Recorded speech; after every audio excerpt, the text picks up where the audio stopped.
Genau, was interessiert dich denn so? Bist du schon wach? Inzwischen bin ich wach, ja. Inzwischen bist du wach, sehr gut. Was hilft? Kaffee oder mehr Mate? Anderes Koffein. Noch anderes? Grüner Tee oder was? Man darf das ja nicht so laut sagen. Es gibt Ach so, noch anderes Koffein, alles klar. Es gibt so andere Getränke, die... Gut, alles klar. Aber du bist wach und fit. Ich bin einigermaßen wach, ja. Okay. Wolltest du zu dem Talk gerade da oben, oder? Ehrlicherweise wollte ich dort mein Lehrgut abgeben. Ja, kannst du auch später noch machen. Ja. Genau. Bist du zufrieden mit der Republika bis hierher? Bis jetzt, ja. Wetter ist gut. Wetter ist gut, ja? Wenn das Wetter nicht gut wäre, wäre es, glaube ich, nicht so toll. Und ja, seid ihr zufrieden?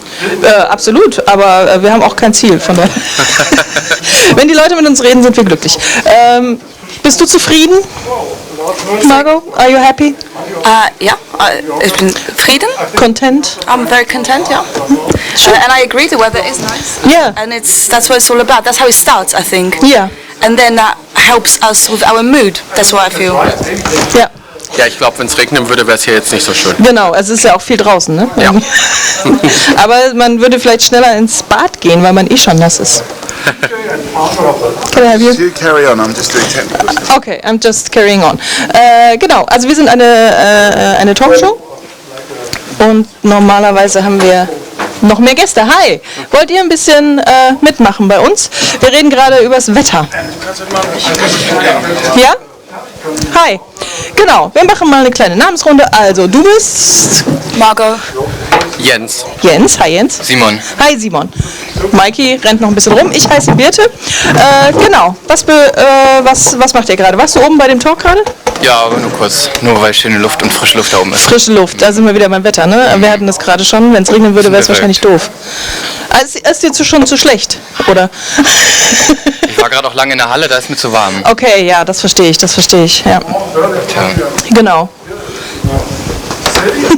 In der Halle wäre es mir jetzt wahrscheinlich auch zu warm, ja. Genau. Im Glashaus ist ganz cool, da ist es ein bisschen kühler.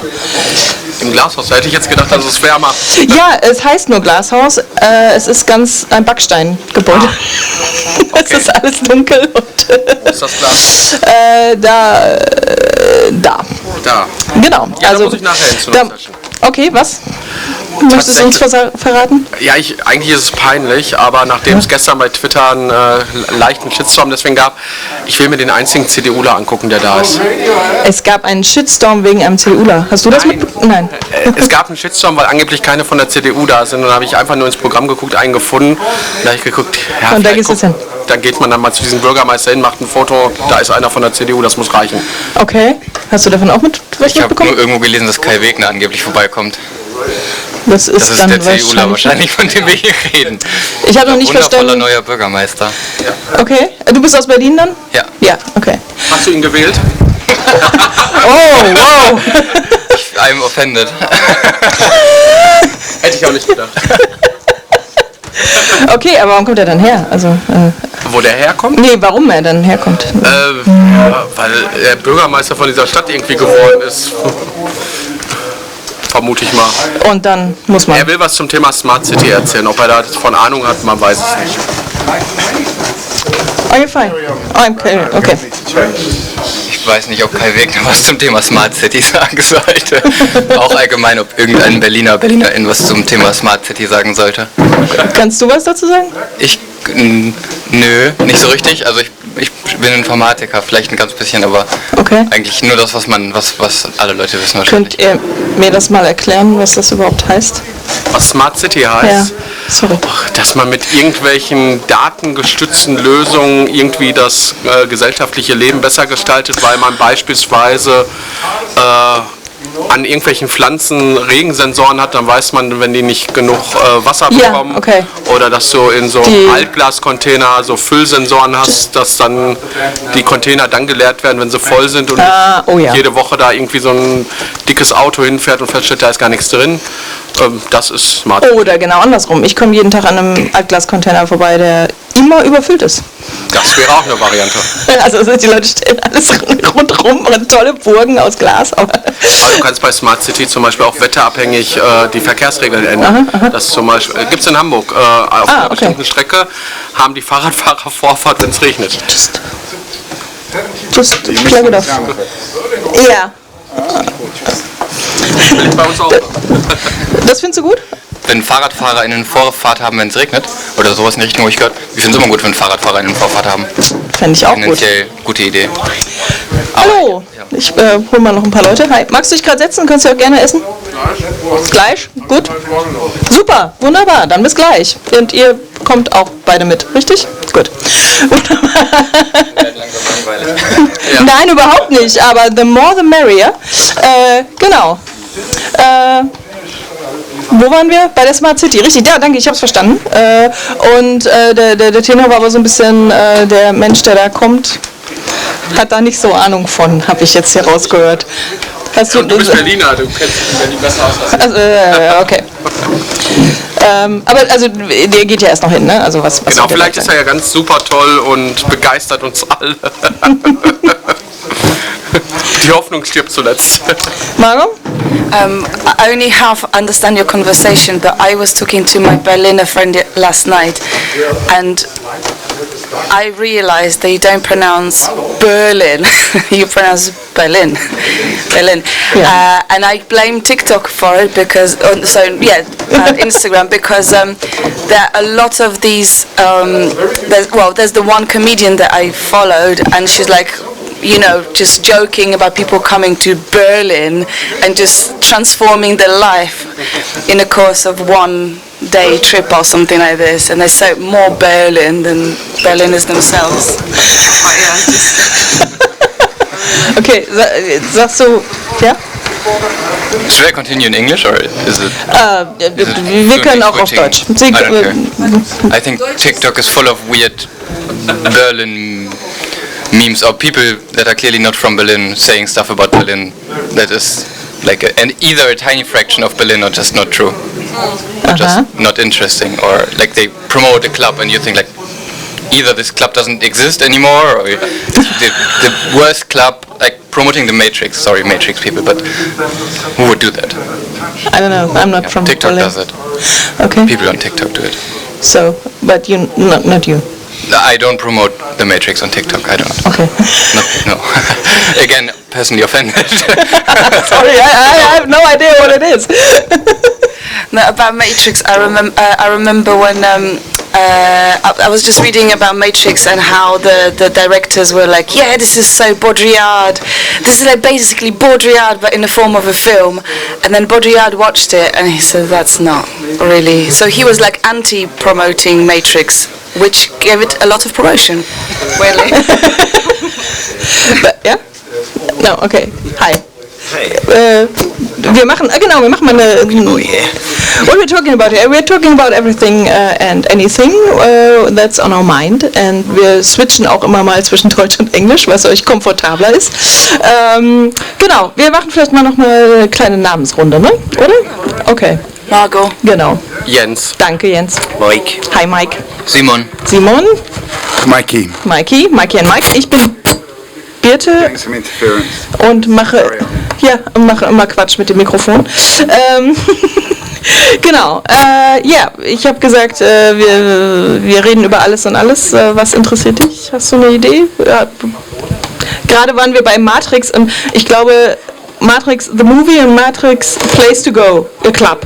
Yeah. So, but it's, an association, it's fine. I'm tired of clubbing in Berlin at the moment. Yeah. Okay. It's overrated. It's overrated. It is. So 15 years ago it was amazing, but these days you're just queuing and bumping into people who read that on TikTok or somewhere. So I'm sorry for that, Simon. But it was amazing 15 years ago. But I guess it still is. But But you in different places or? What you mean in Berlin? Yeah. Is it good in not in the places it was good 15 years ago? Or I don't want to be nostalgic, but I'm missing these days when you get no smartphone and you don't know where you end up at the end of the night, and there's no where you now, and then people would take photos and pictures of you. So the entire idea, what made Berlin so huge, is basically gone. Okay. Do I sound like an old man? You do. Yes, you do a bit, but that's okay, because I'm like, that's the most regrettable part of my age. Or like, I don't know, I would really have enjoyed this part. I only know it from my aunt. She lived here in the 90s and partly in the 80s, I think. But, yeah, but 15 years ago is not the 90s. But Sometimes when I go out to a nightclub in London, people will take photos of me and say things like, "I can't believe you're so old and you're still in the nightclub. Can I have a selfie with you?" no, seriously. Yeah, seriously. How rude. It happens. Londoners are rude. Yeah, but yeah, I think them in Berlin they're a little bit more age kind of tolerant. I think that they don't mind older clubbers that have got that experience that were around. I'd say I never went to Berlin in the 90s, but in the noughties, yeah. Why won't you come to Berlin when you've got the 90s in England, right? Cool Britannia and the Brick Lane and all that. I assume that was also amazing, talking about the noughties in Berlin. So probably the same a decade before. Yeah. Yeah, I mean, this is where Talkaoke was actually born. This format was born in Brick Lane in 1997 at the Vibe Bar. But no one else is going to know what that is. But I don't know if you know the Vibe Bar or the former Vibe Bar as it is. Yeah, the Zaloof brothers and there's another. Anyway. Anyway, okay, yeah. It's ancient nightclub history. Ancient nightclub history and London nightclub history. Okay, yeah, Margot, you know about ancient London nightclub history? No, not really. I was always too scared and too intimidated to go clubbing. I really benefit from having a smartphone and moving around the city. I remember my first time coming to Berlin, not Berlin as I now know, and I didn't have a smartphone, so I didn't know where I was going. I didn't feel so good, but having a smartphone, knowing where I'm going, is a good thing for me. But my question is this: so, what is there any underground clubbing right now in wherever you are, or is that all killed off by social media? What is underground now? So I think talking about underground is probably also a discussion about hidden gems in general, and I don't know whether there's a thing such as hidden gems in the world anymore since there's social media, whether it's TikTok or Instagram. So everything that's worth going, that's worth visiting, that's worth experiencing now is somehow to be found in all those. I'm not saying it's a bad thing, right? It's a good guide to where to go, but since the communities or the reach of these is so big, there's trillions of people just going there, and if you have like a club or something that's made for 100 people and all of a sudden there's 5,000 for them, which is great all around the world, it's great again, which is amazing, but then it's not a hidden gem anymore and there's no such thing as an underground anymore. But I assume, ask the gentleman to the right who is pretty much younger and into social media. I hate social media, I'm not doing it, so WhatsApp is the only channel I have, so passing on to Simon. I wouldn't say social media is killing underground clubbing. I don't know. I mean, I think there are small clubs that. What is underground clubbing? Is it like illegal or like? I mean, there are small outdoor raves which are not officially, and there are small clubs which are official, but it could be kind of undergroundy. But it's definitely not like it was 15 years ago, 20 years ago. But I don't think it's social media's fault. Those people on social media, they don't find these small underground clubs. They promote like whatever, the Kit Kat as an underground club. And you think, oh wow, that's even I've heard of that, so it cannot be that underground. Margot? You just stretch your hand. It's okay. Okay. Gehst du klappen? Gehst du klappen? Sagt man das so? Is this the way to say? I don't know. Also ich würde sagen auf Deutsch ausgehen. Ausgehen. Sagt man ausgehen noch? Gehen wir heute aus? Nein, okay. Was sagt ihr? Was sagt ihr? Ich bin auch nicht mehr 19. Aber als du? Ich gehe feiern. Feiern. Oh ja, feiern. Das kenne ich auch noch. Nicht so aufregend. I remember that term. Mikey? I mean, I mean, you said it, so I'm going to just repeat what you said, especially as your name's Mike as well, that it was better 15 years ago. But, you know, when I was clubbing in the 90s, people were saying that. Older people were saying that then. I just think it's just a continual evolution of what happens and what a kind of youth scene or a party scene is. It's continually evolving and changing. Some things are getting better, some things are getting worse. It's organic, it never stays the same. And, you know, maybe Berlin and London, they're kind of like become older cities just because that's what happens. You know, you get a generation that gets excited about a place, and maybe it's in Athens now or where? Tbilisi. Yeah. Oh, yeah. Okay. That's the new place to be? Well, just as I said, I'm old, so and then Mikey, what you just said is just amazing. So there's probably good things about being 19 these days in comparison of being 19 in the early noughties. So yeah, I don't know what to add. I think it still can be spectacular to go clubbing or ausgehen in Feiern. In Wir gehen feiern. But yeah, times are changing, and then it's different. Period. Yeah. But has it something to do with social media or not? No. I was just asked if social media, the scene changed the scene of ausgehen and feiern and clubbing, and I definitely say yes, because it's easier to find the lovely spots, which is also great. Don't get me wrong. Yeah. But you have to, like back the days, it was a community thing. Like if you have to know someone who had to know someone, and then it was flyers. I don't know. It's better as it was, but it was simply different. You would like to add? I mean, what I find a little bit annoying is that you're making some moves on the dance floor, especially as a nearly 50-year-old, and everyone gets their phone out and starts Instagramming. Oh. You know, I find that really actually annoying. Because it also means you have to be on like top form all the time, because there's always someone out there with a camera. Form. Yeah, you have to bust some moves all the time, because there's always someone there with a camera phone, and I think that has changed clubbing, because you can't just forget about how it was never documented like that before. Is this true? Yeah. For me, I would say it's the opposite. Like, I mean, not in a time-changing way, but if I go to a club, they always put stickers on all of the cameras. I mean, nowadays the phones have like 10 cameras or something, and you have like 10 stickers on your phone, so you cannot take photos. On every side. And on the other hand, I was in an exhibition in the CO Berlin, like this exhibition stuff, where they showed photos from the 90s and I think early 2000s from Berlin clubs. I mean, it was analog photography, of course, but for me, clubbing is one of the rare spaces where nobody takes a photo of me. So for me, it's like it feels very different. But of course, in general, like daily life, it's probably I'm used to more people taking photos of whatever. Everything. I think it's interesting. Hi, wir haben ein neues Gesicht am Tisch. Alles gut, es passiert nichts.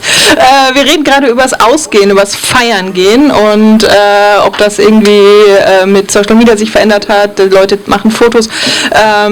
Ich erinnere mich, also ich bin auch nicht mehr so ganz jung, aber als das anfing, dass die Clubs Webseiten hatten und dann vom Abend immer die Fotos, und dann ging man dann morgens durch und dachte so,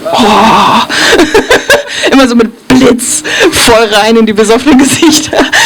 Genau, also von daher kenne ich das schon. Hast du da auch durchgescrollt durch solche Fotos? Ja, aber da wurde man ja meistens gefragt, ob man fotografiert werden möchte. Das habe ich dann nicht mitbekommen. Dann warst du in den falschen Clubs.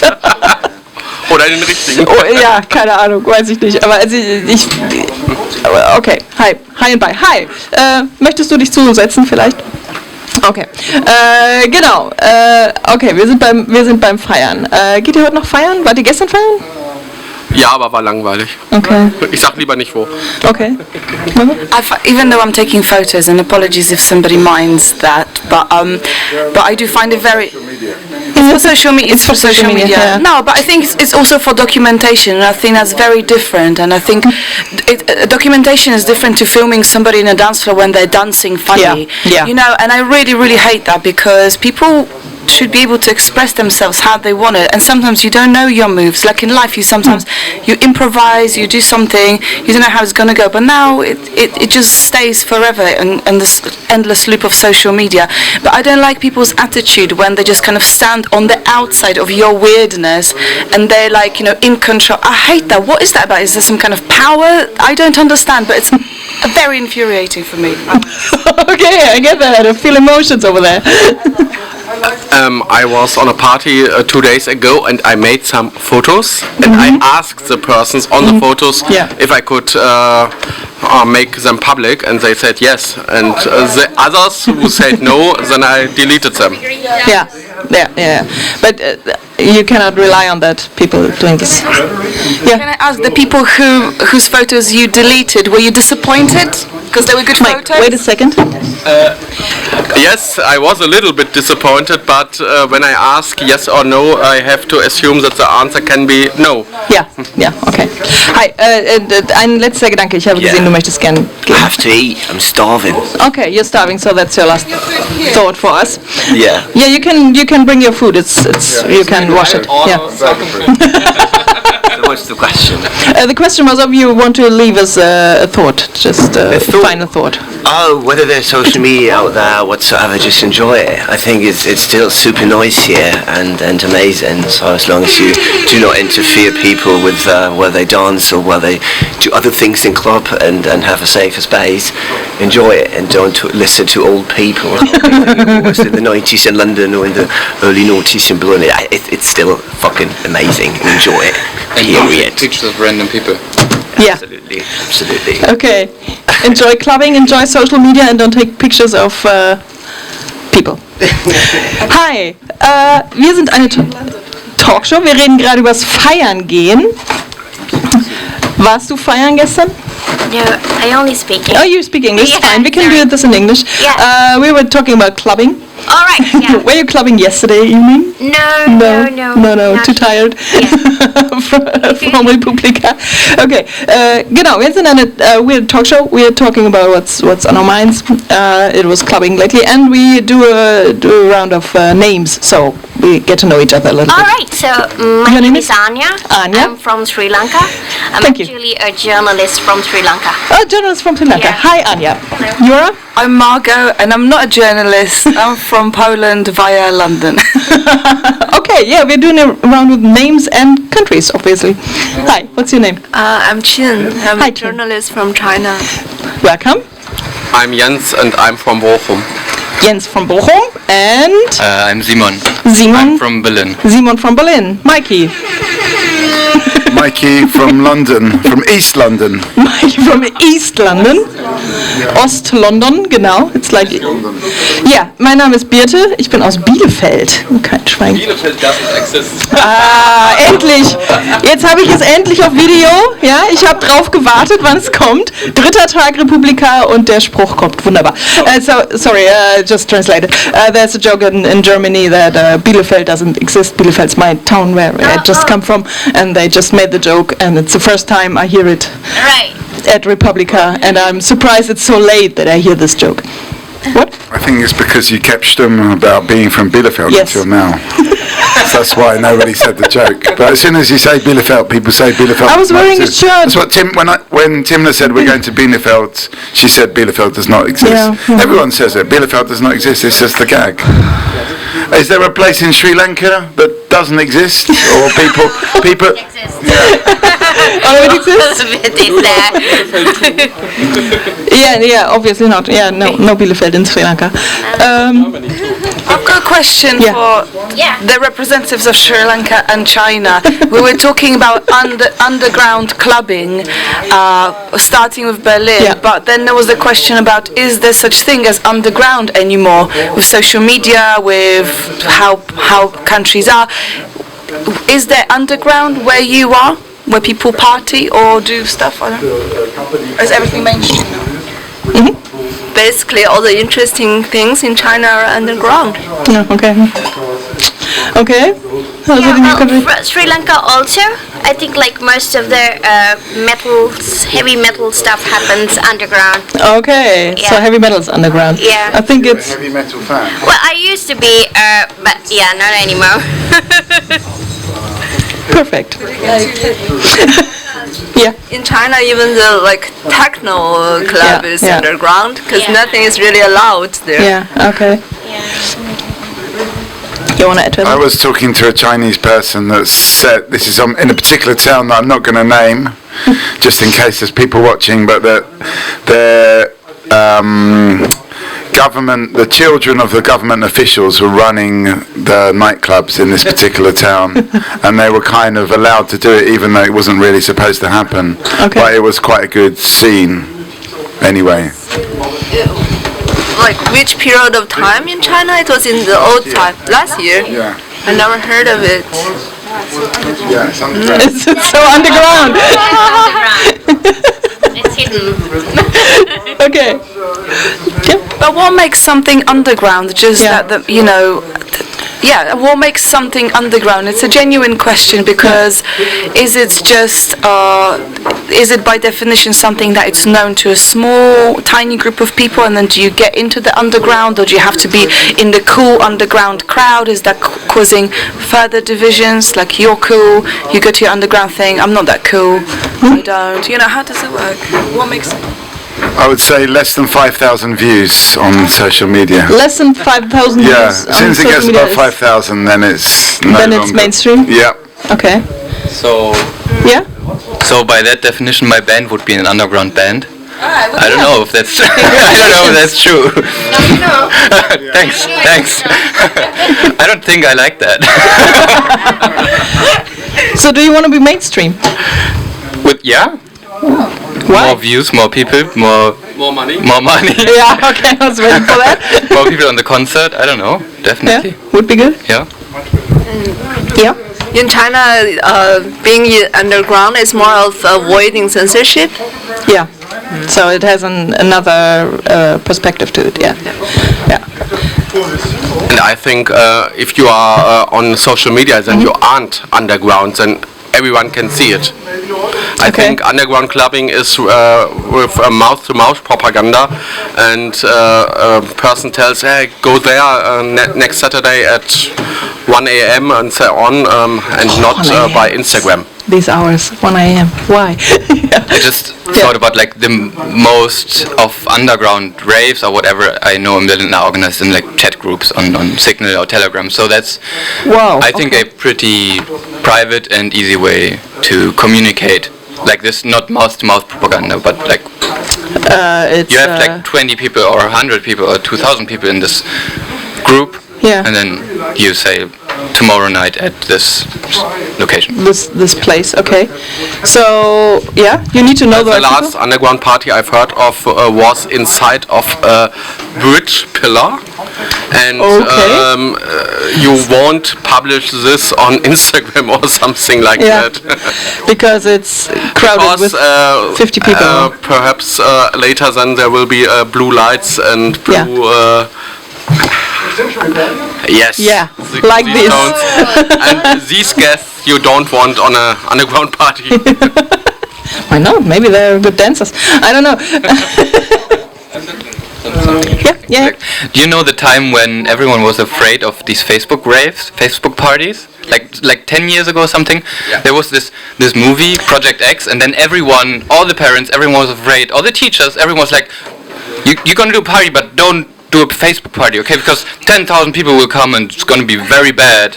Like Oh, is this that like- was just a very short time frame of very big, like afraidness. I don't know if that's a word. Yeah. So it was like they were planning on a smaller scale party, and then it went out of hand because people shared it on social media, and it got bigger, and so yeah. Oh, okay. Thank you. Yeah. No. It reminds me, I was reading an article, I don't remember this, but in London you were able to drink on the underground up until a point where this guy called Boris Johnson became mayor, and then he became other things which was not that good, but he banned drinking. So on the last day of the ban, like before the ban started, people had this Facebook party kind of invitation, and thousands of people came to the Circle Line or something, and it was completely blocked.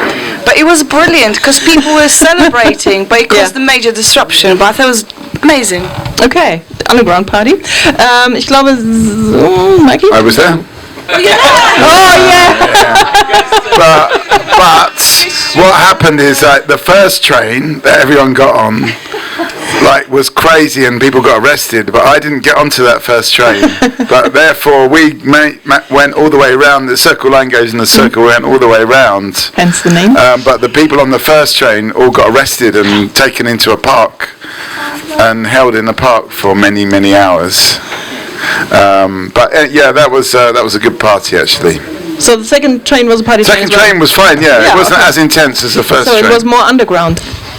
It was, yes. Oh, sorry, like our friends are waiting for us. Okay. I want to know a little bit more about the idea here. Like, what is this about? You took part. It's the idea. That's all of it. We have a card. Hi. Hi. Genau. We have one rule.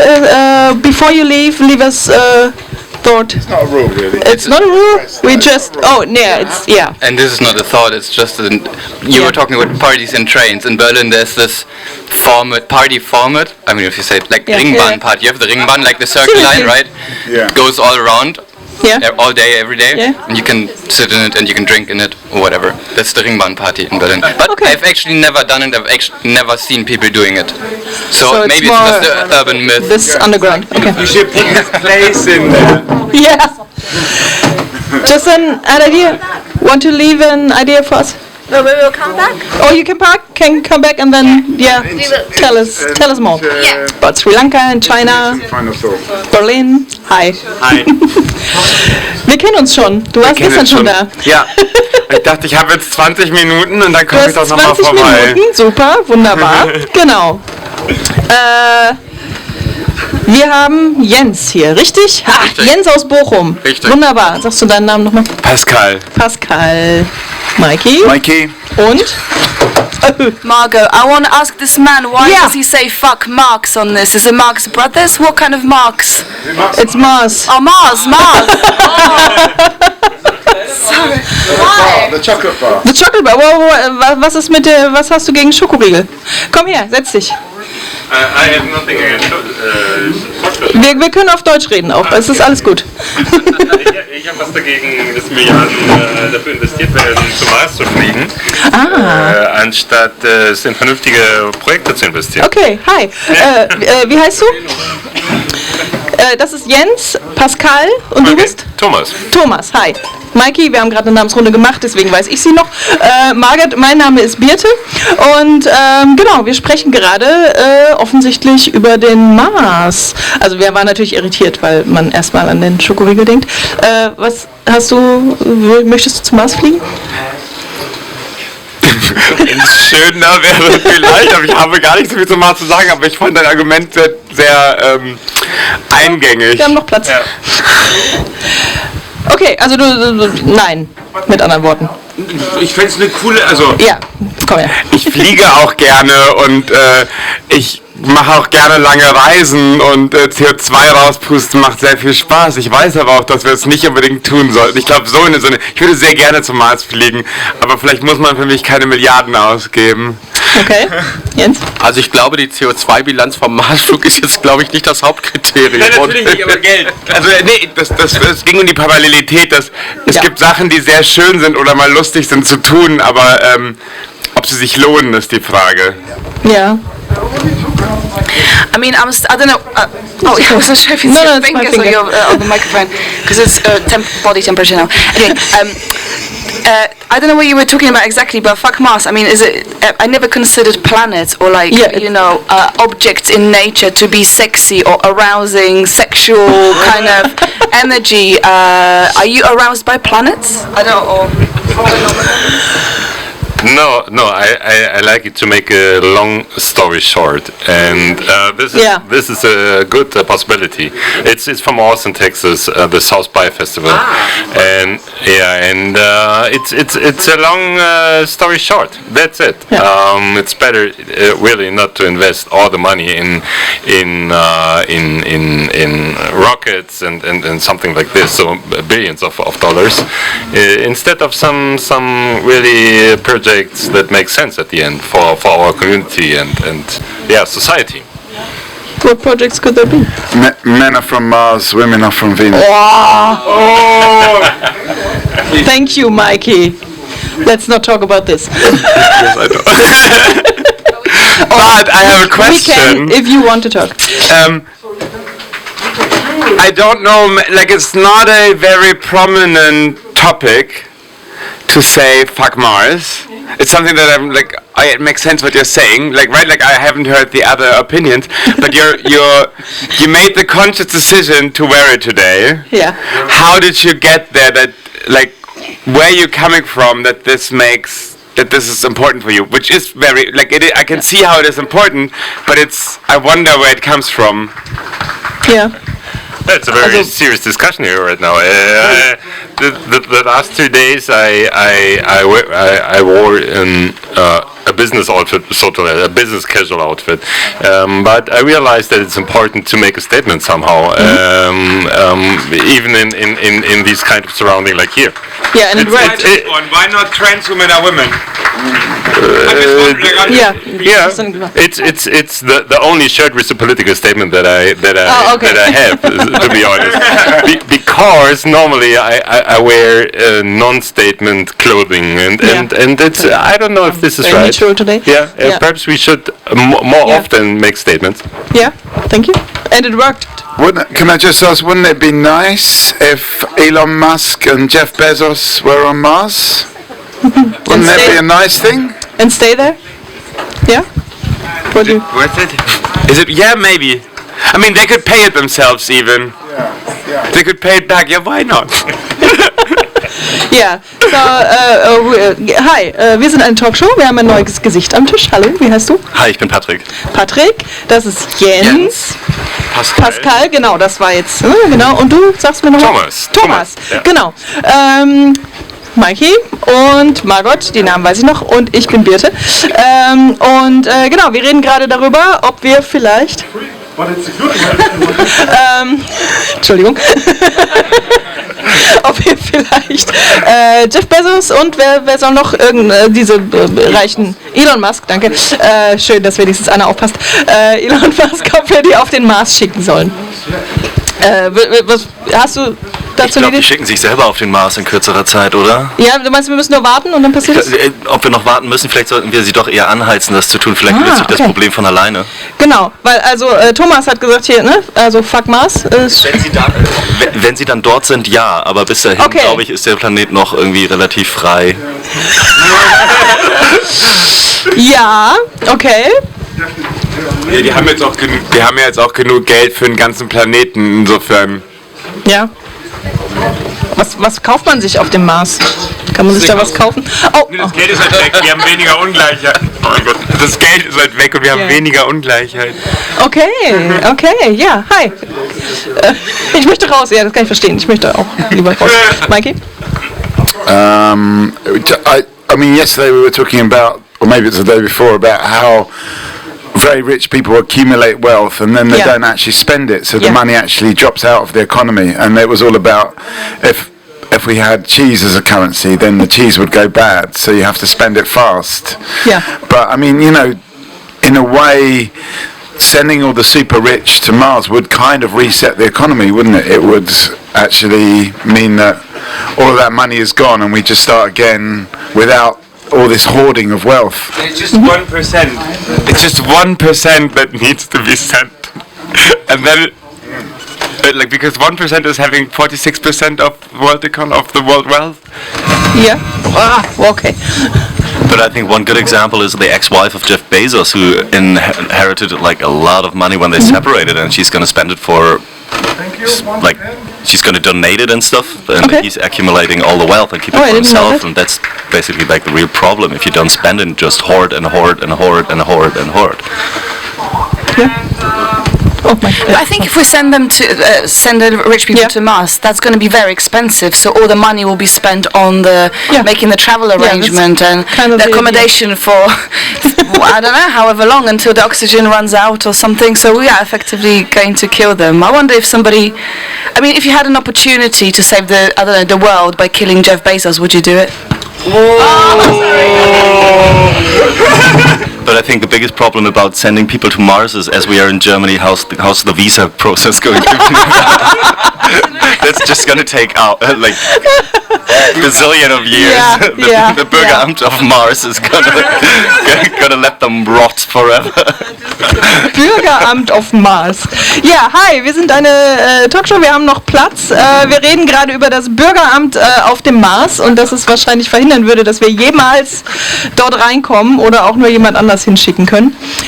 Und ein Vorteil wäre aber, wenn wir Millionäre dahin schicken, dass das Geld wieder, whatever, Leute mit viel Geld, ja?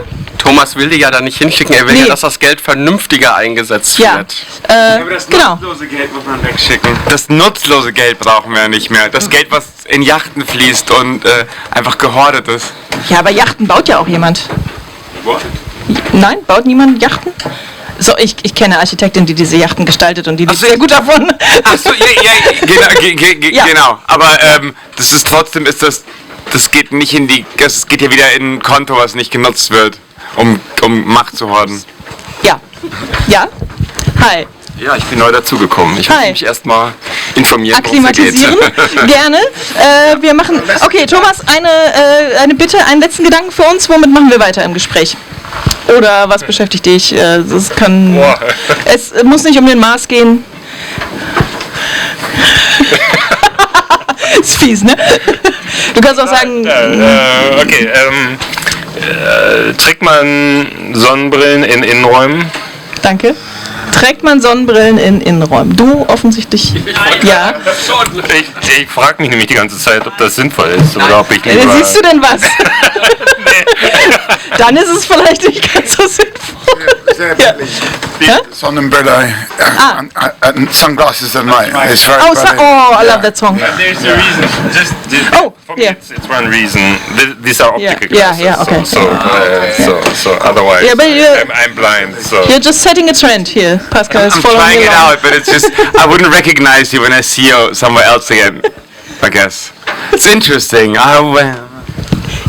Ich werde jetzt auch gehen, ich wollte ja eigentlich nur das Pfand wegbringen. Jens haben wir erfolgreich davon abgehalten, sein Pfand wegzubringen. Also ich finde es halt so schade, wenn die halt komplett verspiegelt sind, dass man die Augen nicht mehr sieht, weil so viel, die ist schon sehr stark verspiegelt, weil so viel Kommunikation läuft ja letztendlich über Gestik und Mimik auch ab und ich finde das dann immer sehr, sehr, sehr sperrig und das finde ich schade. Aber ich hätte eine Frage für die Runde. Was inspiriert euch wirklich? Also, was inspiriert euch wirklich? Was inspiriert uns wirklich? Inspiriert dich etwas? Darfst auch gerne noch nachdenken? Doch, mich inspiriert es, Spuren zu lesen, die nicht sofort sichtbar sind. Spuren zu lesen? Ja, also, wow. Das ist ja etwas, was Leute in Zeiten von, also in der Steinzeit gemacht haben. Die sind rumgelaufen und haben Spuren verfolgt, und haben daraus Rückschlüsse gezogen. Und ich finde, dass auch in unserer Welt es sehr viele Spuren gibt, die vollkommen missinterpretiert werden. Und deswegen finde ich es einfach interessant, die modernen Spuren zu lesen, die da sind. Kannst du ein Beispiel nennen? Ja, zum Beispiel die Spuren in klassischer Musik, die da gemacht werden. Also da gibt es Leute, die machen eine Musik, es gibt Leute, die führen das auf und einige sind ratlos am Schluss und andere haben Spuren lesen können. Also das ist zum Beispiel ein Beispiel dafür. He already said his thought.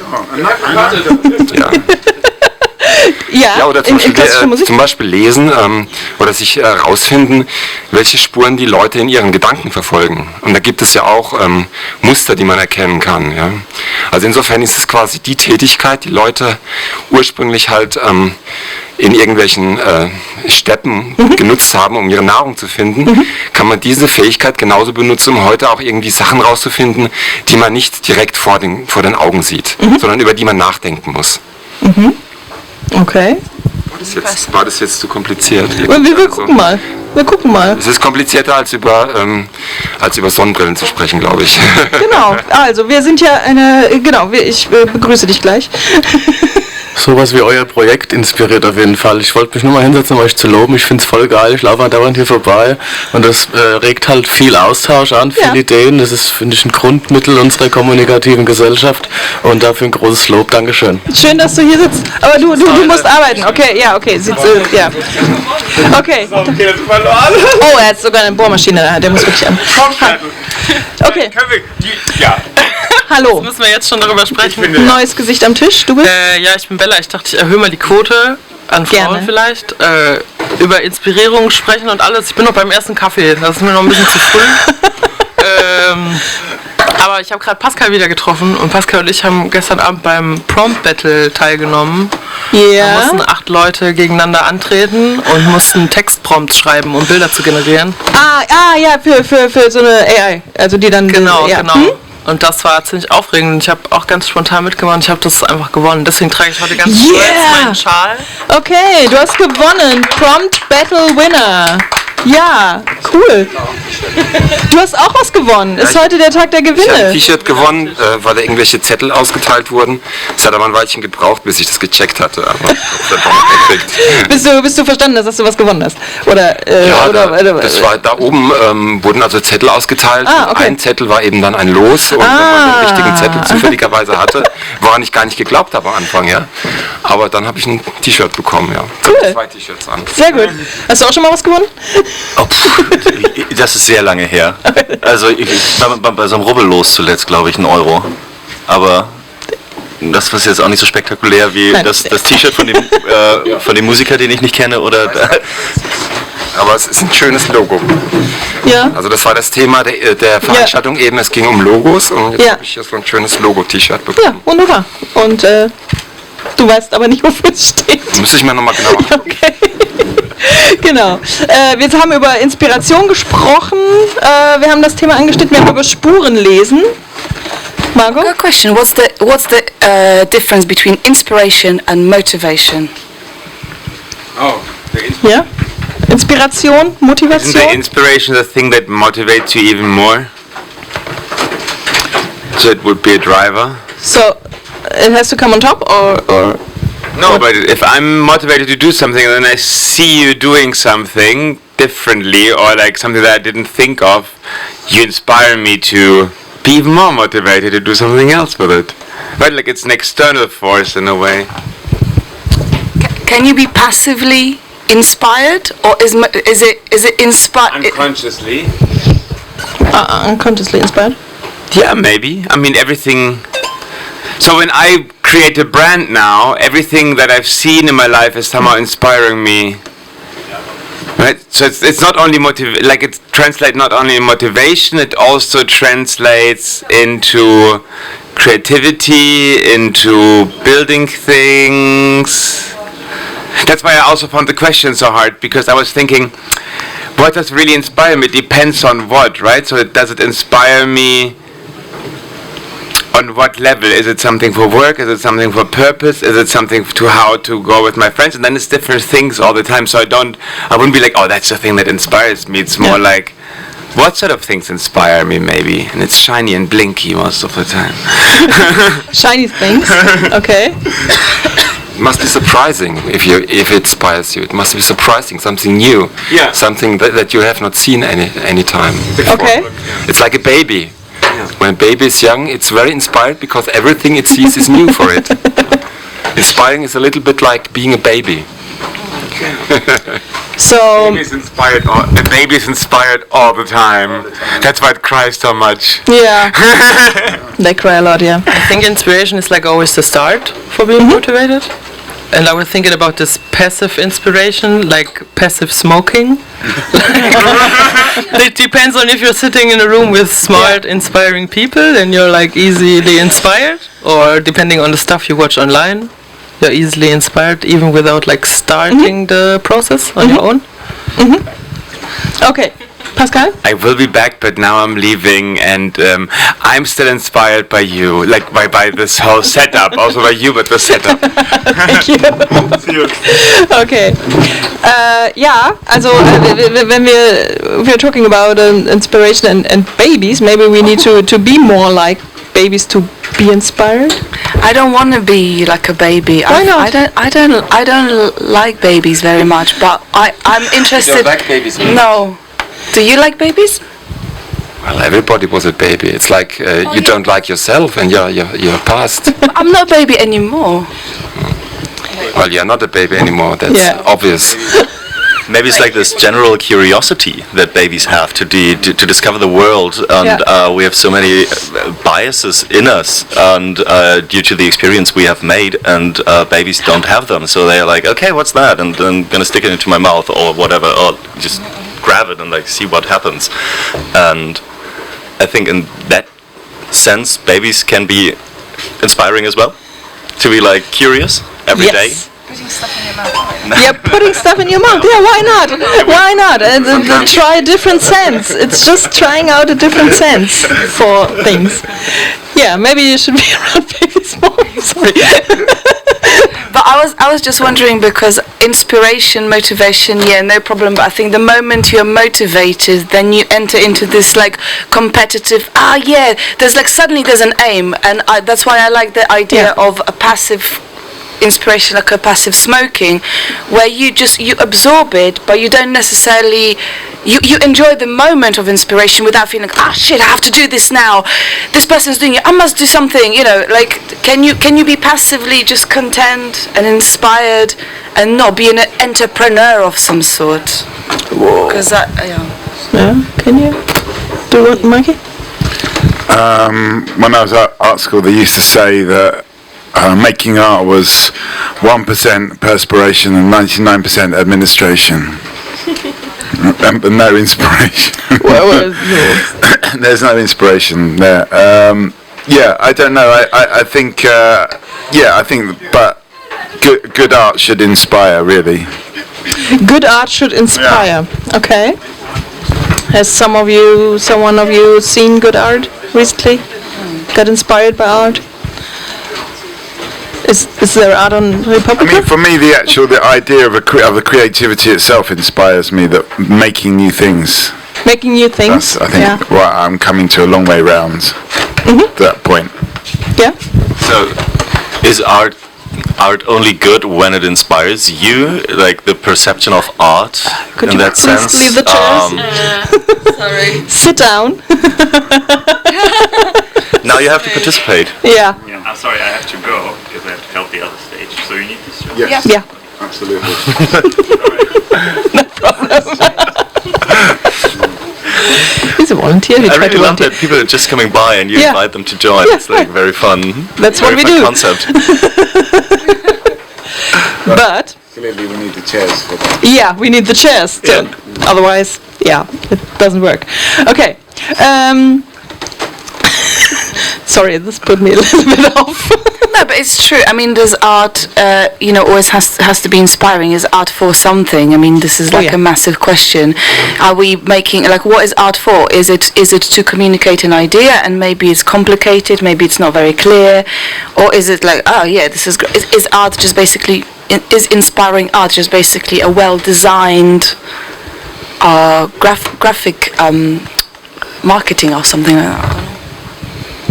You were talking about classical music before. Yes. Maybe there's a connection. I astonished you very much. You were just freaking down. Hi. Yes. Inspiration. Yes. A friend of mine, he's a composer, and he has much inspiration in the morning, but then he doesn't leave his bed, and he has to make the cooking and everything. Yeah. And so there's much inspiration, but little production, unfortunately. So maybe not enough motivation? Or? It's a problem for him, yes, it is. Yeah. Yes. So it happens sometime. Yeah. But I guess maybe that's the problem when you turn your hobby or the things you love to a job, into a job. When you monetize it, then the problems begin, I guess. At first it's nice, but then you get annoyed. Okay. So what happens when you... So monetizing your hobby will inevitably ruin your hobby. So there should always be something that you keep for yourself as a hobby without monetizing it. So... Yeah, was this the question? Yeah, I guess so. Yeah, I think it's really sad, but I guess it is like that.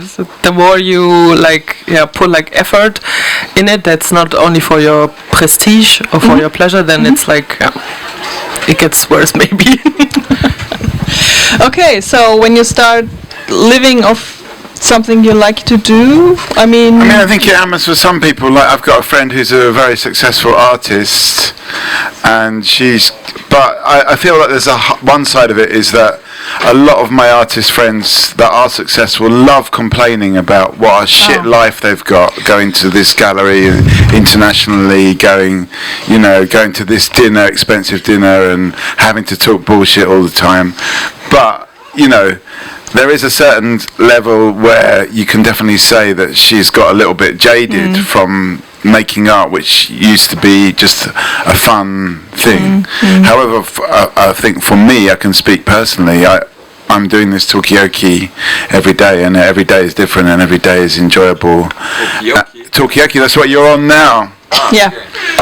And it's still fun, and it's still inspiring, and the people inspire me, and I don't actually think, oh shit, I've got to go and talk to some boring people. I just every day get inspired.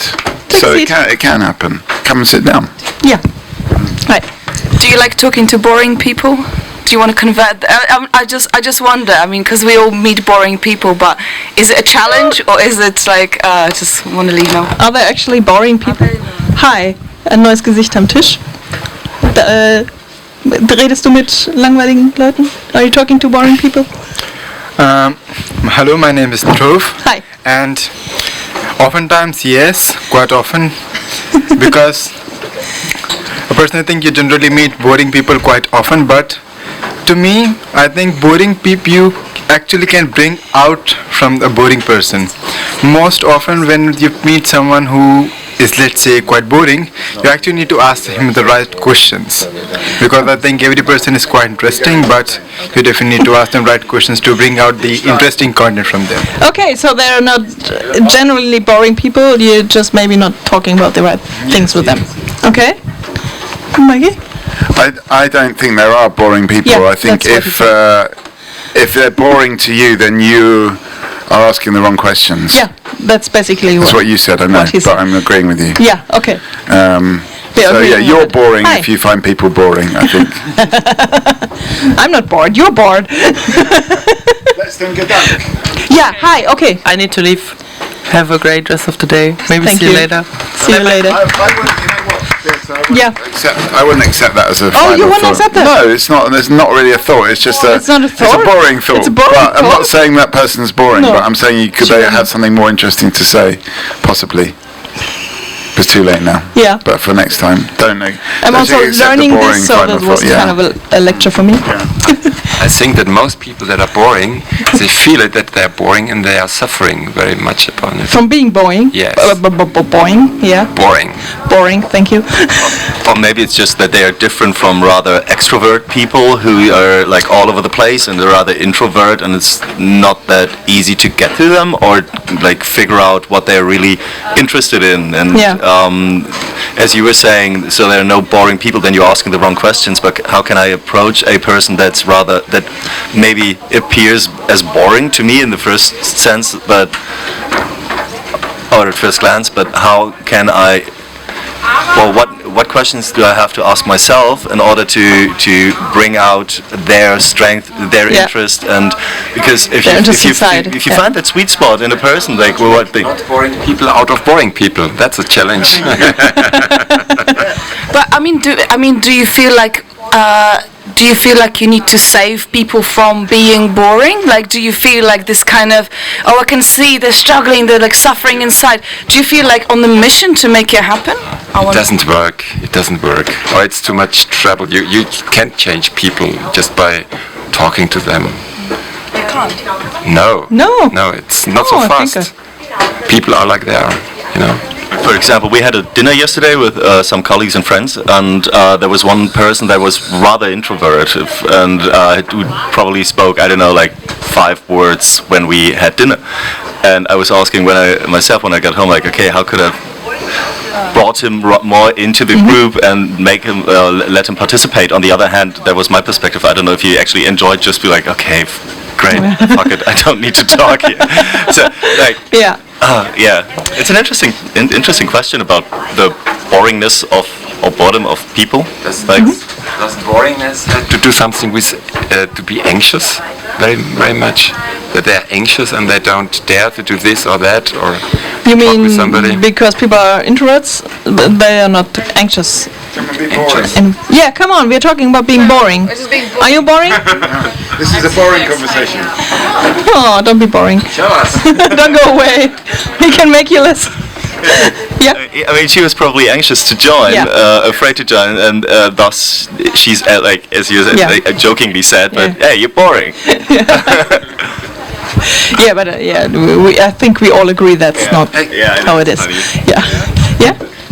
I think one very important thing is to bring out the interesting topics. For example, if someone starts to me talking in something related to maths class, I absolutely have no interest, and then I won't talk anything at all. And but at the same time, someone starts to talk about music, let's say, then probably the whole table would get excited. Okay. So that's something more important to it. Yeah. Talking about music? You know what? Sorry, Mikey. You know what I really hate when somebody asks me the right questions, and what I mean by that is they ask me all the questions that I enjoy talking about, or like things about me, and then before I know it, if I'm not careful, I'll be talking for 20 minutes about myself, and I'm like, why did you do this to me?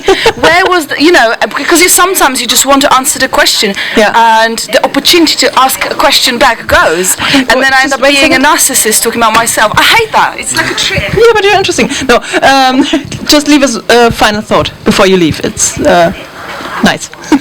I think whenever you interact with someone who you feel maybe he's quite boring or not that extroverted, I think it's extremely important to talk just a little bit, because they take some time to get used to, to get more open. And if you just start the conversation, because a lot of times maybe you just asked me and then I just came forward, but a lot of people are not like that, and you need some sort of initial connection from your side, and then they can talk to you. Thanks so much. Thank you. Yeah, thank you. Interesting thoughts. Genau. I was talking to this same artist friend that I mentioned before about people. She read a book about this guy that did research into talking to people in the coma. Oh, okay. And if you want boring people, it's people in a coma. And apparently this guy, I can't remember the name of the book, but this guy sort of started to kind of, like, first of all started breathing in the same rhythm that the people that are in the coma breathe, and then he noticed little, and he just started sort of mimicking and trying to respond to the tiny little changes in breath that the people in the coma had, and gradually sort of built up a kind of communication methodology with the people in the coma. And I think obviously that takes a lot of time and patience, but it's about, I suppose, just going to the boring people, not the people in the coma, just being patient and trying to understand their world and trying to find a way in to their world. Or maybe the way they communicate, even, I mean, if it's through breath. We were talking about sunglasses. Hi, join us. A lot of free chairs here. 2 minutes. There are no cheap free chairs. Stay here. Yeah, we are just talking about boring things. Are you bored right now? I think I would prefer some interesting topics while I'm at Republica. Huh? No, are you bored? Are you bored? Yeah, sorry. No, how do you think I... What we're talking about. Yeah, so we were talking about if there are people that are generally boring if we just need to talk them more or in a different way. If we really feel the need to make them less boring, I think this was one of your points. And you said basically, yeah, there are boring people and you can change people, at least not through talk. I talk. Yeah, you said that, right? No, I didn't talk that we can change people, but if somebody is boring, he has no strategy sometimes to come out of it, even if it wants. And if somebody is told that he's boring, then it's more different for him to become not boring because he's anxious. That's what I said. Okay, yeah. Thank you for summing that up. Do we have a definition for boring yet? Do we have a definition for boring yet? I mean, I think it's more like a frustration that you feel with another person, really. Yeah. So if you're saying someone's boring, you're actually saying, I'm bored by that person. But I think we get more bored now because of social media, TikTok and all of that kind of stuff. Our boredom threshold has actually either gone down or gone up, depending on which way you look at it. But we get bored more easily, you know. We can't sit on a bench for 2 minutes without looking at our phone. So everyone needs to be more interesting, less boring. Everyone needs to be more interesting. Okay, hi. Wir haben ein neues Gesicht am Tisch. Ich habe dich auch noch gar nicht vorgestellt, ne? Genau. Shit, wo fange ich an? Wie lange ist es schon heute? Ja, wir machen gleich mal eine Pause, glaube ich.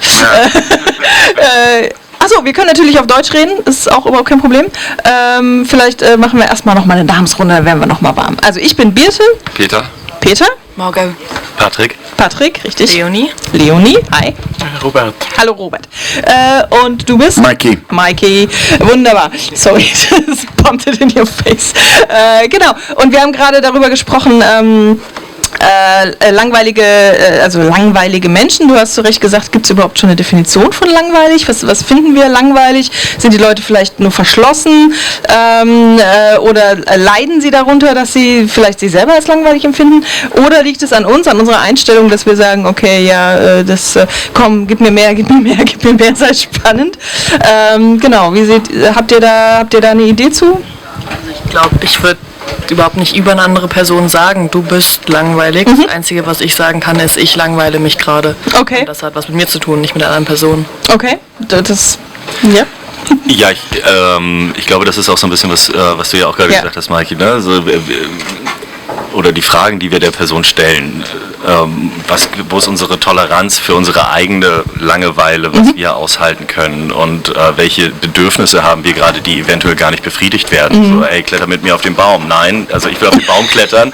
Du sagst, nee, ich habe ein gebrochenes Bein, ich komme da nicht hoch. Wow, du bist langweilig. Ja? Also Kurt Cobain hat ein Lied geschrieben über langweilige Leute und zwar heißt es It Smells Like Teen Spirit und er beschwert sich über die Langweiligkeit von den Teenagern, die er damals so empfunden hat. Ja, okay. Kennen wir, glaube ich, alle, oder? Kennst du das Lied? Ja, also ich finde Langeweile auch nichts Schlechtes. Also aus Langeweile heraus kann ja sehr viel Kreatives und Interessantes entstehen. Ich finde, wir haben auch so ein bisschen verlernt, uns zu langweilen, weil wir uns schnell dann bespaßen lassen, wenn wir uns langweilen. Aber vielleicht wir sollten uns wieder mehr langweilen. Das überall verfügbare Handy als Mittel gegen die Kurzlangeweile. Ja. Ist aber auch langweilig an und für sich, ne? Aber keiner empfindet so. Habe ich eine Empfehlung zu, gegen die ständige Handynutzung. Bei einem Handy bleiben, was ein kaputtes Display und einen schlechten Akku hat. Dann da bin ich auch dabei. Da habe ich gute Erfahrungen mit. Mit schlechten Handys? Wo der Akku kaputt ist, mit einer Spider-App, ja. Habe ich mich gar nicht mehr gelangweilt. Ja. Und tatsächlich das Telefon mal auf Schwarz-Weiß stellen. Hat das einer von euch mal ausprobiert? Auf Schwarz-Weiß? Du konntest bei den Android-Phones auf jeden Fall, bei dem letzten Google Pixel, was ich hatte, konnte man das. Also ich weiß nicht, ob es beim iPhone geht. Leider bin ich da auch rüber gewechselt. Und es war wahnsinnig langweilig, sich nur noch Schwarz-Weiß-Bilder auf irgendwelchen Apps anzugucken, weil ja auch so wie Apps designt sind. Man kriegt ein kleines rotes Herzchen irgendwie für irgendwas, was man hochlädt und das löst Serotonin und Dopamin in unserem Gehirn aus und auf einmal ist es nicht mehr rot. Das graue Herzchen funktioniert nicht. Also die Telefone auf Schwarz-Weiß zu stellen, das ist wirklich enorm. Es ist langweilig. Okay, interessant. Hilft es dann gegen, also wir haben ja gerade, also, aber ist es denn was Schlechtes? Also, das war ja auch gerade die Idee, ne? Ich glaube, das, was Robert ja auch gerade gesagt hat, dass wir Langeweile und Muße brauchen, um überhaupt mal Gedanken fassen zu können, um über Dinge nachdenken zu können und nicht schon wieder dem nächsten Input ausgesetzt zu sein, der uns schon wieder mit irgendwas, einem 6-Sekunden-Video über keine Ahnung was beschallert, in einer so starken Frequenz, dass wir nicht mehr in der Lage sind, eigene Gedanken zu fassen. Ja, wir können die Ruhe auch nicht mehr ertragen. Ganz normale Ruhe. Also ich kann mich erinnern, als ich Kind war ich im Zimmer gesessen und da hat irgendwie so eine Wanduhr getickt. Und ich habe mir das einfach mal ein paar Minuten angehört und habe gedacht, das ist schön. Und ich weiß nicht, also... Ich höre jetzt auch die Uhr meiner Kindheit tatsächlich. Ich höre sie nicht mehr. Also wenn ich mich hinsetze, ist es anders geworden. Also das Zeitgefühl ist anders. Nein, aber ich habe eine Erinnerung daran, dass ich als Kind auch zugehört habe. Schlimmer, wenn du dann wirklich in die Vergangenheit reingehst. So eine Barockmusik, die ist schon sehr ruhig und sehr langsam. Und wir haben damit ein Problem, würde ich sagen. Okay. Wir haben ein neues Gesicht am Tisch. Sagst du kurz Hallo? Wir reden gerade drüber, ob wir uns mehr langweilen sollten. Also ich langweile mich auf jeden Fall gerne, aber ich denke dann natürlich sofort an meine beiden Söhne, die das wahrscheinlich nicht so sagen würden. Für die ist der Langweile-Begriff, glaube ich, ein anderer. Beispiel, letzte Woche war ich mit dem kleineren Sohn im Garten und er hat sofort gesagt, es ist ja hier langweilig. Also dabei ist ja erwiesen, dass Kreativität durch Langeweile entsteht. Habt ihr wahrscheinlich schon drüber gesprochen? Tatsächlich nicht. Okay. Ja, gut. Genau, da sind wir gerade auf dem Weg hin. Mikey? I just want to talk about drugs and boring because I was diagnosed as having a attention deficit disorder. I took the drugs. I made myself boring. I bored myself when I took those drugs. I became such a boring person that I kind of dislike myself. But then there are other drugs that I take that make life more interesting. Like even just having a cup of coffee makes my life more interesting. But I also say microdosing on psilocybin, the mushroom, actually makes things like doing spreadsheets or emails actually much more interesting. So it's if you're bored, I would recommend microdosing on something like that because it does actually make life more interesting. Also dieses Angebot werde ich nicht annehmen. Ich lebe auch in der Welt, ich habe über solche Angebote auch nachgedacht. Ich finde einfach, dass der Risikocharakter von solchen Dingen einfach zu groß ist. Und das ist schlecht für die Haut. Manchmal will man dann aus dem 5. Stock springen, das finde ich alles nicht so. Ja, und im Endeffekt, welche Finanzierwege tut man da fördern? Weiß ich auch nicht, ne? Wer dann sein Geld dran verdient und mit irgendwelchen Lamborghinis durch die Welt fährt. Also, Entscheidung ist Ablehnung. Okay. Sorry. Kein Ding. We can agree to disagree. That's totally fine. Sorry, Mikey. Aber wir waren ja auch gerade eher dabei, die Langeweile auszuhalten vielleicht und sie nicht mit Drogen zu suchen, ja. Vielleicht nicht nur auszuhalten, sondern zu suchen. Man kann ja dann auch mit dem Auto 5 Stunden über die Autobahn fahren, um dann an einem Yogakurs teilzunehmen und dann die Ruhe zu empfinden. Ja. Also ja. Was ich total schlimm finde, ist, wie wir getrimmt sind, das Nichtstun zu verteufeln. Dass wir ein schlechtes Gefühl haben, wenn wir einfach mal nichts tun. Also das finde ich, geht zwar nicht in diese kreative Richtung vom dass Langeweile irgendwie was Gutes ist, aber ich finde auch einfach mal eine gewisse Zeit lang einfach gar nichts Produktives tun, auch nichts irgendwie denken. Ja, einfach mal sein, also wie wir da getrimmt wurden, irgendwie, dass das etwas Schlechtes ist. Das finde ich schon sehr bemerkenswert eigentlich. Ja. Hängt ja auch mit Langeweile zusammen. Aber so dieses, wir müssen immer etwas tun, ist schon eigentlich schlimm. Ist schlimm? Okay. Tust du auch mal nichts? Ich tue gerne nichts, aber es fällt mir auch schwer. Also ich merke das auch, aber ist es dann die Kapitalisierung unserer Freizeit, dass sobald wir einmal nicht ein produktiver Teil sind und der Gesellschaft und nichts leisten, dass wir in dem Moment dann auch nicht nichts wert sind? Also geht das schon so weit? Wir nähern uns dem Thema Cash von einer ganz interessanten Richtung. Ja. Ja, ruhen soll man. Also ruhen das soll ist einfach man. so, dass das ist jetzt nicht nur einfach nur eine Geschichte aus dem Kopf, sondern der Körper, der braucht das halt ab und zu auch. Also wir bewohnen ja irgendwie einen Körper, der seine eigene Meinung hat, und wenn wir dessen Meinung ständig überschallen mit irgendwelchen anderen also mit irgendwelchen anderen Ideen, dann mag der das auch nicht. Also es gehört auch dazu, dass man seinen Körper mag, indem man einfach mal nichts tut. Und den in Ruhe lässt. Ja.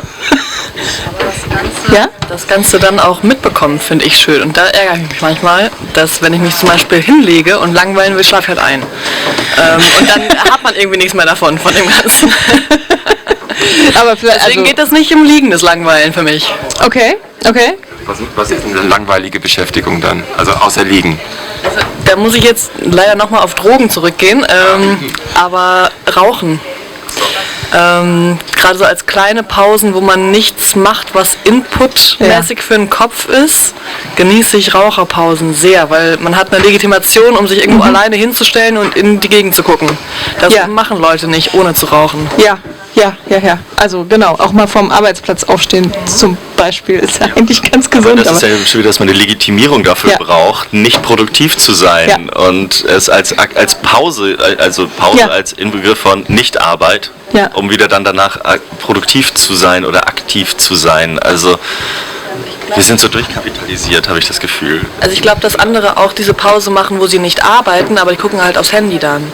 Weil dann ist ja die Hand frei und da irgendeine andere Beschäftigung sozusagen. Es ist nicht unbedingt immer Arbeit, aber dieses wirklich Pause machen, wo man nichts an Informationen, an Input bekommt. Also die Zigarette ist ein Mittel, das irgendwie zu kriegen? Das ist auch ein Mittel der Beruhigung dann. Ja. Gibt es auch irgendwie so eine Maschine im Inneren, die irgendwie irgendwelche Bewegungen ausführt, und wenn man raucht, ist sie dann auch mal still, ne? Denke ich mir. Ich bin kein Raucher, ich weiß nicht. Rauchst du? Du bist neu hier am Tisch. Aber nicht so ganz neu.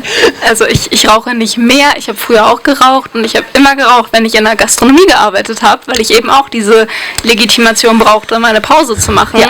Weil ich habe auf Events gekellnert, die zum Teil halt auch mal 10 Stunden gingen, bis tief in die Nacht. Und wenn du dann fragst, ey, kann ich mal eine Pause machen, wirst du echt schief angeguckt. Und wenn du dann sagst, ich gehe kurz eine rauchen, dann ist da irgendwie jeder mit einverstanden.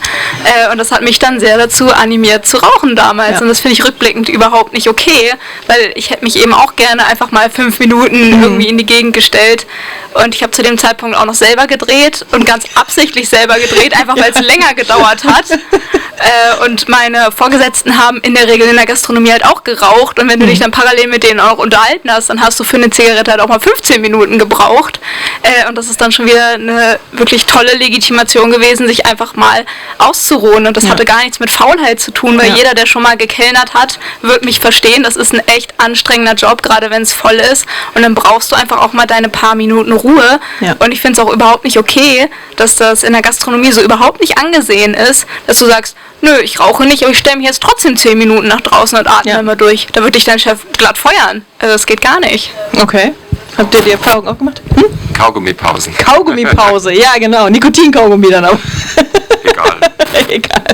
Genau. Aber du hast vorhin erzählt von deinen Kindern, die irgendwie, oder eins zumindest, das in den Garten kommt und sagt, boah, hier ist langweilig.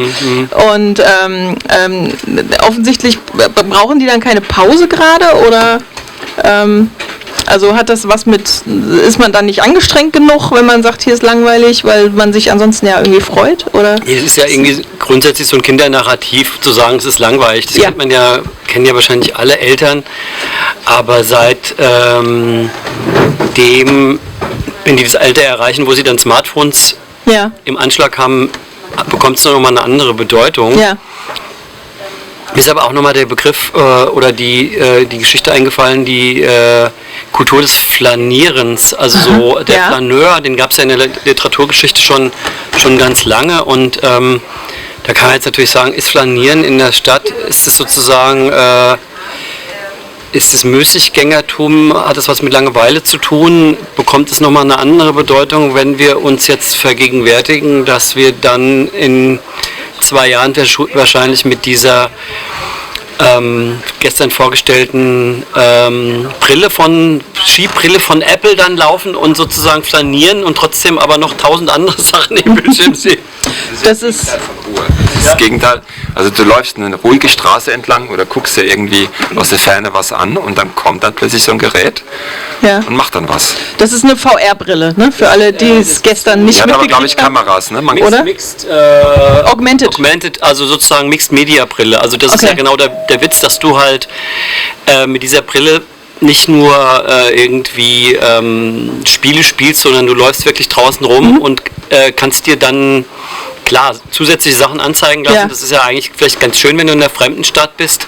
Aber wenn du, klar, also das wird mal interessant, weil das ja so ein, wie ich es gesehen habe, noch ziemlich klobiges Ding ist, aber das ist genau... Es sah ein bisschen aus wie eine Taucherbrille, ich habe ein Foto gesehen. Die aktuelle Brille ist das. Ach so, okay. Die aktuelle Brille ist, glaube ich, noch nicht für die Straße. Es ist wirklich eigentlich, die soll den Computer zu Hause ersetzen. Also, dass du eigentlich deine Bildschirme so layoutest wie bei dir zu Hause oder in deinem Hotelzimmer. Also die aktuelle Brille, die ist noch nicht für den mobilen Einsatz gedacht. Ah, okay. Also da war ja so ein Akku-Pack schon dran, wo du dann irgendwie damit, also das wird auf jeden Fall in diese Richtung gehen, dass man damit auch draußen rumläuft. Es wurde zumindest jetzt noch nicht als das, also auch die Anwendungen, die waren bisher alle irgendwie nur drinnen drum. Also es geht sicher in die Richtung. Es geht in die Richtung, ja? Gab es nicht diese Google Glasses oder was auch immer das mal waren vor ein paar Jahren, die den Leuten irgendwie aus dem Gesicht geschlagen haben, weil da Kameras vorne drin waren, die auch nach vorne gezeigt haben? Also da wäre es ja auch interessant, wenn einer so ein 3.500 € Brillengerät erstmal vom Kopf zieht. Aber ich finde dieses Flanieren, das was du gesagt hast, das ist eine sehr schöne Aktivität, um sich selber Ruhe zu nehmen und einfach nur zu sein und dann auch die Gedanken streifen zu lassen, so ohne ein hehres Ziel zu haben, so okay, hier gehe ich links oder rechts rum, da vorne ist eine Wiese, ja okay, lass uns irgendwie da längs gehen. Und das sollte ich häufiger machen, das ist ja eine schöne Inspiration. Ja. Da ist mir auch noch was zu eingefallen, gerade eben, wo diese Momente der Langeweile entstehen können, und zwar beim Warten. Wenn ich bewusst spazieren, flanieren gehe, dann ist oft Musik oder irgendwas auf den Ohren. Beim auf jemanden warten weiß ich ja nicht, wann derjenige kommt. Deswegen mache ich vielleicht nicht die Kopfhörer noch rein. Könnte ja direkt in 30 Sekunden da sein. Fängst nicht den nächsten Podcast Manchmal dauert es aber dann auch noch 10 Minuten, bis jemand kommt. Dann stehe ich diese 10 Minuten nur rum und schaue in der Gegend rum. Okay. Du hattest auch was, ne? Ja, das hat mich an diese berüchtigten 5 Minuten auf dem Bus warten erinnert, weil das sind immer so 5 Minuten in meinem Leben, die sich anfühlen wie eine halbe Stunde, weil man irgendwie nichts zu tun hat und gerade in einer fremden Stadt, also ich komme nicht aus Berlin, steht man dann da und starrt jeden Bus an und vergleicht das nochmal 100-mal mit dem Handy, was einfach ein totaler Stressfaktor dann ist, während man auf diesen Bus wartet, was eigentlich nur stehen ist, wird auf einmal zu Stress und das finde ich auch immer ganz interessant. Okay, das wäre dann jetzt quasi das Gegenteil von dem, was du erlebst. So ist mein Warten gar nicht. Ja, okay, mal klar, die Rahmenbedingungen müssen erstmal stimmen, dass man nicht noch irgendwas an Informationen rausfinden muss in dieser Zeit. Wenn ich aber genau weiß, ich warte jetzt hier auf irgendwas, das kommt irgendwann, ich weiß nicht genau wann, aber so lange stehe ich jetzt halt hier, kann man Menschen beobachten, Häuser beobachten, Details auf Balkonen, auf den Häusern, weiß ich nicht, solche Sachen. Ich mag es, in einer Schlange am Supermarkt zu stehen. Auch wenn es dauert ja nicht allzu lange in der Regel, weil dann wird die nächste Kasse aufgemacht. Aber dann kann man dann gucken, was die Leute so alles einkaufen. Und dann kann man so seine Schlüsse ziehen. Das finde ich total spannend. Komm her, wir warten auf dich. Moment übers Warten. Deswegen habe ich gedacht, du stehst hier so und ich warte auch, dass du dich setzt. Wir können da Einfluss drauf nehmen, glaube ich. Genau, und wir können, ganz genau. Ja, also wir sind jetzt genug. Ich glaube, hier werden keine Pausen mehr aufkommen. Genau, also wir sprechen tatsächlich gerade über das Warten, ein bisschen auch, wir sind gekommen vom Langweilen, ob das was Gutes ist, ob wir das wieder lernen müssen. Hallo Lukas. Hi, sagst du mir deinen Namen gerade? Mein Name ist Helen, hi. Hallo Helen. Wir machen nochmal eine Namensrunde, ich glaube es sind ein paar neue Leute, ne? Thomas, richtig? Peter. Ernsthaft? Sorry. Entschuldigung. Ich habe vorhin Peter gesagt und jetzt Peter, stimmt aber was nicht? Nee, sorry, mein Hirn, ich weiß nicht, für mich, egal. Patrick, richtig. Leonie, hi. Lukas. Hallo Lukas. Robert. Robert. Sophia. Sophia und Stefan. Stefan, sorry, Sorry, entschuldige. Claudia. Hi, ich habe dich noch gar nicht gesehen, du hast dich von hinten angeschlichen. Ja, siehst du mal, deswegen. Wunderbar. Was hat dich angefixt gerade? Warten. Warten, okay. Wartest du auf was? Vor einigen Jahren ein Projekt zum Thema die Kunst des Wartens gemacht habe und mich mit dem Thema Warten im öffentlichen Raum beschäftigt habe als Performance. Als Performance. Hast du, also da fällt mir jetzt natürlich Warten auf Godot ein, aber das ist wahrscheinlich jetzt ein wir ganz haben alter eine Hut. Bushaltestelle inszeniert und haben eine Wartehotline zum Thema Warten konzipiert. Also gewissermaßen ein Hörspiel. Ein Hörspiel? Zum Thema Warten. Cool. Gibt's das noch irgendwo? Leider nicht. Es wird immer mal wieder weiterentwickelt. Die Service-Komplizin.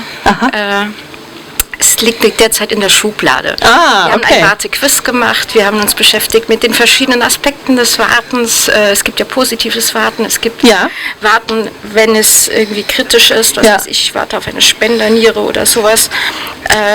Es gibt kurze Warteperioden. Es gibt sehr lange Warteperioden. Es gibt im klassischen Service-Design das Thema natürlich Warten wird als länger empfunden, wenn man es nicht ankündigt und so weiter und so fort. Genau, also das hatten wir ja auch quasi gerade, ne? Das entspannte Warten. Ein bisschen später dazu. Nee, alles gut. Also das entspannte Warten auf jemanden, man weiß, der kommt gleich, man hängt rum, hat vielleicht Ideen und versus das andere Warten auf den Bus, stehe ich an der richtigen Haltestelle, kommt der wirklich gleich, habe ich mich vielleicht verlesen, lieber nochmal checken. Also das sind ja ganz unterschiedliche Formen des Wartens. Genau, wie war das für dich gerade, als du hier gewartet hast? Ich war neugierig und ich habe abgewartet und ich wollte herausfinden, was das für ein Format vor allem ist, was ihr hier macht, was ich super spannend finde. Also für mich war dieses Warten gerade sehr inspirierend. Womit wir wieder Rewind, eine Stunde vorher ungefähr, haben wir über das Inspirieren gesprochen, wie wir inspiriert werden, ob Inspiration ausreichend ist oder ob man auch noch Motivation braucht, ob man durch Warten vielleicht Inspiration kriegt. Wie sieht das aus bei euch? Jemand, ja? Also um nochmal zu dem Punkt zu kommen, den wir jetzt nur kurz angesprochen haben, was ich vorhin gesagt habe, es entsteht Kreativität durch Langeweile. Ja. Oder halt auch durch Warten. Das wäre so ein Punkt, wo man das nochmal konkret mit Inhalten füllen kann, ob jemand erzählen kann, wie es bei ihm schon mal oder bei ihr schon mal passiert ist, dass wirklich so genau sowas entstanden ist dann. Ja, auch das Warten hatte früher eine andere Qualität. Also wenn man zum Beispiel auf Musik gewartet hat im 19. Jahrhundert, dann konnte man lange warten, und musste dann irgendwann mal ein Klavier lernen oder sowas. Und heute ist das Warten weg, weil wenn du Musik hören möchtest. Also du meinst, man musste das früher selber lernen, um sich selber dann vorzustellen? Ja, also diese Prothetik, dass man nicht mehr echte Sachen um sich hat, sondern Prothesen. Und, Tonaufnahmen sind Prothesen von echten Aufnahmen. Und früher hat man halt vieles selber gemacht und wenn nichts da war, hat man sich gelangweilt.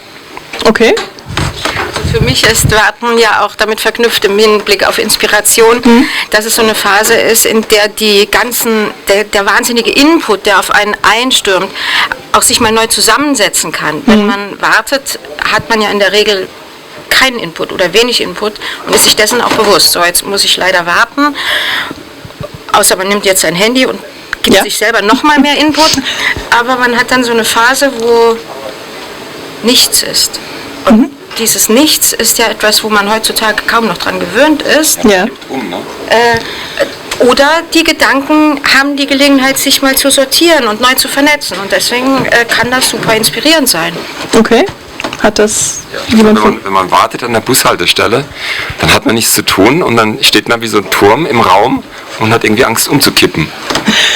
Ich kippe jetzt hier gleich um und dann nimmt man das Handy und dann ist gleich wieder eine Stabilität da. Also Unterhaltung. Okay, ich warte mal ein bisschen. Ich warte immer noch. Wie lange können wir im Gespräch warten? Das ist übrigens auch ganz interessant. Ja? Das kommt einem natürlich sehr lange vor. Ganz genau. Gerade bei so angeleiteten Sachen wie, ich moderiere teilweise Gruppenreflexionen Und dann noch im digitalen Raum, da muss man aber ganz genau bis 10 zählen, weil bis dahin, die Leute brauchen ja auch erstmal zum Nachdenken selber, bis eine Antwort kommt. Aber das beobachte ich gerade in der Lehre an der Hochschule, das können da die meisten Leute mit einem Lehrauftrag nicht, dieses Abwarten. Und ich glaube, da geht viel verloren bei, dadurch, dass den Leuten die Zeit nicht gegeben wird. Okay. Ja, Stille aushalten ist halt schon auch so ein Thema, ne? Stille aushalten? Stille aushalten. Ja. Ich frage mich ehrlich gesagt aber gerade was anderes. Ja. Wie seid ihr auf das Thema gekommen? Warum warten? Ist das hier eigentlich so eine Runde, wo man einfach irgendwie drauf losredet und man kommt auf die Themen oder... Verstehe, es kommt ein Nicken. Es ist ein Strom, es ist ein Flow, eine Fishbowl der Ideen sozusagen. Genau, also wir sind jetzt kein Panel mit, wir reden jetzt um 14 Uhr über das, um 15 Uhr über das, sondern wir reden über das, was ihr mitbringt. Und gekommen sind wir aufs Warten, über das Langweilen. Aufs Langweilen sind wir gekommen über Inspiration. Und irgendwann haben wir heute Morgen mal mit dem Wetter angefangen. Aber das kann ich nicht mehr alles rekonstruieren. Also, okay, from small into the deep talk. Ja, genau. Und es geht schnell, es wird schnell deep, habe ich festgestellt. Also, ja. Also ich würde gerne nochmal auf das eingehen, was du gesagt hast mit dem Warten bei Vortragenden. Also ich gehe selber noch zur Uni und bei mir ist es primär so, dass ich das Gefühl habe, dass meine Kommilitonen, dass es gar nicht daran liegt, dass sie es nicht wissen oder mehr Zeit brauchen zum Nachdenken, dass sie einfach keine Lust haben, sich zu melden und sich zu beteiligen, selbst wenn sie es wissen. Und ich melde mich dann ganz oft und sage etwas einfach nur, weil mir die Person vorne unglaublich leid tut und will dann aber immer nicht wie so der beste Streber wirken, weil ich mich nicht jedes Mal melden will. Aber ich denke mir so, Leute, wir sind 30 Leute hier, kann bitte mal irgendjemand was sagen? Für die Person vorne ist das doch auch nicht schön. Und ich glaube, dass das die schlimmste Art des Wartens ist, wenn du da vorne stehst und du guckst in diese Gesichter und du weißt ganz genau, ihr wisst die Antwort, jetzt sagt endlich was. Ich glaube, dass es ganz schlimm ist. Aber hat das nicht auch was mit... Für mich hat das irgendwie was auch mit dem Aushalten von Stille zu tun, das, was du ja auch gerade gesagt hast, dass man die Leere mit irgendetwas füllen muss, sei es beim Warten irgendwie das Telefon rausnehmen, bei dem Vortrag und der gestellten Frage, während sich keine Kommilitonin meldet, es auch füllen zu müssen, dieser Drang dazu und auch in Partnerschaften oder in Freundschaften, wie man dann da irgendwie es wieder füllen muss mit etwas. Also ich finde es auch, es ist von Person zu Person ganz unterschiedlich, wie sehr der Drang bei mir da ist, Stille füllen zu müssen. Mhm. Wie seht ihr das? Wie habt ihr das? Ja, also man hat irgendwie auch so einen Impuls in sich, der einen zur Aktivität treibt. Ich weiß nicht, woher der kommt. Der sagt, du stehst jetzt hier rum, kannst du nicht irgendwas machen? Ja. Aber es ist selten irgendwas Produktives, oder? Was man dann in der Wartezeit macht? Ja, es ist nichts Produktives, es ist eher so ein schlechtes Gewissen, was so hämmert so hinten. Ja. Es gilt ja auch als Zeitverschwendung, nichts zu tun und dann wird man ja schnell gebrandmarkt, wenn man nichts tut und zumal, wenn man nicht weiß, wie lange dieses Nichtstun dauert oder man ist verurteilt dazu, nichts zu tun, weil es könnte ja jeden Moment das Warten beendet sein. Ja, also die Liste der Sachen, die man an einem Tag tun kann, die ist wahrscheinlich nie so klein, dass einem nichts einfällt. Ja. Mal da noch was recherchieren vielleicht am Handy oder keine Ahnung. Ja, bis auf die Kinder, die sagen, das ist langweilig, ich habe nichts zu tun. Ja, was soll ich machen außer daddeln? Es gibt auch die Aussage, was soll ich tun außer daddeln? Also daddeln ist umgangssprachlich einfach das Ding in die Hand zu nehmen. Ja, dieses Ding da. Du hast ja gleich 2 davon. Wir hatten im Rahmen unseres Kunst des Wartens Projekts auch einen Vorschlag gemacht für Firmen, das Wartemal einzurichten, also einen Ort, wo man also ein Mal wartet, genau, ein Standort und wo explizit auch nichts getan wird und dann kommen ja durchaus auch Ideen, weil man ja vorher irgendwo war oder nachher irgendwo hingeht und dass das auch ein Ort sein soll fürs Wissensmanagement oder Kreativitätsmanagement. Dann hat man aber wieder das Problem, dann ist es ja kein... Dann hat es schon wieder eine Funktion. Dann hat es schon wieder eine Funktion. Ja. Also wenn ich auf dem Fahrstuhl warte, da wo ich arbeite, gibt es viele Fahrstühle sehr hoch, da wartet man schon mal länger. Aber es ist auch schon so, oh shit, ich nehme jetzt die Treppe. sonst stehe ich ja rum, ne? Ist dann meine Arbeitszeit, ich stehe hier rum. Ja, wir haben vorhin auch über über Literatur gesprochen zum Thema Warten. Also mir fällt da ein Buch ein, da wird nur gewartet, das ganze Buch lang. Und das ist sehr dick, also das ist der Zauberberg. Da ist also einer, der wartet die ganze Zeit. Ja. Und der Autor schafft es tatsächlich, damit ein ganzes Buch zu füllen. Ja. Also der hat sich Thomas Mann hat sich mit der Problematik des Wartens auseinandergesetzt zum Beispiel. Okay. Es gibt auch einen schönen Song von Element of Crime und du wartest. Scheint öfter mal ein Thema auch in der Kunst zu sein.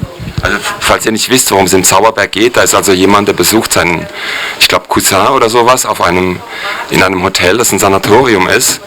Ja. Und bleibt dort einfach hängen. Ja. Und dann zuerst sagt er, ich bin jetzt 2 Wochen hier, dann 3 Wochen. Und irgendwann ist es dann so weit, dass er es nicht mehr zählt. Ja. Mhm. Okay.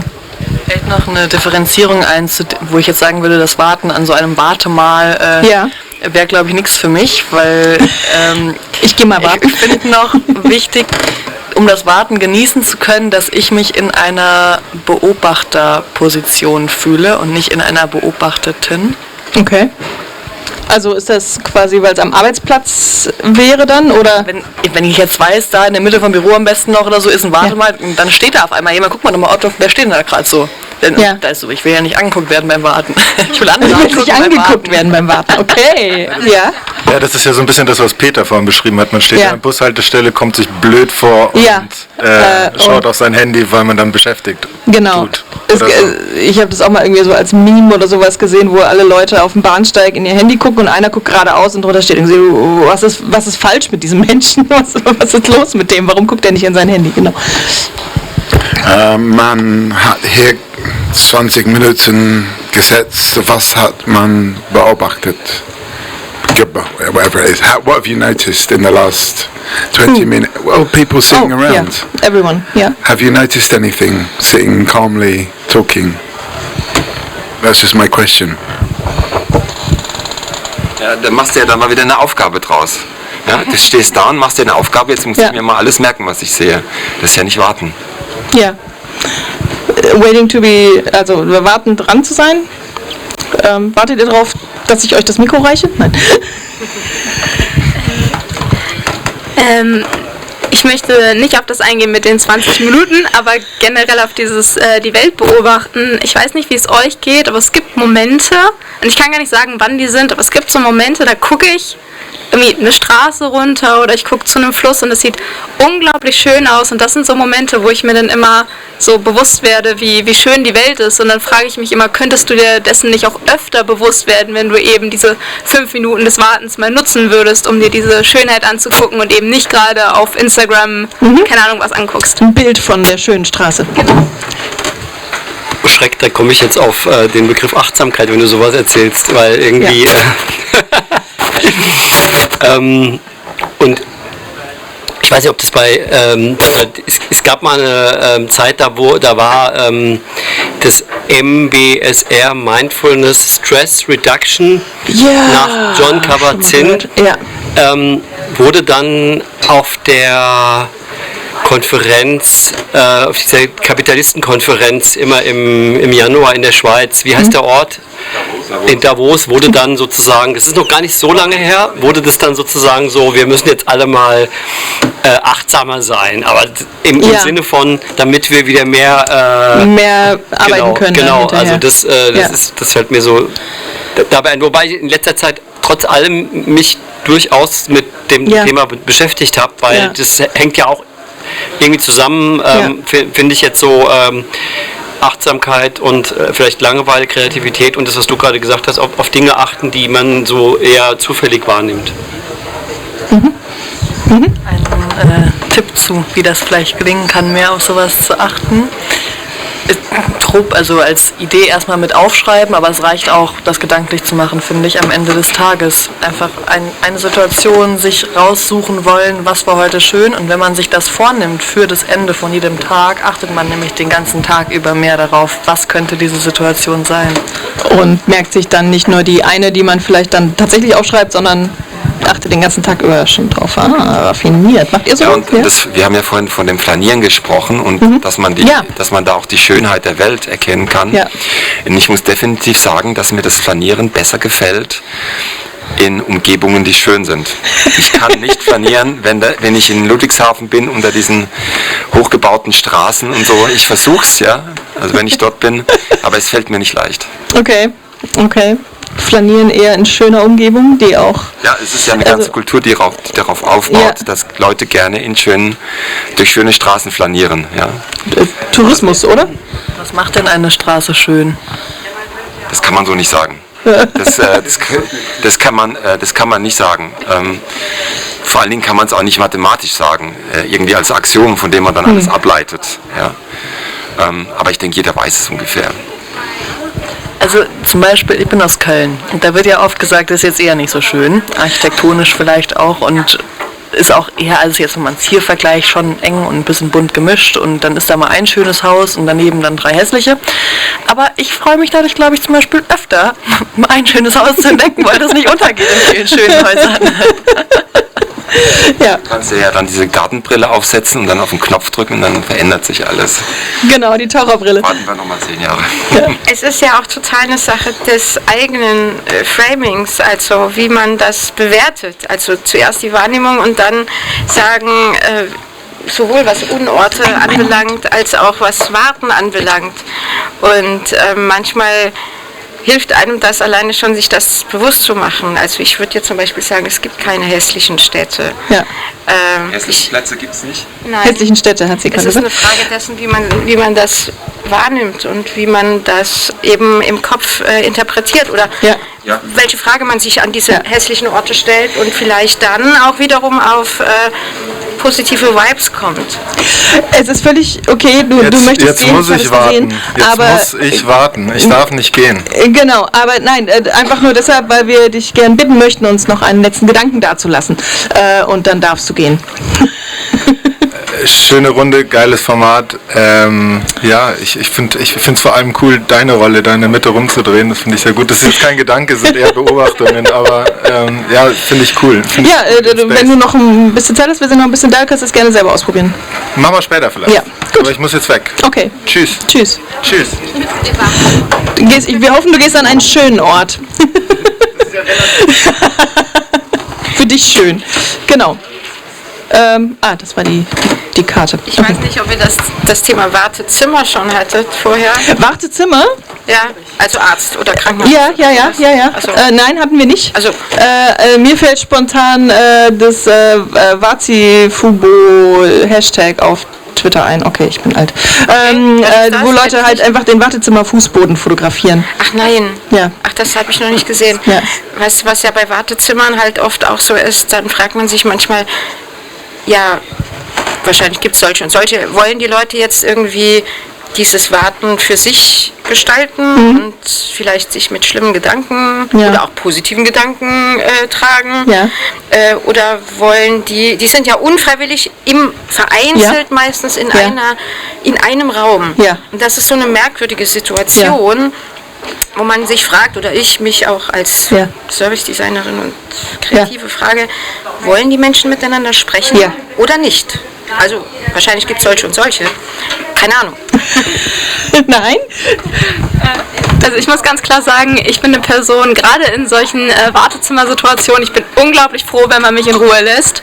Also ich meine das gar nicht böse und wenn mich jemand irgendwas fragt, werde ich immer lieb und nett antworten, aber es ist so eine Situation, wo ich mir denke, was kann jetzt, ich sag mal so, bestenfalls aus diesem Gespräch entstehen? Okay, bestenfalls ist es ein schönes Gespräch und ich fühle mich gut, toll. Schlimmstenfalls möchte die Person danach nochmal was mit mir zu tun haben und dann muss ich die nochmal sehen. Und auch wenn sich das total gemein anhört, ich habe echt gute Freunde und ich bin schon ein Mensch, der wirklich gerne auch alleine ist und auch gerne alleine ist.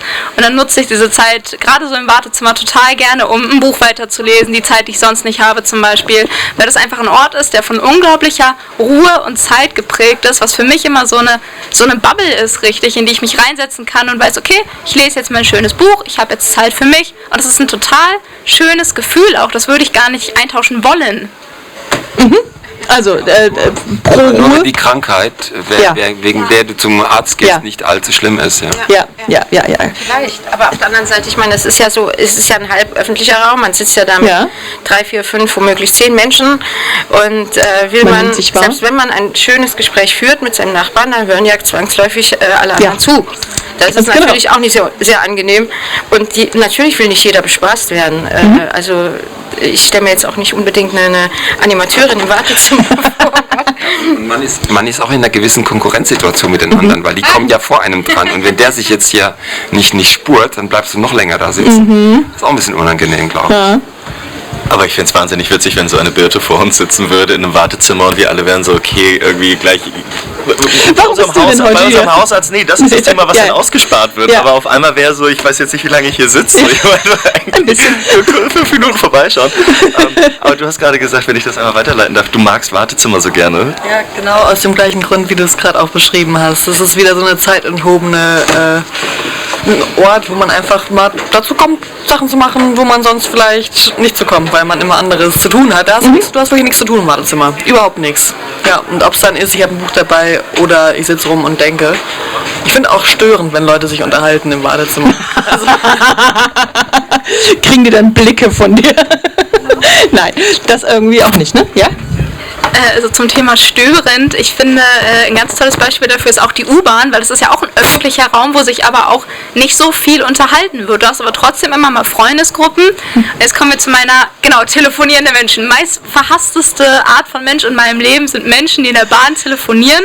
Ich hatte es neulich, ich saß im Metronom 1,5 Stunden und irgend so ein Möchtegern-BWLer meinte, eine ganze Stunde seine Businessgespräche da führen zu müssen und ich wollte was für die Uni machen und habe mich total gestört gefühlt in meiner ganzen Daseinsform. Okay. Darf man sich da einmischen? Ja, darf man sich da einmischen, wenn jemand irgendwie... Vielen Dank, ich arbeite für das Konkurrenzunternehmen und... haben Sie schon mal was von Datenschutz gehört?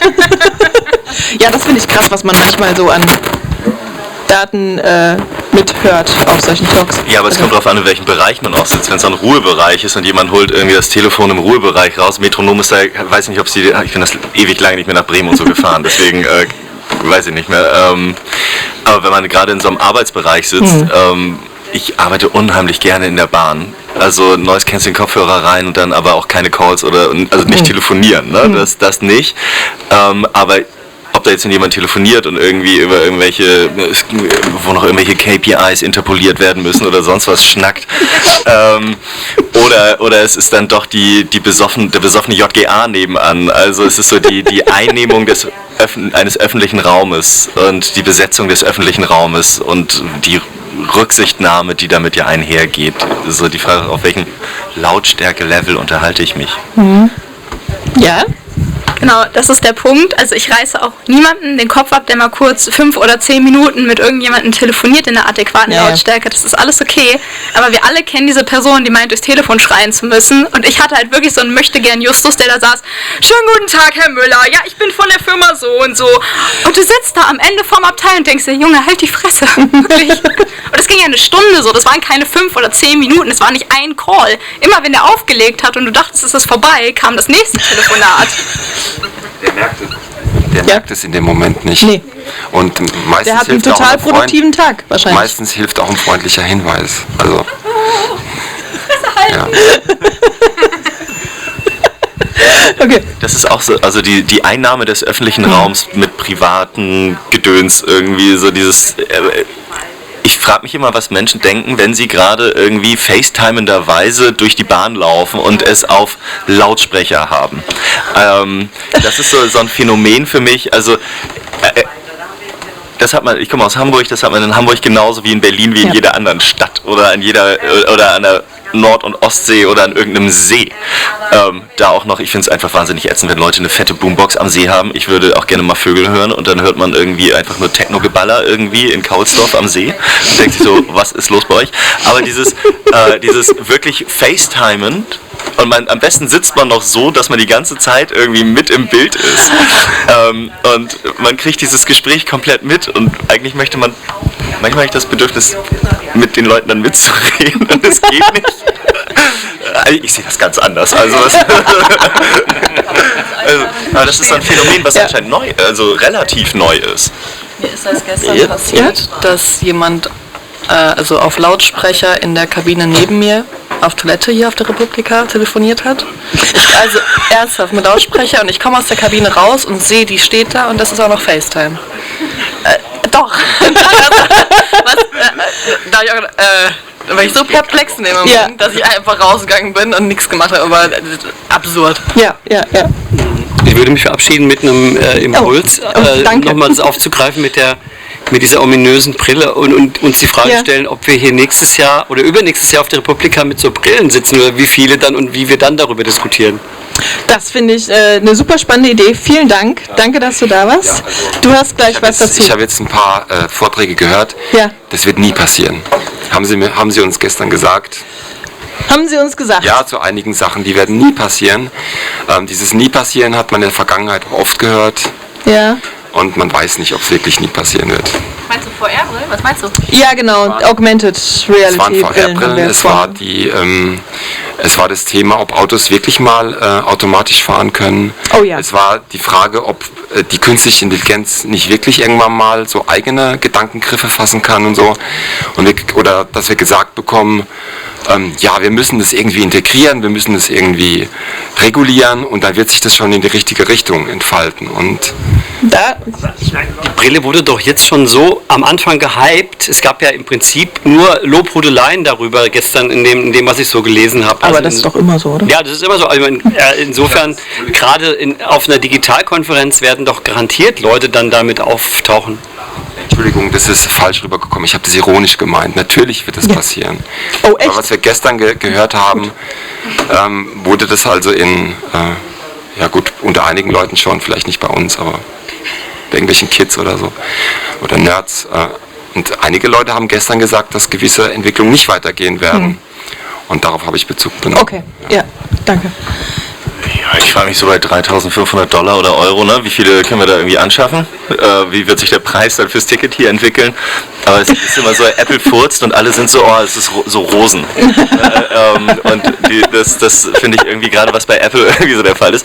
Interessanterweise hat die Aktie erstmal irgendwie so den Facebook gemacht, erstmal so, okay. Ist erstmal runtergegangen. Insofern, also ich bin da total gespannt drauf, wie das weitergeht. Das ist mit welchen Frage. Technischen Entwicklungen wir uns nächstes Jahr hier wieder treffen. Du verabschiedest, okay. Einen letzten, dann machen wir eine Runde mit letzten Gedanken. Komm. Eine Runde. Okay, dann dürft ihr nicht. Genau. Hast du was? Nee. Dann? Also mir macht es hier sehr viel Spaß und die Runde hat auch viel Spaß gemacht. Sehr schön, das freut mich total. Jetzt vielleicht? Wartet nicht zu lange. Wartet nicht zu lange, ja, weil man es immer in der Hand hat, ne? Ich fällt bei so VR-Sachen und Augmented Reality-Sachen ein, wann können wir, diese vermeintlich junge Generation, wann können wir endlich nicht mehr mithalten? Wann sind wir diejenigen, die meckern? Oh, das, ja. Hm? Ab 30. Ja, ich wollte gerade sagen, da gibt es so einen gewissen Punkt. Da bin ich schon durch. Noch kann ich das. Man sagt ja irgendwie, alles, was erfunden wird, bis man irgendwie 15 ist oder 20 oder so, ist normal. Alles zwischen 20 und 30 ist geiler Scheiß und alles, was erfunden wird, wenn man älter ist als 30, ist irgendwie... Für mich ist auch mithalten und verstehen und normal auch ein Unterschied. Also mithalten ist noch, ich muss arbeiten, um etwas zu verstehen und der Rest ist dann, okay, nee, lass das mal die Kleinen machen. Ne? Ja. Okay. Du? Zum VR-Thema nicht, aber zu der Runde hier sehr angenehm, dass man ins Reden gekommen ist auf einer persönlichen Ebene, ohne viel Wissen zu brauchen. Das hat mir Spaß gemacht. Genau. Wir gucken auch nichts nach, wir überprüfen auch nichts. Zum VR-Thema, also ich war gestern beim Vortrag nicht dabei, habe das aber natürlich auch mitgekriegt, den Hype mit diesen VR-Brillen. Ich hatte gerade auch selber eine auf beim ZDF-Stand, kann ich sehr empfehlen, das war eine ganz tolle Erfahrung. Und ich muss ganz ehrlich sagen, ich glaube nicht, dass sich dieses Modell, betone ganz deutlich, dieses Modell in der Bandbreite durchsetzen wird, weil es ist viel zu schwer vorne. Also ich würde damit keine 8 Stunden am Stück arbeiten, das würde einfach wehtun. Ich würde damit auch keinen Film gucken, weil ich gucke Filme mit meinem Freund zusammen oder so abends auf der Couch, dann will ich kuscheln, dann habe ich ganz bestimmt keine Brille auf dem Kopf. Und was ich mir aber sehr gut vorstellen kann, ist, dass sich das in die Richtung Gaming entwickelt, weil als Gamer ist das ein total geiles Erlebnis und ich denke, dass das sehr in diese Richtung gehen wird und dass es in ein paar Jahren für den Arbeitsmarkt bestimmt auch noch mal eine Abwandlung davon gibt, im Sinne von, lass es so eine Brille sein, auf jeden Fall ein wesentlich leichteres Modell, was sich dann auch bestimmt in den Alltag integrieren wird. Und wie das aussehen wird, wissen wir noch nicht, aber dieses fette Ding wird es nicht sein. Es ist für mich ein bisschen so, als hätte jemand gerade so das erste Handy vorgestellt, das halt so ein Kilo wiegt. Diesen Klotz da, den die Leute früher im Auto hatten. Ne? Und ich glaube, wenn wir in 10 Jahren darauf zurückblicken, dann wird das so das erste Handy sein. Und deswegen bin ich auch ganz gespannt, wie sich das weiterentwickeln wird, weil das hat durchaus auch positive Seiten. Also ich würde da wirklich nicht nur auf die Technik schimpfen. Ich bin gespannt. Gut. Wir schimpfen nicht nur auf die Technik. Genau, du hast auch noch ein... Ich gab ja mal vor, glaube ich, 8 Jahren so ein Buch, Analog ist das neue Bio. Und damals hat man irgendwie gelacht, aber das scheint jetzt bei Jüngeren tatsächlich so ein Thema zu sein. Also, dass sowohl Fotografie als auch Vinyl und so weiter, dass die Sachen kommt alles wieder. Genau, ja. Dankeschön. Wunderbar. Thank you, everyone. I think we're going to take a little break. Yeah. And then we're back again. And then vielen Dank. We'll be in Amsterdam for Mozfest between 19th and 21st of June. So if you happen to be there, come and see us. Or just come see us in London. Ja. Ich habe Deutsch gelernt in der Schule. Introduce here Margot Przemyska. All the way from Poland via London. All the way from Białystok. If you're wondering what this is not a human installation. It is kind of, but it's a talk show. And you're invited to come and join us. Could be our first guest. The rule is one person in the middle, so I'm just going to assume the position in the middle. Everyone's welcome to join. Hello, where are you going? Do you want to come to our talk show? We're just starting, really. Stay for 2 minutes. Tell us where you're going. Tell us where you're going. Where are you going? Yeah, exactly. I know. Yes. What can you do? Give him a round of applause. Give him a round of applause. He deserves it. He just changed his clothes. Anyway, I'm Margot. What's your name? Jochen. We've got also Mikey and Bina. Welcome. This is Talkaoke, which is a pop-up talk show. The way it works is you talk, we spin the conversation around and just see what happens. Some people sit down, some people go. So where are you going, Jochen? I wanted to go to swim. Okay. What's stopping you? You. Okay, good. Is it all about swimming? Is it all about swimming at Republica? Is it about the flow? What is it about in Republica for you? I think I had to cool my head now. Yes. Okay. But it's not everything about swimming here. No. Okay. Actually, it's a possibility that's actually great. Okay, so the possibility of having a swim is a good one. Do you need to cool your head, Mike? Definitely, but I've already appeared on the Republica Flickr page as the one photo in the swimming pool has got me in it. But since then I lost my goggles, so has anyone seen some clear Speedo goggles? They belong to me. Okay, it's a call out for people who are going swimming or have found a pair of goggles. Return them to Mikey. Have you been swimming for fame? Have you done this to get famous? Are you hoping to get famous by coming to Republica or going swimming? No, I'm not hoping to get famous anywhere, actually. Do you have hope? Do you have any hope for anything? This lady's going there. She's looking like, would you like to join our talk show? Do you have hope? Do you have hope? Oh, can somebody help? Translating. Help. Hast du Hoffnung? Yeah. I understand home. Okay, both. Do you have hope? Yeah? I'm hopefully and I have home. Oh, okay. Come and join us for 2 seconds of your time. We've got Jochen, we've got Mikey, we've got Bina and Margot. What's your name? Susan, come and grab a seat for a second. At the moment, yeah, of course. 2 seconds, 3 seconds, however long you can spare. Right now, what we're talking about is Jochen was going to go swimming, and Mikey went swimming yesterday. He lost his goggles, and we're just kind of talking about hope as well. I don't know how we got to that. Maybe I just made it up. But have you been in the swimming pool already? No, I haven't been there, but I would like to do. Yes. Yeah. Yeah. You've been to Republica all 3 days. What are you doing here? How has it been? Yes, I met an old old friend also in Berlin. I know him from my studying. Yes, I stay here 3 days. Okay. So it's a way to reconnect with friends. I mean, have you seen any friends? Have you made any new friends, Jochen, or is it rush? What is it? No, I met friends, a lot of friends. I stay at a friend's place. Made a new friends, I don't know, maybe today. I mean, what about you, Mikey? Have you made any friends? I've found that as I get older, it's harder to make new friends. Oh, and why is that? Do you just stop? Have you stopped trying, or what is it about? No, I don't. I think older people are more resistant. Maybe it's me. I'm more. I don't know. I just make that. I don't really know actually why, but I used to make friends more often when I was younger. Let's ask these people there. Do you make friends? Is it easy for you to make friends? Have you made friends at Republica? I haven't made friends at Republica. You haven't? Maybe come sit here. Oh, well, grab a seat. This is a pop-up talk show. This seat has been hand-selected for you, and for you as well. You come and join us. This is Talkaoke pop-up talk show. Right now we're talking about friendships. It doesn't get worse and more difficult when you get older. But meanwhile, we're just going to do a round of names. We've got Bina, Mikey, Jochen, Leo, Susanne. and we've got what's your name? Anonymous. Right now, I recognize this character. I mean, is this your friend? Can you just tell us? Is this your friend? We're talking about friendship right now. Come on, join us to that's my friend, and I wanted him to participate for a few minutes. Okay. Yeah. Do you think he will have much to contribute? I don't know. Yeah, we'll see. And this is how it is with this talk show. It's called Talkaoke, and you decide on the direction of the subject. I just spin around. I try not to fall into one side because we are on the slope, on this Hoppetosse. And I just pass the microphone around. So we have been talking about friendship. You came and met your old friend. You've not really made friends here, have you? Didn't make friends, but I have a lot of friends here. Okay, right. So you've got a lot of friends. What about yourself? Like, are you good at friendship making? I think I am, but also it gets more difficult when you move around for studying, for working. Then it's somehow you're getting tired of always trying to meet new people and opening yourself again and again.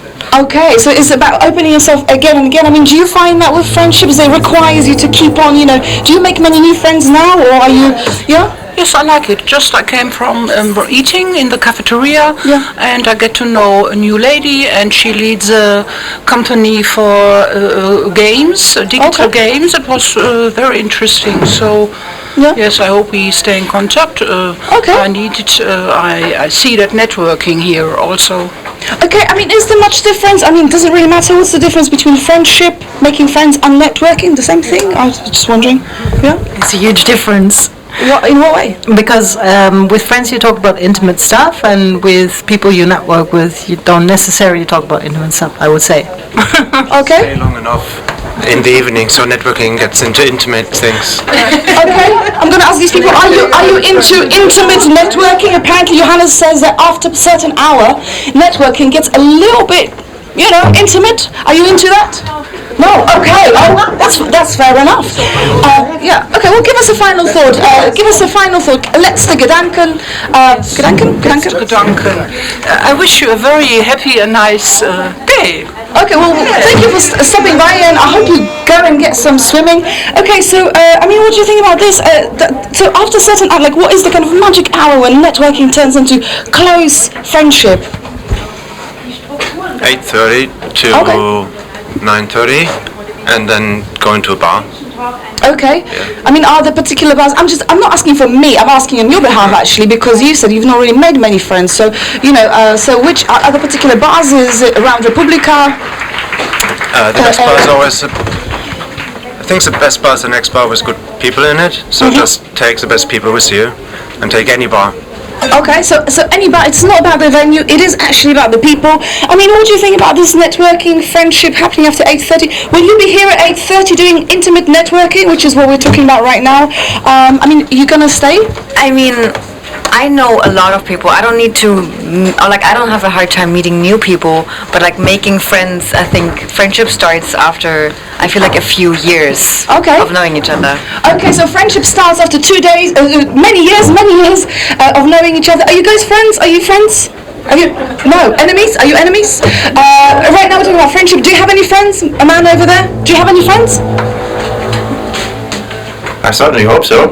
Okay, I mean, how do you know? How do you check? And by the way, this is a talk show. Come and grab a seat for 2 seconds. Just help us getting going. And a person over there. Yes, Mikey? Do you find that as you get older, it takes slower to make new friends, or you don't make new friends?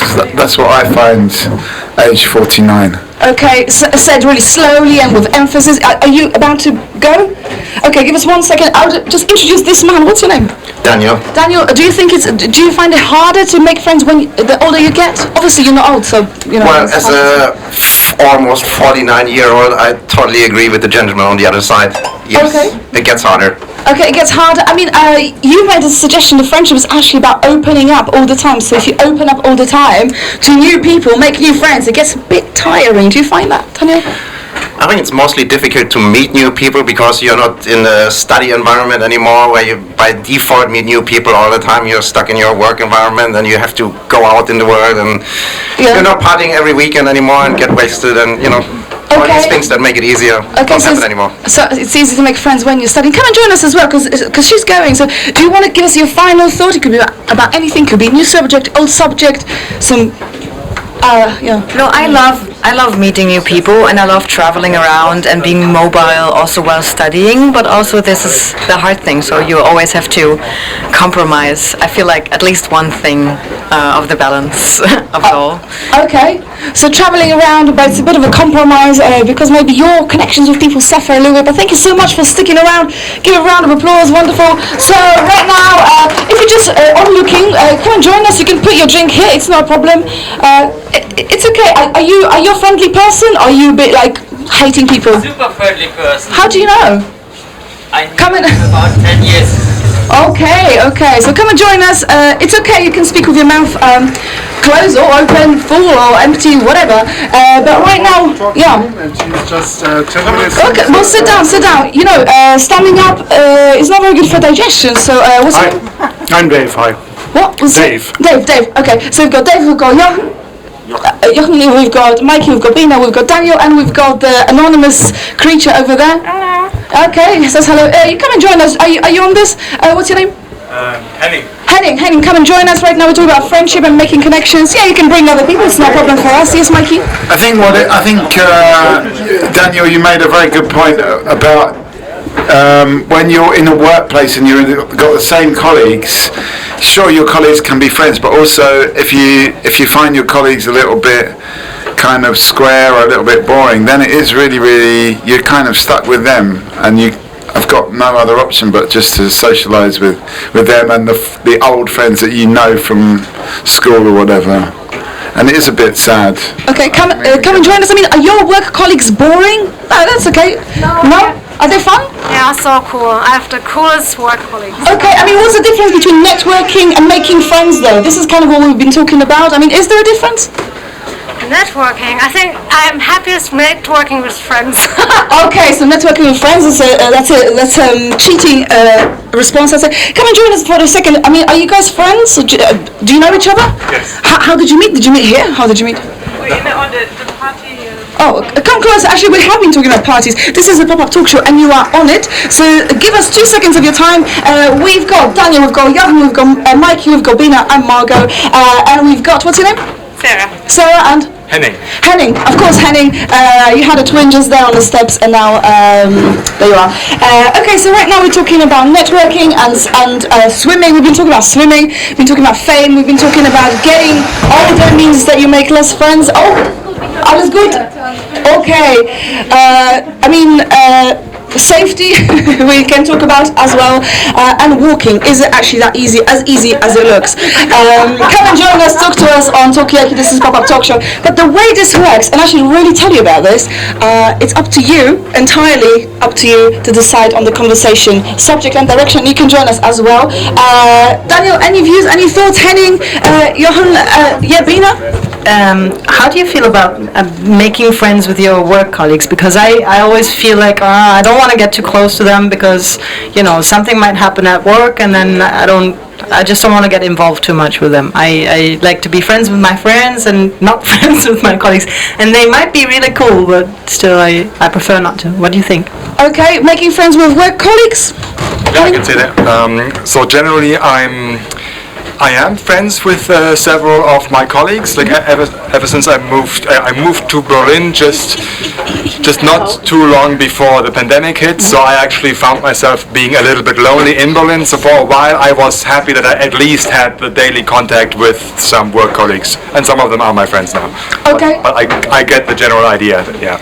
Okay, so the pandemic made it maybe a little bit easier. Maybe you got a bit desperate and had to make friends with your colleagues. Beggars can't be choosers. I mean, what about yourself, Jan? I mean, are you friends with your work colleagues? Are you happy with your friendships outside of work?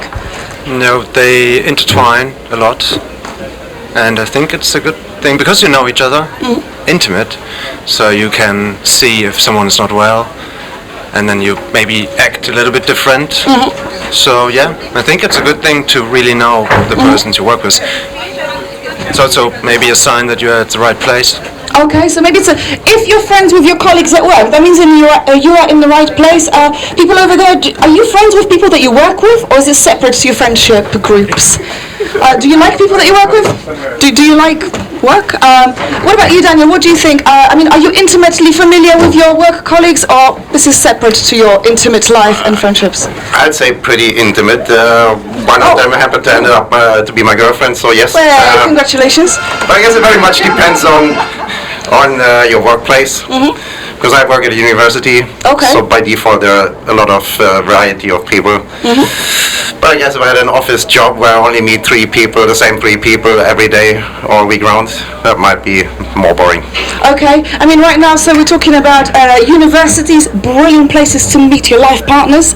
That's what we're talking about. I mean, but is it acceptable? Is it a common thing to kind of start going out with somebody that you are working with? I mean, yeah, Mikey? It happens a lot. Happened to you? It has, yeah. It happens a lot in our organisation, actually. There's some of my colleagues that have actually gone through two or three different partners from our organisation. So it can be, I don't want to use the word incestuous because no one's actually related, but it can happen a lot, especially when you're working at art collective like me. Okay, thank you, Mikey. And meanwhile, we've got a new face around the table. Tell us your name. Felix. Felix, just straight off the bat, I mean, I think you have been interested in our conversation. Have you ever, got intimate with your work colleague? How was it? How did it go? Depends what you call intimate, right? On a sexually level. You mean my current workplace or back in the... Okay, let's... Well, I think we're open to, tell us either. I think with my first job when I moved out of my parents' place, it kind of got... Yeah? I mean, because Daniel here, he met his girlfriend at university, and actually before we kind of started talking about this thing, we were talking about, what's the difference between friends, making friends, or networking with people. We have been talking about, workplace. If you are friends with people that you work with, then you're probably in the right place, you're doing it right, but also, and everything in between. I mean, the one good thing about getting together with someone in the workplace is at least you know they've got a job and they are employable. Because not all partners are employable or have got jobs.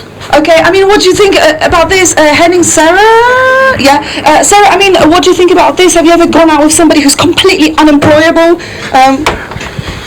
No, I don't think so. I mean, is somebody's work status part of the appeal? How does? I mean, clearly it was for you, and the kind of the novelty of moving out of your parents' house. Yeah. Any views? Yeah, I think it was really also the new experience, moving abroad, being not at the same place where you kind of grow up, and then going all in, and it was kind of. We also shared the same apartment, so and we had parties on Fridays, so kind of one thing moved to the other. So I think it was like the natural process when you're 19. Yeah, of course. I mean, Daniel, is the fact that your girlfriend works at university or had worked at university, was that part of the appeal? No. What was it? Didn't have anything to do with it. Okay. It was just that she was there and I was there. Okay, it just kind of happened. Okay, so I mean, we can take it in any direction. Do we want to talk about friendships? Do we want to talk about relationships in workplaces? Do we want to talk about, I think sometimes we just get a little bit too kind of serious about relationships, and that the difference between a lover and a friend shouldn't be that much of a difference, really. I mean, as I said, in our art collective, I'm just going to turn this down a touch. Yeah. In our art collective, there was a lot of different relationships going on between different members of the art collective. Yeah, but you not anymore, actually. Okay, so at the moment is a relationship drought at the People Speak Art Collective. It's a bit like this, but you said something like friendship, being friends and being lovers. There shouldn't be such a big difference between. I mean, what do people think about this? I mean, is it much different, Henning? And that absolutely depends on the people that are involved. I think it comes with a lot of challenges. It's not we can talk about it and make it sound easy, but I think it takes a certain mindset that many people don't have. And what is that mindset? How to? Yes, sir. It's how to keep a business and relationship apart when you're talking about business or work. Mm-hmm. When it's also to be able to make clear to everybody else involved in work that the relationship doesn't play a part in what you do, but there's always the danger. Mm-hmm. I mean, is it a real danger? Is it like people's suspicion that if you are kind of romantically involved with someone that you work with, there's going to be, Finish your sentence. No, that's it. I left it deliberately on ellipsis, so it's really not a problem. I can just end it any time. All right, I just wanted to add that I find it really important to be friends. Give us your final thought just before you go, but Bina's got to finish her sentence. Thank you. That your partner, I just want to relate with people who can also be my friends. So if I'm, with a partner, that there has to be some kind of friendship underneath. That's okay, so you have to be friends before you can be partners, and then maybe, if it goes well, we can work together. Yes, will you leave us on a final thought? Anything that you want to throw into this mix? Any kind of mic drop moments? Now is your moment. It doesn't have to be deep, but if it's deep, it's good. Yeah. It makes a big difference what kind of the kind of workplace. I assume it is easier in the workplace you are in, mm-hmm. But when it's a political organization or when it is a public workplace, it's tricky to be to find a partner or to meet someone at the workplace, and then you cannot move anywhere. Okay, so yeah, art collective, a bit of a kind of open community. Yeah, it's almost expected, but if it's a higher level organization, maybe it's just a little bit more difficult. Thank you so much, Sarah. Henning, any final thoughts from you? Can be about anything on, I think I was involved with someone from a workplace twice, and Or you know? No, I do know.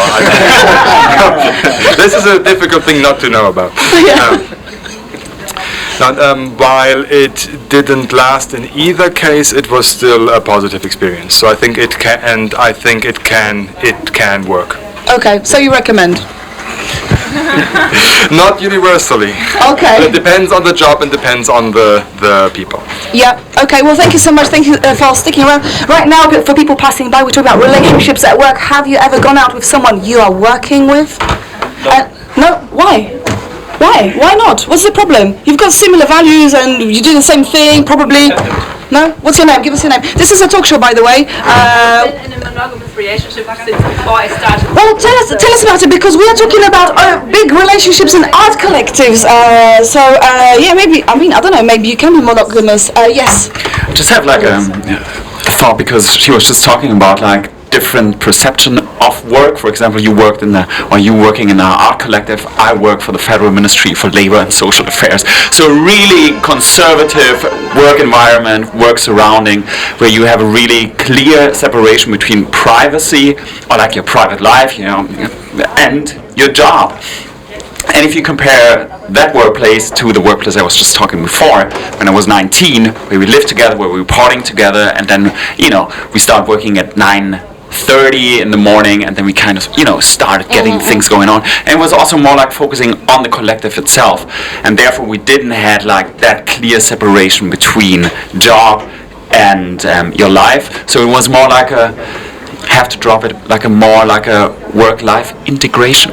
and not like the work-life separation. Okay, work-life integration. I mean, Daniel, what do you make of this? Also, I'm just interested in this idea of, maybe applying the kind of, there's a right type of job to have a relationship within, and there's a wrong type of job to have a relationship within. What do you think about this, Daniel? Well, I guess there are jobs where it's sort of inappropriate to have a relation within your work environment. Probably even illegal. Like probably, I don't know how it is in the army, for example. Can you have a relationship Does anybody know? with No. male and female soldiers in the same group or whatever that's called? So that's what I heard. So it really depends on the environment you are in. Like in my environment, teacher, student, it's a no-go. But of course, among your colleagues, that's fine.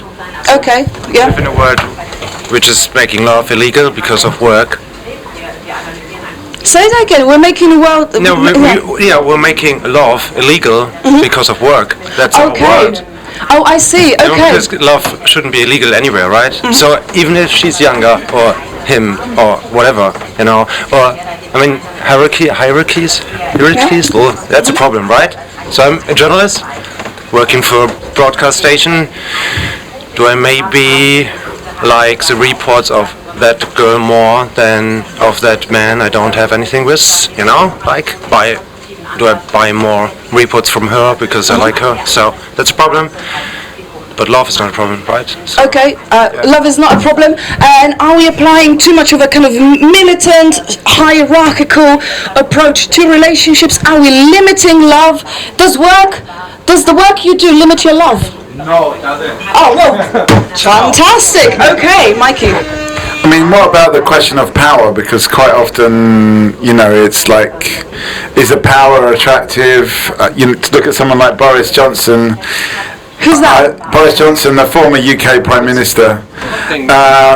He's got multiple families and ex-wives and wives. But I'm not an expert on what makes a man attractive, but I wouldn't choose Boris Johnson. Okay. But a lot of women have chosen Boris Johnson, so what's going on there with Boris? I mean, can you be attracted to an ugly person? I'm just going to shorten it.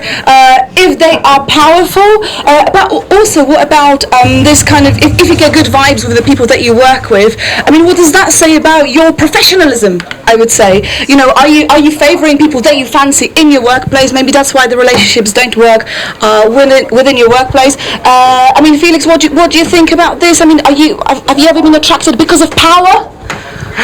Be honest.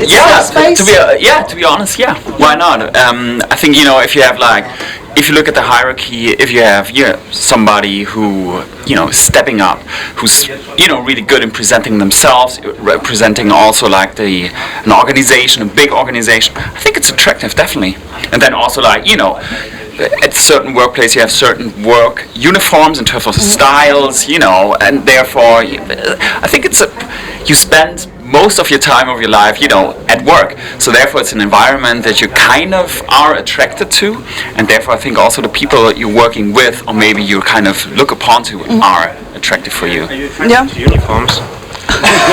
Because to share some intimate stuff, because I am attracted to people in uniforms, even if I don't like uniforms at all. Just to the uniform, for me, because I was just speaking yesterday about the topic of your dress code at ministries, in politics, and I just refer to that as, not an official uniform, but if you look at the lawyer or something like that, you have certain styles people wear. That was my idea of a uniform, so not like a uniform of a police officer or something. So kind of like a dress code or something like this. Yeah, okay. Are you attracted to uniforms or no? But I know a friend of mine is really attracted to builders' uniforms, like the high vis, reflective, kind of fluorescent gear, which I can't really get at all. To me, it's like, how can you be attracted? Not that this person wearing would fluorescent. they be attracted to this Yeah, fluorescent definitely, t-shirt? because they're wearing fluorescent I was going to ask orange. you, do you feel more attractive wearing fluorescent clothing? Are you attracted to uniform? Come on, tell us, just 2 seconds. Come on, 2 seconds, 2 seconds. You look pretty still to me right now. Come and join us for 2 seconds. Are you attracted? Okay. Well, we know where you're going. Anyway, so your friend is attracted to high-vis clothing? Yeah. I mean, it's the people in the clothing, but the high-vis is enhancing the level of attraction for sure. I've seen it happen. I've seen it firsthand. Yeah. This attraction to high-vis, to functional, and if that one is a fluorescent orange, but if it had like a reflective band on it, that would be it, you know. He's like an insect. Okay, right. Okay, I mean, what do you think of this? I mean, have you ever considered, I don't know, getting with somebody who's wearing high-vis clothing?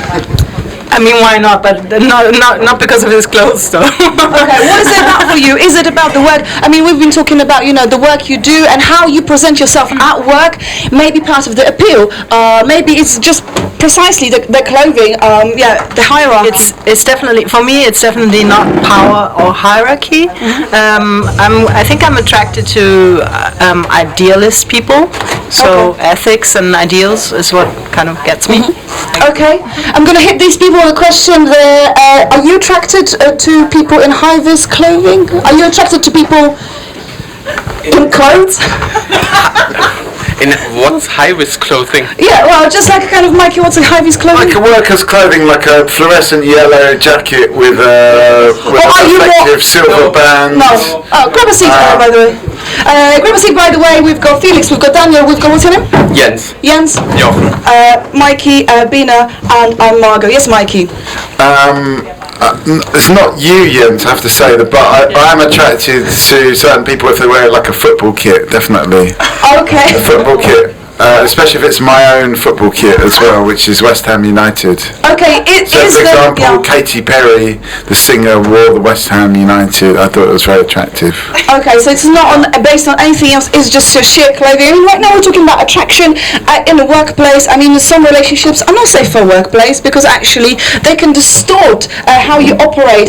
Yes, Felix? Well, I think it's interesting that you just mentioned it with the football kit and you actually wearing your VfL Bochum jersey, that really using the term is a uniform itself.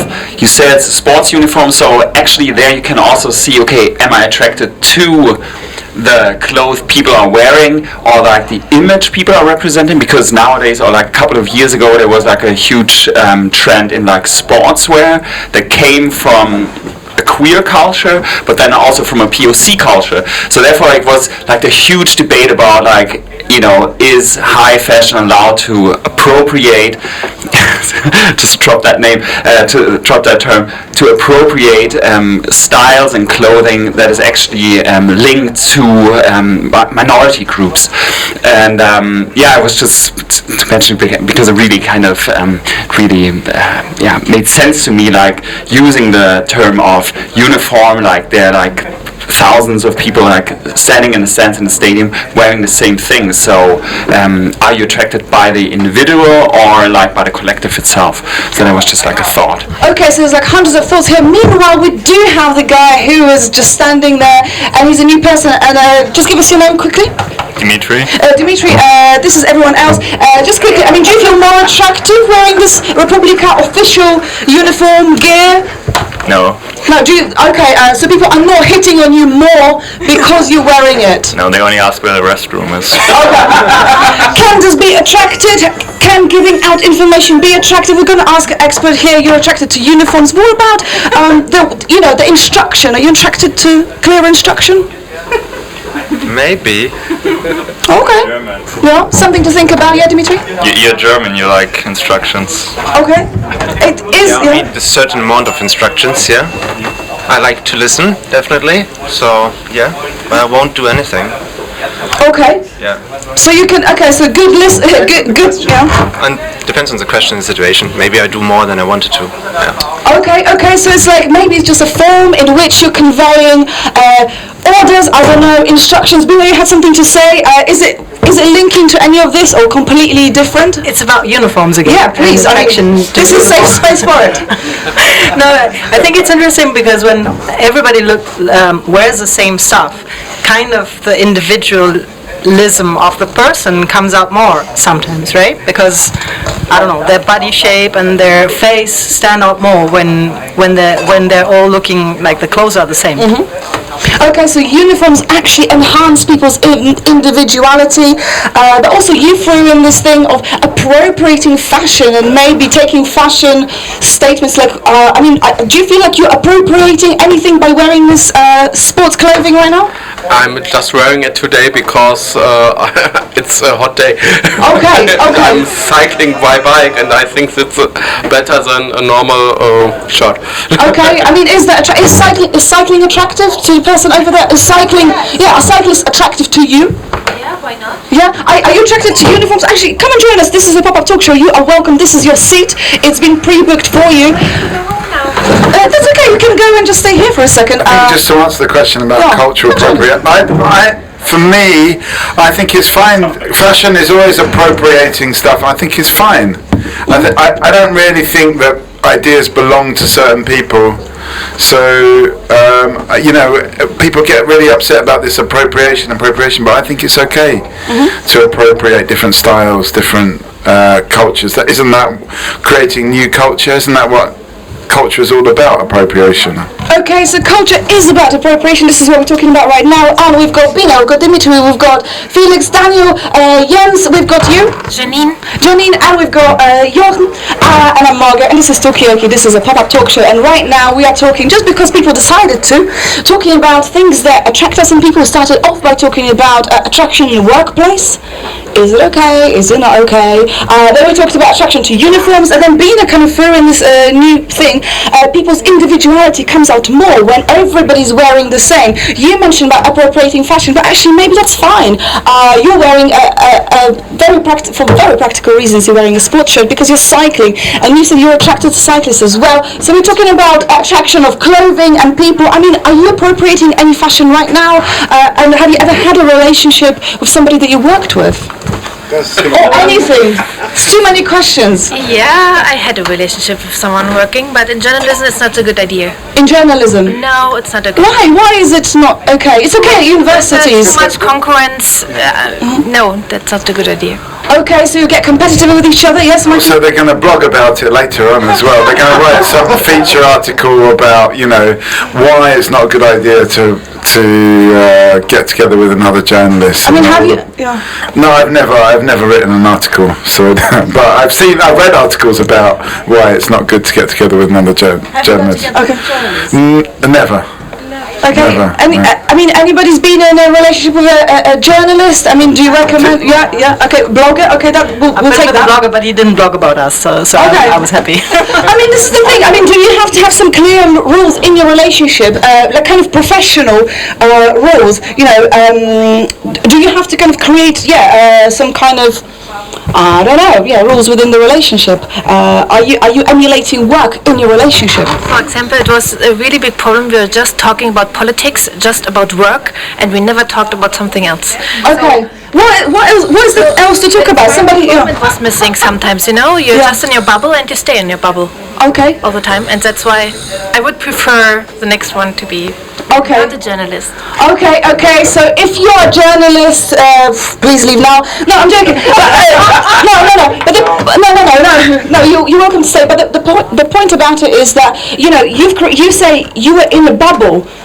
But isn't that what the relationship is about? You kind of create a bubble with the other person. When is the bubble a bit too, what's it about? Mikey? You're having a bubble. Just hit that one. Yeah, exactly. Where I'm from in East London, if you say having a bubble, is Cockney rhyming slang for having a laugh. Yeah. Bubble bath, laugh. But anyway, no, yeah. I mean, is this a kind of we're not in East London now. I mean, is this a kind of language that you use in your relationship? Is it kind of enhancing your relationship? I would say let's have a bubble. Yeah? Yeah, for sure. Okay.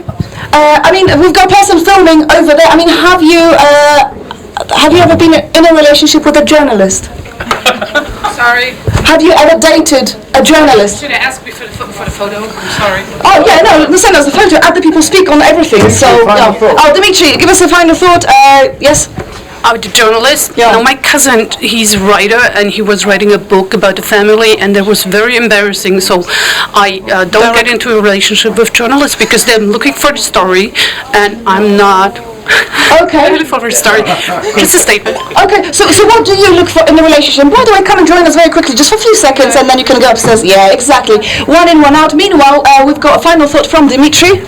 What's it going to be? Could be about anything. Could be about anything. Just have a What would you be wearing if you weren't wearing this T-shirt? Oh, probably in the pool. Okay, so you would be Not so wearing much. nothing. That's the truth. Well, I think there's rules here, or in Germany. Should there be more regulation about what you should or shouldn't wear in a swimming pool? Should you just go naked? That's what we're talking about right now. No rules, just live. Okay, is that your final thought? That's my final thought, and see you later there. Okay, see you at the pool. Okay, thank you very much, Dimitri. Now, people, welcome to a new person. Yes. We had a lawsuit in Berlin about breastless bathing, and if it's allowed or not, if the police should take the woman away, which is topless in a pool. Okay, so that was controversial. Yeah, it is a lawsuit. It's still pending, you know. It appealed because the first instance said there's no gender discrimination on this issue, which is quite surprising. Okay. Yeah. I mean, you can discuss if it's justified or not to cover your breasts, but to say it's not based on sex and gender, that's quite strange. I'm a lawyer. Okay. Okay, so you're a lawyer. Do you have a name as well? Yes, Susan. Susan, okay. So Susan, Felix, Daniel, Jens, Jenny, Johan, Mikey, and Bina and Margot. This is Talkaoke. So right now we're talking about is it okay for women to be topless in a swimming pool? Is it just gender discrimination? I mean, any views on this? We've got a lawyer here. It's not as easy, clear cut, yeah? Is it okay for men? Okay. Is it okay for men to be topless? You when I'm topless?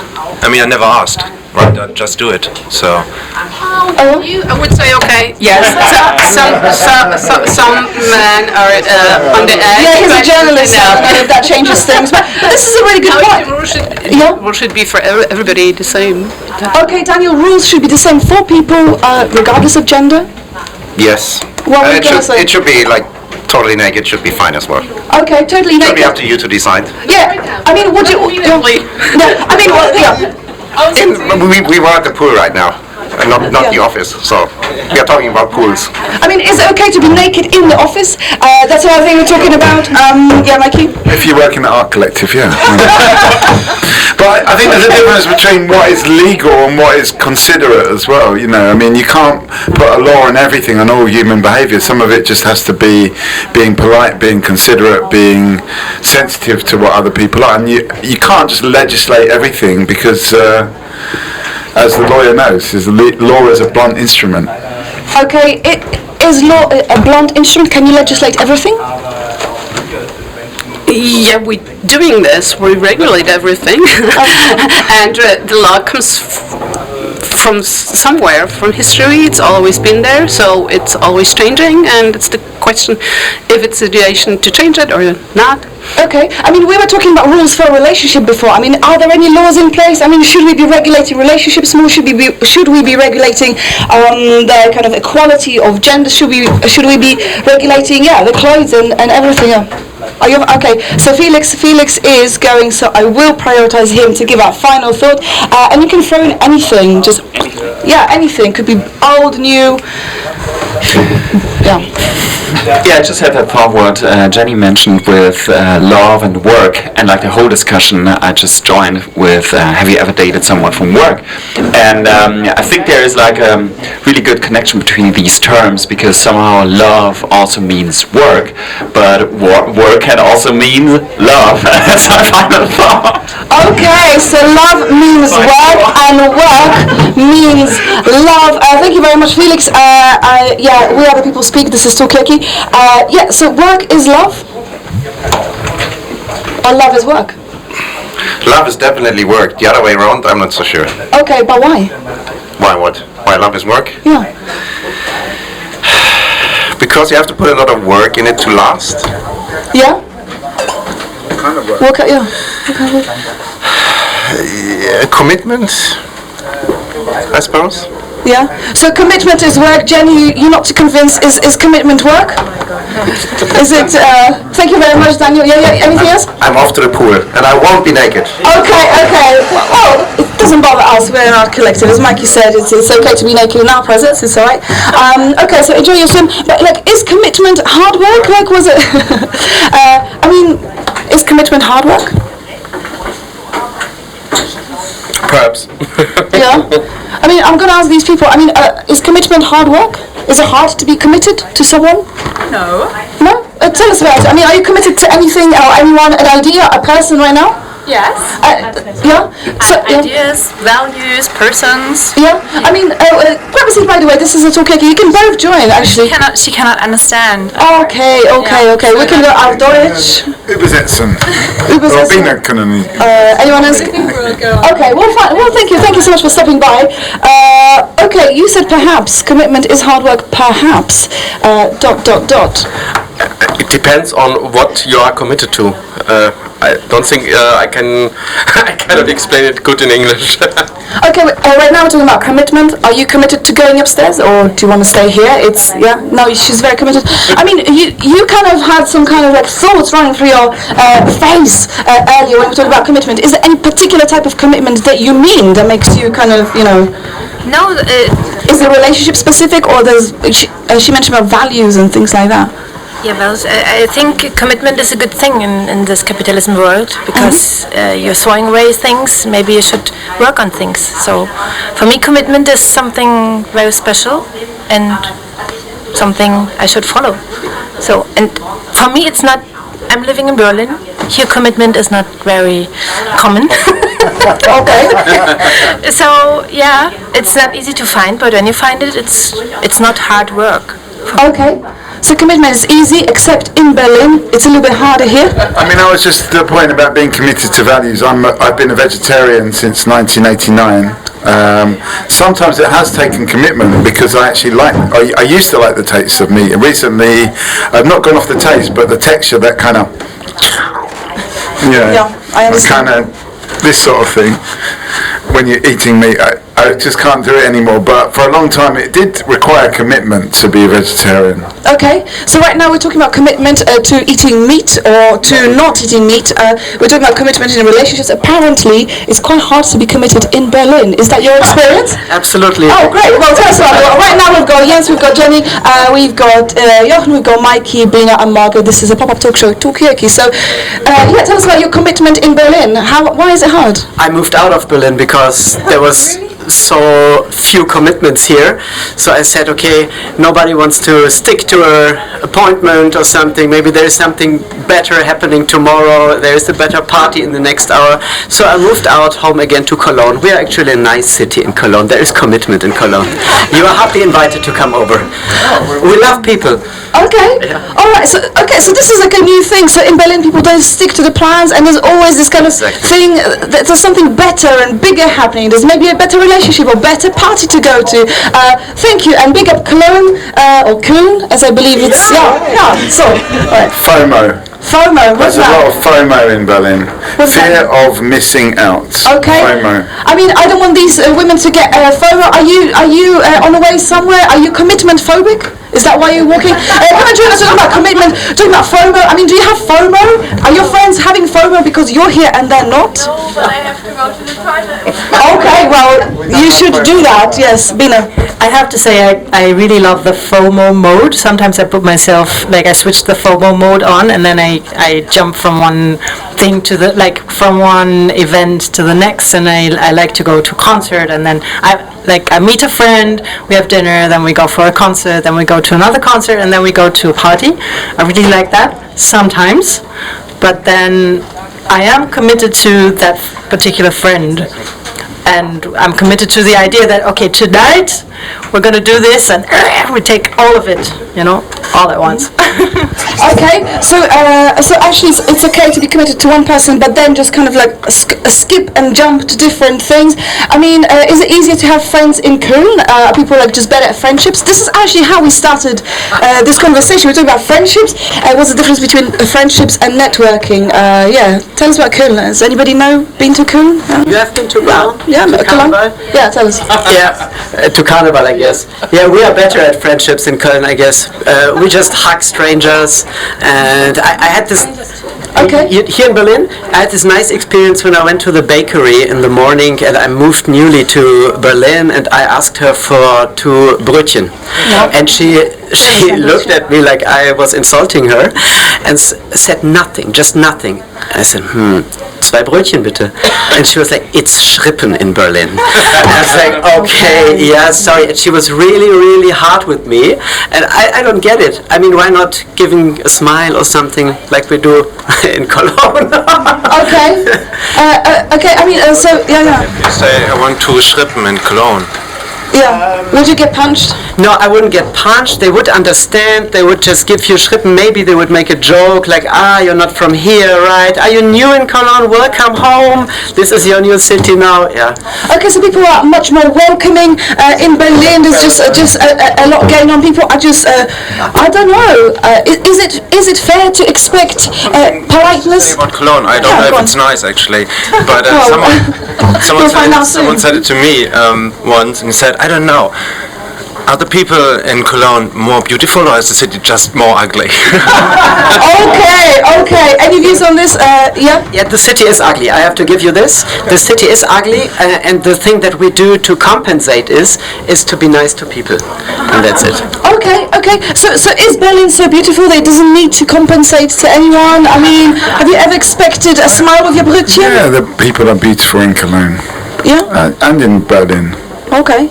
So yeah, But beautiful in what way? I mean, is the kind of... Yeah, I mean, I think there is a beauty in being kind as well. Right. I mean, I think the issue with Berlin people is they need to be cool as well, and maybe that sometimes that coolness can come across as a little bit unfriendly. Okay. I mean, do you find Berlin cool? Are you cool? Yes, I am. What makes you cool? This is what we're talking about. We're talking about what makes you cool. Is it cool to be from Köln? Yeah, it is cool. And since we are talking about commitments, right? Yeah, we were at some point. Now, yeah. this is the moment to tell you a story about my commitments and my problems with commitments when I come to Berlin. Look, my boyfriend broke up with me last week. Why did this happen? He is in Cologne, yeah, and we had a relationship like it's only us in this relationship, yeah. And then I boarded the train to Berlin. I downloaded Grindr, and he found me there. And this is what Berlin does to people. Is this black hole getting you inside, and you're lost. You lose all your commitments. You say no. You disagree? Okay. Yeah. Thank you for doing my job. I appreciate that. Okay. Have you found your boyfriend on Grindr or Tinder? That's what we're talking about. You can join us as well. Yeah. It's not my boyfriend at the moment. Okay. We're just dating. So Okay. It's not a boyfriend. I'm not committed. No, we are quite committed. Yesterday he deleted the app. I didn't do, but I will do. And yes. What was the question about? I mean, what was the question indeed? The question was, what's your name? This is Talkaoke. It's a pop-up talk show. We've got new people around the table. Give us your name. I'm Pascal. Pascal and Susan. Susan. We've got Alex. Alex, Jens, Jenny, Jochen, and Mikey, and Bina, and Margot. Got that one. Yes, Jenny. Yeah. Question. Why you installed Grindr? By coming to Berlin. Okay, I'm just gonna give. Yeah. It's not about Berlin. It's about the people coming here thinking there are no rules. You know, when you're in a relationship, there's a rule. Okay, maybe don't go on Grindr. Okay. He broke the rule. It was not Berlin. Okay. Okay. So are we blaming Berlin for our own terrible life choices? Alex, please respond. That's exactly what my therapist said to me. I broke the rules. You are absolutely right. But the thing is, when I'm here, it's like I'm constantly high with all the opportunities and just something better, bigger, more expensive, more fun. and I have absolutely no self-control. Yeah, that's my problem. But because of all the things that you can experience here, yeah, it's also a fault of Berlin that it's so cool here. Okay. Okay, so right now we're talking about Berlin being cool, maybe fear of missing out, relationships, commitment, terrible downers. Tell us. I thought you're talking about a lawsuit about Tinder. You want to know a No, lot? tell us. Anybody knows anything about this? Yeah, okay, please tell us. Come and join us. She's talking about a lawsuit against Tinder. Come and join us. We just don't know what this is. Now we had a military officer. How do you say? I don't know. And she's trans and she's on Tinder. And yes, so that's the lawsuit because the commander-in-chief or something said no, it's not possible to be on Tinder if you have a high position in the military. Mm-hmm. Okay, Sorry, yeah, went further, no? What happened It's Anastasia, right? Yes. Should I? Yeah, please carry on. And then he's going to continue in this. Anastasia, amazing person. There's a movie about her. Ich bin Anastasia. So she was the first trans officer, or the first female officer in a higher position in the Bundeswehr, and she was a trans woman. And she had a profile on Tinder where she was like sitting there. I can't remember if she had her legs spread or something. But it said, "I'm in a relationship, but I'm looking for dates, but I'm also looking for sex." She said all genders welcome. And all genders welcome. Mm-hmm. No, but the problematic thing was also, are people allowed to, like people in high position, allowed to be sexual in the Tinder profile? Mm-hmm. Which is weird in a way because the question is never asked for men, right? So like all the gay men that we have in the army were never questions about their Grindr profiles, or the people who have an affair with their secretary and all these sort of things, right? And then this whole thing started where people started asking the Bundeswehr, the military, is this Grindr profile okay now? Because obviously, like, we are looking on Tinder and Grindr, we are also looking for sex. It's part of our life, and then this is the whole question of like, how much can sex be part of our public life? And she's actually which is the highest form of which one is the highest form of court? Bundesverfassungsgericht, Supreme Court. So it went all the way up now because she got a warning. Oh, yeah. So she got a warning, and like she always like had a lawsuit against it, and now it's in the Supreme Court where they have to rule if it's okay to have a profile that says I'm looking for sex and all genders are welcome. Okay, so I'm gonna abbreviate it to quite a few points. Once, is it okay to be on Tinder and not look for sex? Or is it just implicit? Do we need to ask permission from our boss before going on dating applications? Also, all genders welcome. Is that offensive somehow? And are we applying different dating relationship standards to women and to men? But actually, before you joined, we were talking about relationships at work, and actually hierarchy, power is quite sexy. Yeah, Jenny, you were saying yes to something? To which question I should say something? Who was? I think, who wanted to say something? Yeah. Alex. Oh, you. I'll give you the mic immediately because I only want you to forward me all those soldiers on Grindr, okay? Thank you. Okay, great. Deal done. Yes, Mikey. I think Grindr got sold to a Chinese company, and then the Americans wanted it to buy it back because it was considered such a security issue because so many military personnel were on Grindr. It was kind of like a way to track what the American military were doing. Okay, so relationship as a way of surveillance. Do you feel surveyed in your relationships? Are you in a relationship right now? Yes, we are. Do you work together? That's what we're talking about right now? No, we're not working together. Okay, and why not? Wouldn't that strengthen your relationship? I think we exchange a lot of ideas all the time, so that's very nice, but we don't work in the same company or team or so. Okay, fine. Well, come and join this talk show actually for a couple of seconds. We don't have to talk about your relationship, that's okay. No, thank you very much, but have a great talk and have fun. Thank you. We will try, although the subjects are really heavy right now on the table. So right now we're talking about Grindr or Grindr Tinder as a way of surveilling American soldiers, I believe. Is that what you were saying? I just want to come to the point about I'm looking for sex. Like we talked about I talked about Boris Johnson. If Boris Johnson had a Tinder profile saying I'm looking for sex, then it just would not be considered okay. You know, it would. He wouldn't do it for sure, even though he is looking for sex all the time, I've heard. Okay. Okay. Right. So I mean, yeah. I mean, have you ever put just so blatantly on your dating profile what you're looking for? Has that ever offended anyone in any way, shape, or form? Yeah. I mean, we can take it in any direction you want. Yeah, Mikey. Basically, what I'm saying is a cis straight guy would not be that honest and say, even though they are looking for sex, say I'm looking for sex. Okay. I mean, are you on dating websites right now? Are you on the Yeah, I mean, yeah, you found that, okay. That's now. Right, yeah. I mean, yeah, but what about this idea of like cis men obviously always look on the lookout for sex? It's just they don't need to say that. Obviously, Alex, good luck with your relationship and your train journey to Köln. Yeah, please give us a final thought. I mean, we have. Okay, heard so from you a little bit. Give us something. You have to play by the rules in your relationship. I have to agree with you. I mean, if you even in Berlin, okay. Okay, even if you could turn back time, would you have acted differently? No, I don't think so, because that's me.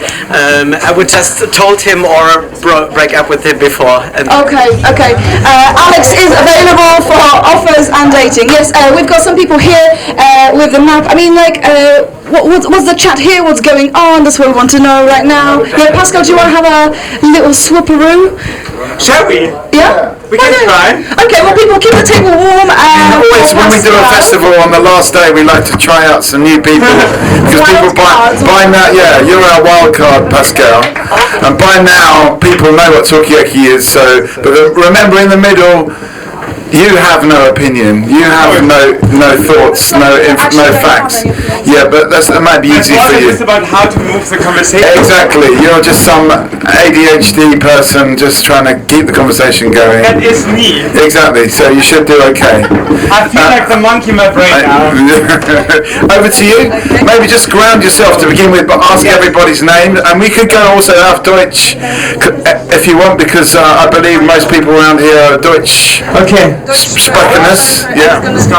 Yes. So I need a few minutes to acclimatize. I'm gonna be bad the first 5 minutes and then hopefully get better. So this has nothing to do with the swap to you. 1 second. I have to leave. Oh no! Wait. So I can already practice. Do you have some final thoughts for us, please? Loads of it. But I will stay with join me at the pool and more light. That's what I said on my stage all the time yesterday. Thank you so much. So. Enjoy your swim pretending that even. All right. So the table is still international, though, right? Who speaks German? So you want to go for German for a bit? Yeah, come on. Okay, dann machen wir das nochmal ein kleines bisschen auf Deutsch. Da ich euch noch gar nicht so richtig kenne, würde ich nochmal nach dem Namen fragen und einen Hashtag, der mit euch zu tun hat. Du darfst dir einen Hashtag ausdenken, der muss es nicht geben. Janine aus Berlin, Journalistin und Hashtag investigativ. Nice. Jens aus Bochum, gerade kein Hashtag parat. Okay. Margot from London via Poland, artist. Okay. Are you leaving? Susan, I have a phone call. Stine, bitte. Sabine, Berlin via Köln, Hashtag Bossa Nova Berlin. Bossa Nova Berlin. So who wants to share more of the hashtag? Yeah, I can't speak in the... You can speak English. Yeah. Okay. I understand, right? Yeah. I mean, how important are hashtags in, how important are hashtags to people? I mean, yeah. Welche Hashtags sind für euch besonders oder wie besonders sind für dich Hashtags? Du hast sehr vehement Nein gesagt. Ich habe kein Problem mit Hashtags, aber ich finde, mit Hashtags sich zu beschreiben und nur mit einem doof. Okay. Das benutze ich ehrlich gesagt selten, aber macht sich ganz gut, mal was auf Social Media zu finden dann dazu. Also ist Pro und Contra. Okay. Aber ich bin jetzt nicht so Hashtag 25 Hashtags hintereinander und dann habe ich das Bild beschrieben. Also ich finde es eher peinlich, wie Leute, die nicht in Social Media aktiv sind, immer Hashtags benutzen, also in der Werbung beispielsweise, wo dann irgendwelche Sonderzeichen noch dazwischen sind, die einen Hashtag kaputt machen. Oh, das finde ich dämlich. Okay. Ja, stimme ich dir total zu. Ich finde Hashtags super zum Themen suchen oder um die Crowd zu suchen oder die Szene, die mich interessiert oder so. Also ich finde es sehr praktisch. Ich nutze das viel in Social Media. Okay.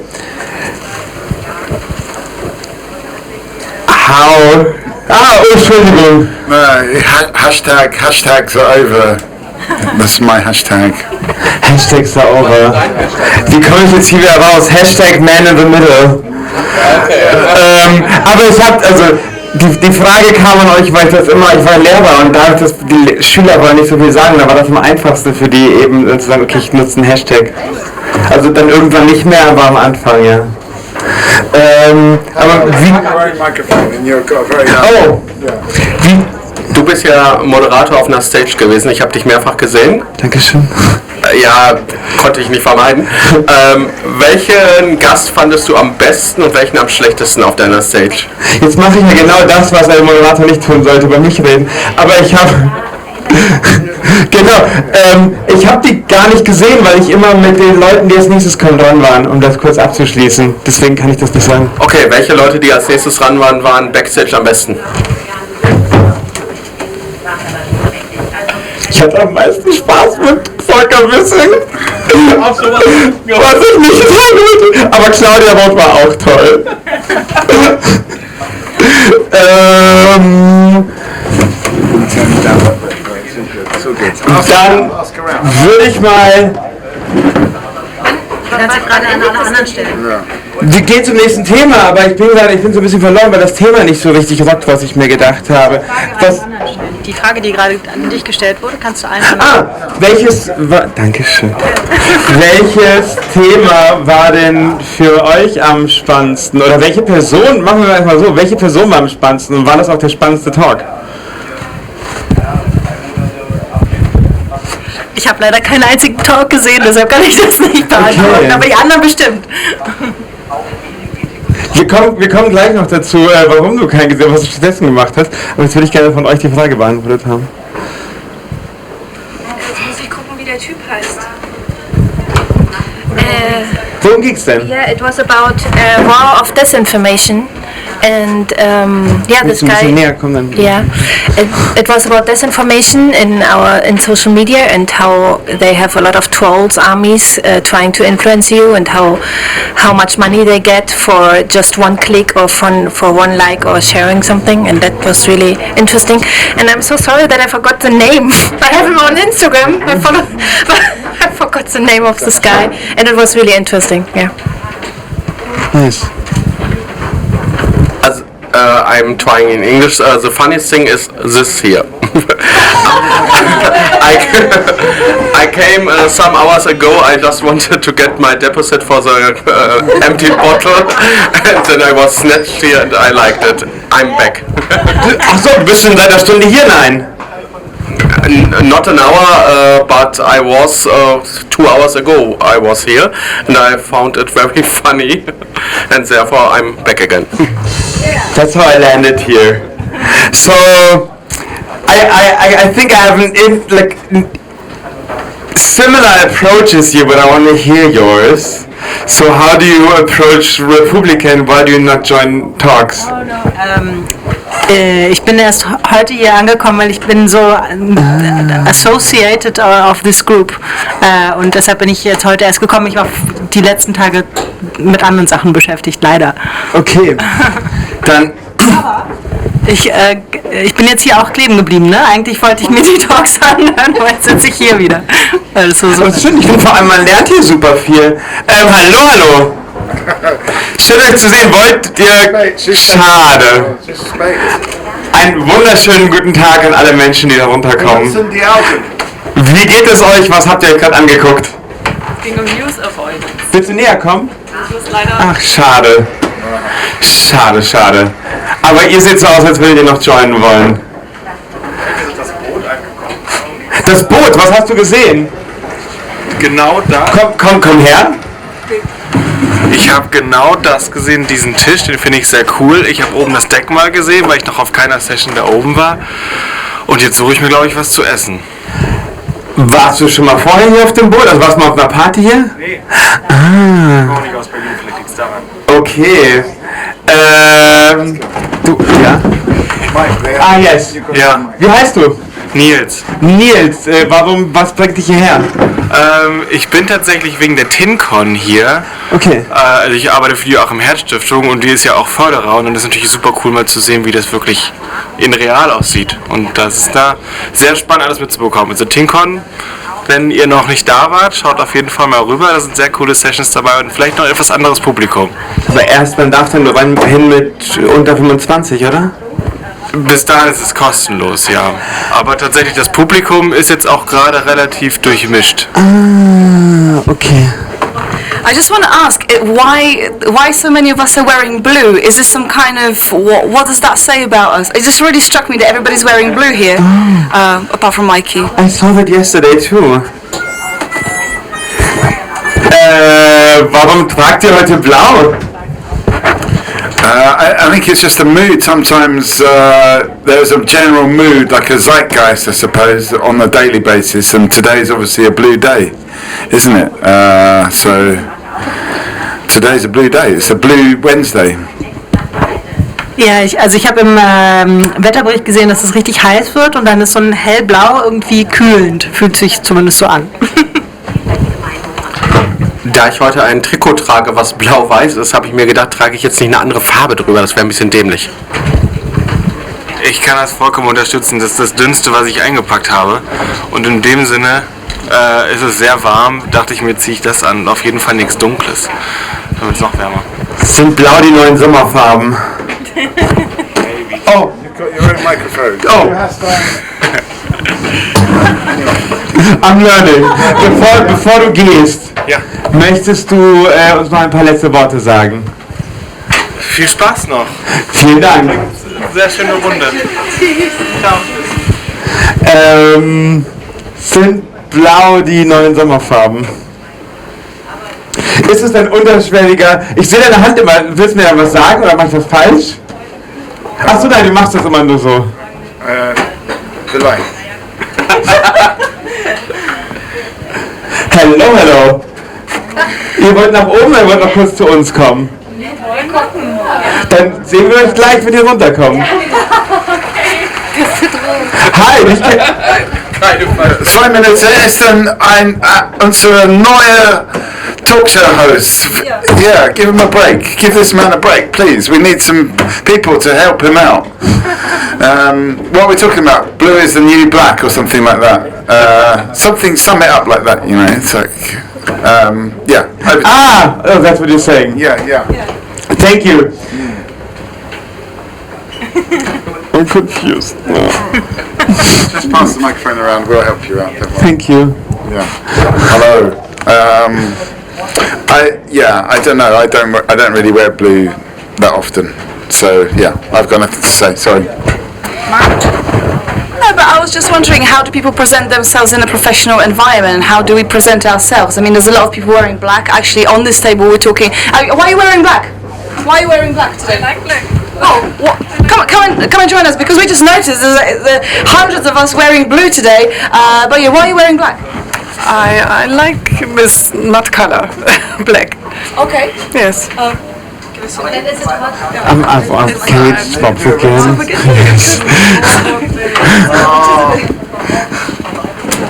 I'm give 2 minutes. Yeah. Let's just give Pascal a huge round of applause. And he's still standing or Yeah, sitting? still rather. sitting, still hasn't had a breakdown. Just a little modest breakdown. I'm just going to hold it in my hand unless small breakdown. You can fix this for me a little bit. What do you mean fix it? What's the problem with it? The problem is the clip, but it's fine. Sorry, apologies for the for this. Right, let's give Pascal another huge round of applause.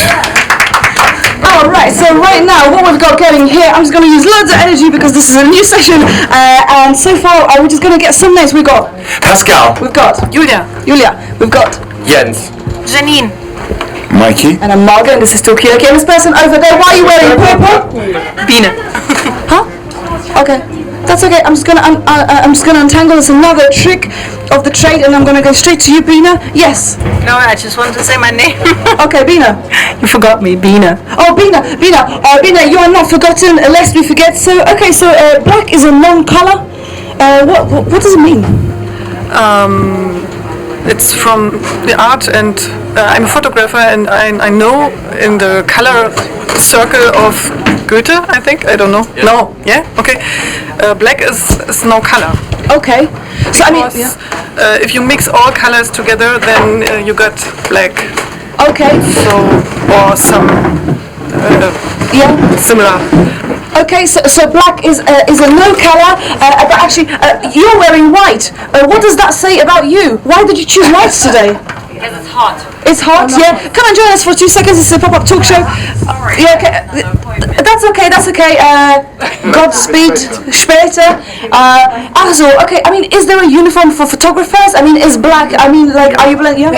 I know a lot of photographers. Generally, they wear black. I think it's so they don't reflect onto the image, isn't it? So it's like Okay. I'll Sorry, disentangle I just need to disentangle myself. Just bear with me. Just hold this thought. There's a lot going on in the circle here, in the middle. I'm not moving. It's not what it looks like. It's a talk show. Come and join us for a second. Yeah. No, right now we've got a conversation about why are you wearing black. That's what we've been talking about. Apparently we are. There's another person wearing black. Give us a second. We'll just entangle ourselves, and then we will. This is not an interpretive dance. This is not a modern piece of performance. Stop twisting. Okay, right. Are we there yet? Hang on. Right, there you are. Okay, done. Let me now fix this. Welcome, this is Talkaoke, which is a pop-up talk show, and a bit of a kind of comedy sketch today, apparently as well. So I'm just gonna do it. Yeah, just this is like going everywhere. Okay, right now. So right now we're talking about colours. You mentioned Julia. We've got Pascal. We've got Julia. We've got Tini. We've got Jens, we've got Jenny, we've got Mikey, Bina, and I'm Margot. And right now we were talking about colours.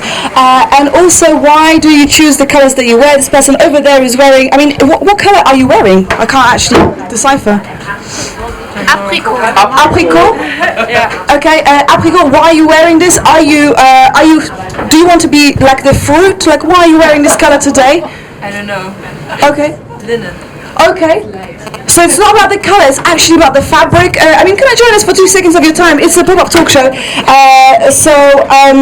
Remind me your name? Tini. Tini, so why are you wearing the clothes is there some kind of like a...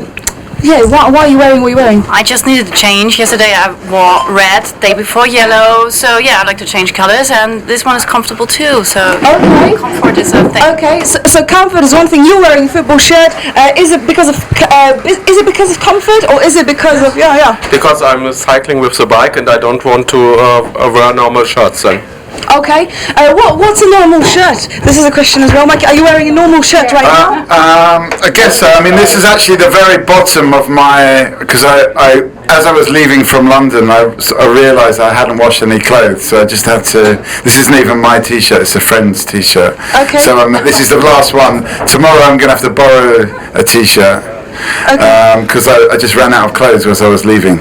Okay, is anybody else wearing any borrowed clothes? Would you? Yeah. Say something why photographers wear black. Sure. I think because we want to be in the background and not so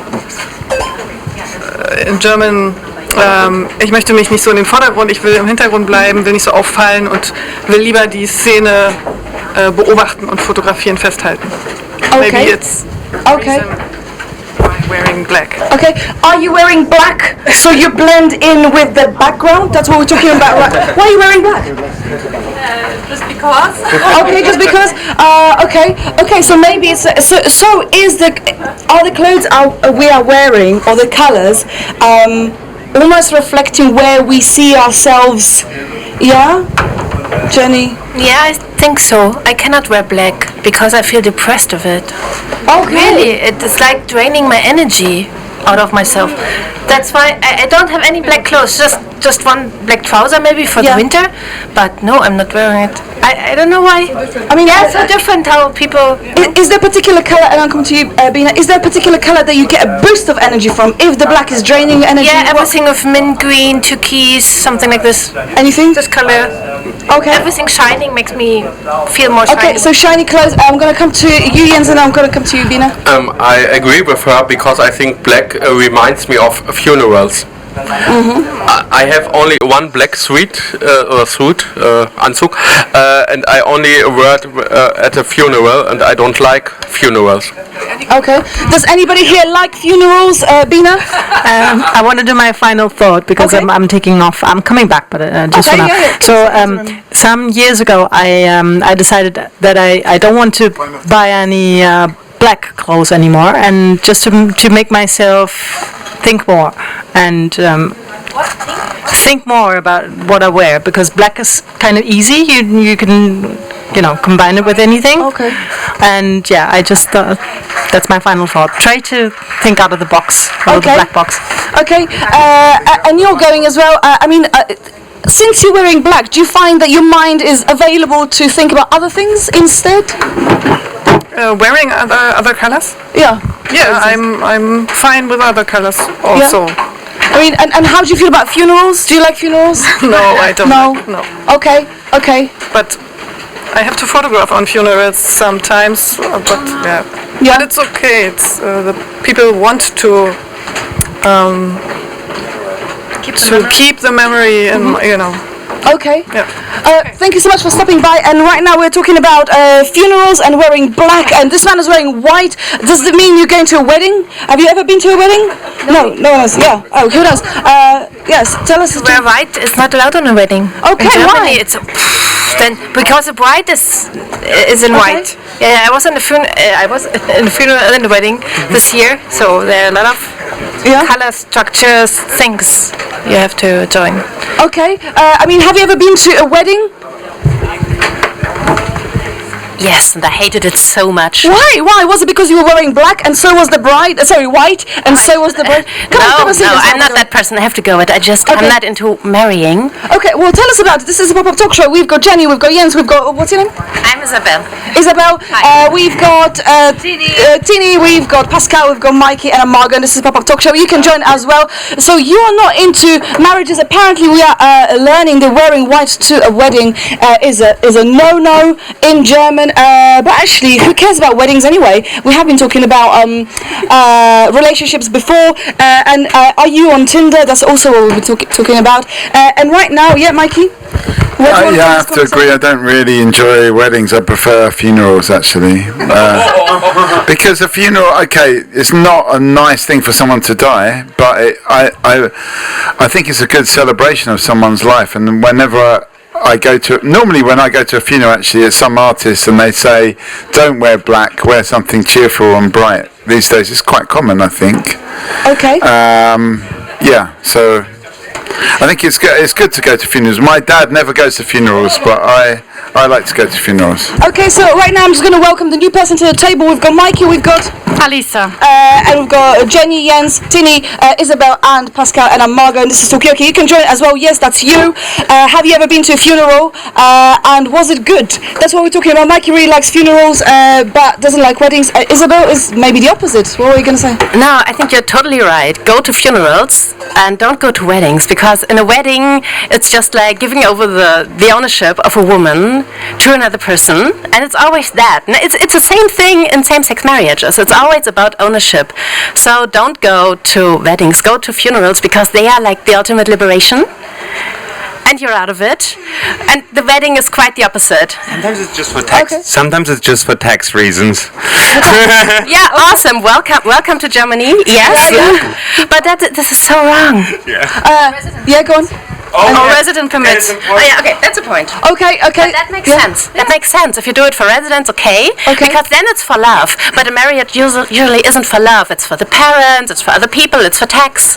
Okay, I'm going to hit this man with a question. Why do people get married? That's what we're talking about. Are you married? Where's your wedding on Friday? Will you get married, do you think? No. Okay, come and join us. Nobody here maybe wants to get married either. Come and join us. This is a pop-up talk show. Tina, give us a final thought. I mean, where are you going? I'm not married. I want to go upstairs, grab a seat there. Okay, are you looking for a future partner up there? No, I'm fine. I'm settled. I have 2 kids, super partner. I'm happy. Okay, fine. And you're not married.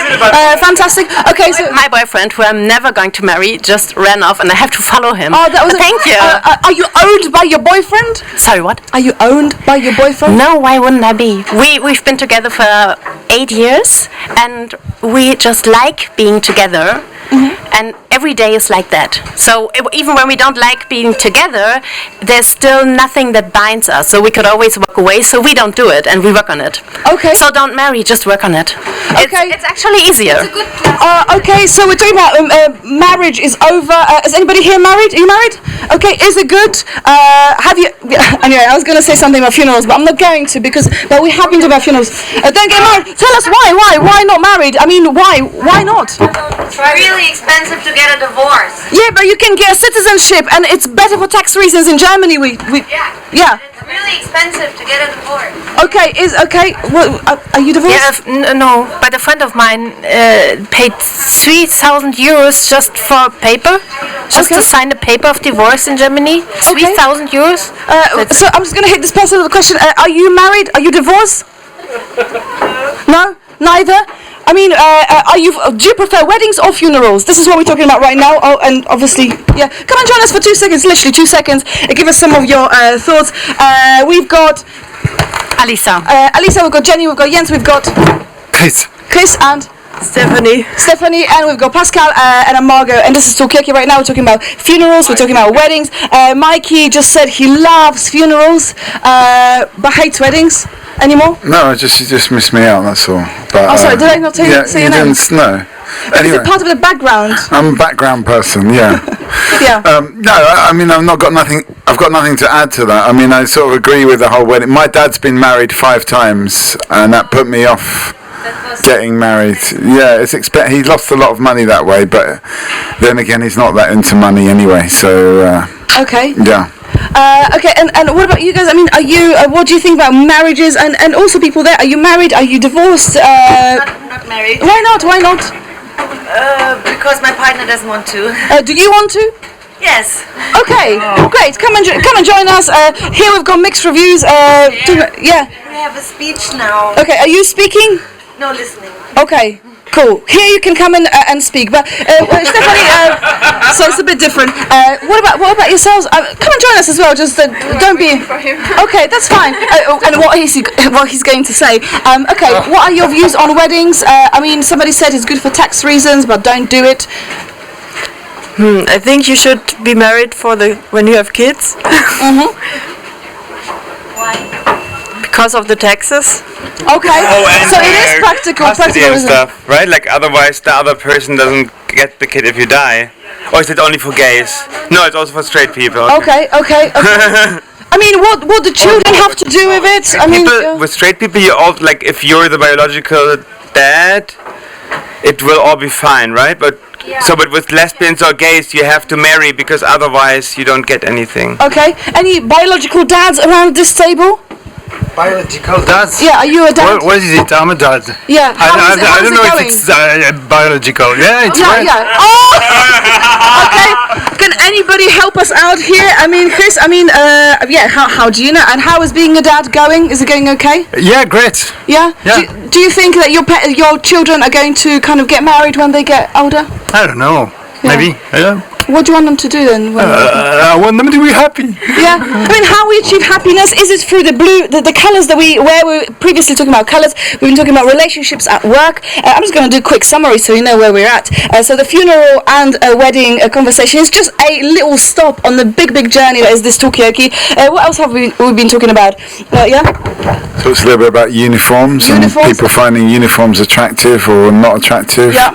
We talked about yes. Okay, yeah. We talked about commitment in Berlin and in comparison to Cologne. Yeah, and then, so really we can take the way Talkaoke works, and I'll let you into a secret, is that everybody has the power to change the direction of the conversation. Pascal, you're going, so you will give us your final thought. That's the rules. We've got this person, she can come and join us. Come and join us. It's just a harmless talk show. Last final thoughts, Stephanie? I have to leave. Okay, but give us something, like, what are the kind of thoughts in your mind doing right now? What are you thinking? What do you think about music? What do you think about music? What's your name? My name is Ingrid. Ingrid, Pascal, final thought? Thank you very much for having me take part, and I think I was too nervous, but if I take some more time, I could do it the next time, maybe. Okay, you're fantastic, so thank you, Pascal, and thank you for having you in the middle. So we've got Ingrid, we've got Mikey. We hope to see you in the middle of the table again. It's the first plunge in the middle, for sure. Yeah. So right now we can talk about anything. We could talk about music. We could talk about children. And is Chris a biological father of his children? Is he? I think so. Okay, good. Previously we were talking about commitment. And are you committed to leaving this table right now? Yes, I'm going to clean data. Clean data? I mean, what's the best detergent to use to clean data? We'll think about it. Okay. Probably love. Love, clean with love. Love will cleanse everything. I mean, Ingrid, where would you like to see this conversation going? You just arrived here, but yeah, what do you want to talk about?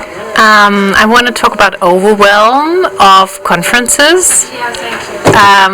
And I picked this table to sort of calm down a little bit. Mm-hmm. Okay, so you can relate to this. Do you feel like conferenced out? Yeah, I feel like burnout. You know, I feel like a burnout. I saw so many people. I spoke to so many people. I had so many talks. I was listening to so many talks, and now I'm just thinking, what did I do the last 3 days? Okay. Shit. And if somebody's asking me what was the best, too hard.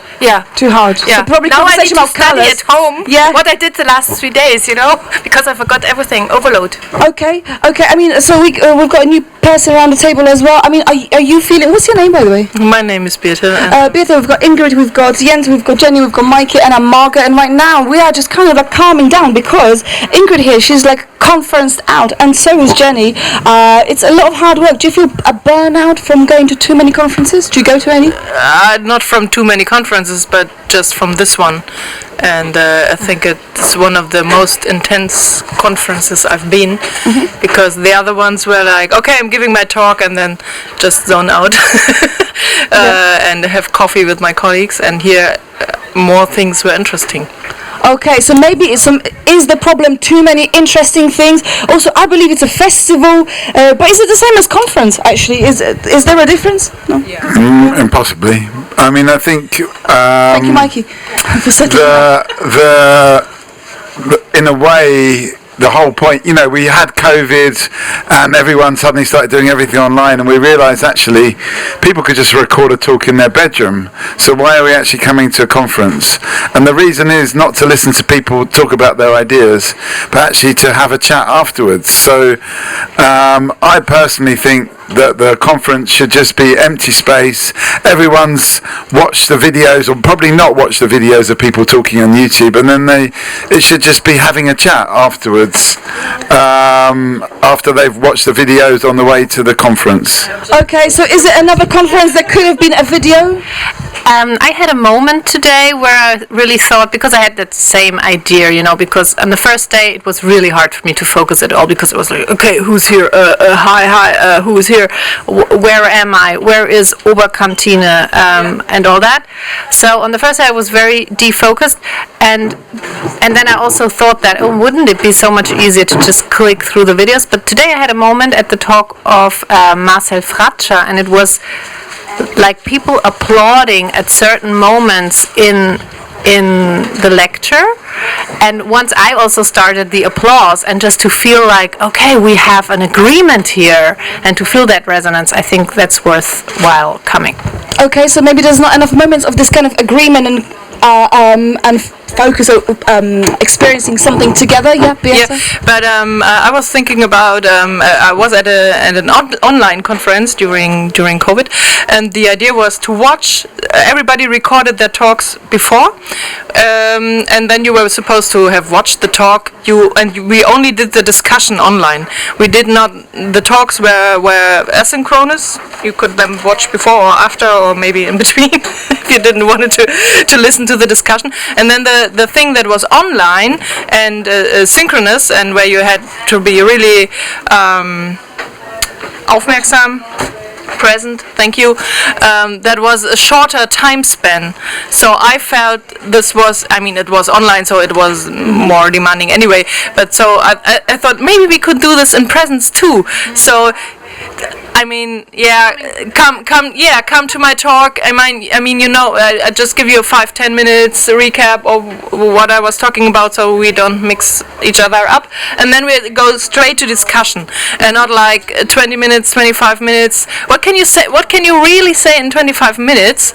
And then there's 5 minutes discussion in the next. So yeah, but maybe that's because I was at the talk from Robert Habeck right now. So, and I thought, okay, what have I learned? What could he possibly say in 25 minutes? Yeah, but I'd like to add, the thing is focus. So the person, the presenter, or you in your talk, you give guidance. You give people this moment to focus together on something, and that makes it relevant. That also makes you relevant, by the way. And then, if we had that somewhere in our phones, we watched that on the tube, we wouldn't have a shared focus. 80% of people would come to the discussion not having watched your talk, and then the discussion wouldn't be the same. So okay. Are you over with this festival? How is your focus going right now? Are you focused on anything in particular? No, it's going down. Why? What's happening? Yeah, are you gonna get more focused or quite the opposite? What do you think? I think less focus. Less focus. Is it a good thing, or you wish you were more? It's a normal thing. This one is overwhelming, so I guess it's really normal. Okay. Well, come and join us if you had enough. When you lose focus, this is perfect for you. And we are drinks proof, so you can put your drink on this. But our conferences. Thank you very much. Come and join us if you wish, or keep walking. Is this conference good? Are you over conferenced now? How is your focus doing right now? Are you focused? Are you struggling right now? We are coming right now. Are you just arrived? Yeah. Okay, so you've got the fresh energy. Yeah. Okay. They have focus. Yeah, you've got focus. They want to go there. They have focus. Okay. Well, tell us how it goes. We've got this person over there. How is this day 3? How are you hanging on? Are you hanging on there? How is it all going? Fine. Yeah. How is your focus? Well. What do you think about this idea of a conference just being an empty space with people just, coming prepared and just chatting, just having a discussion as opposed to listening to talks? And give us your name. I'm Lucas. I've been here before, and it's fine. It's a good conversation. It's a nice format. Yeah. I don't know if you say format in English, but yeah, you do. Yeah. Yeah. I accept that. Anyway, I'm not English, but that's fine for me. Okay. Okay, cool. Would you still come to Republica if it was just an empty space with people with ideas? Yeah. I think I actually would, because I would never meet all these different people in one place on any other occasion. So I definitely would go there. And I had interesting talks with people. I listened only to one talk, so that's I'm more for the interactive thing. Okay, so sharing a moment, that's what we're talking about. Have you shared a moment at this conference at all? Have you had a shared experience? No, not yet. Well, this could be a chance. This is a pop-up talk show and you are welcome. Are you having a good time at the conference? Yes. Would you still come to it if it was just empty space afterwards? What about before? Yeah. Okay, this has gone really meta. I don't know what this was. Mike, I mean, if the pool was warmer, we could always just sit in the pool and have a chat. That would be nice. But the pool's actually too cold. How do you know?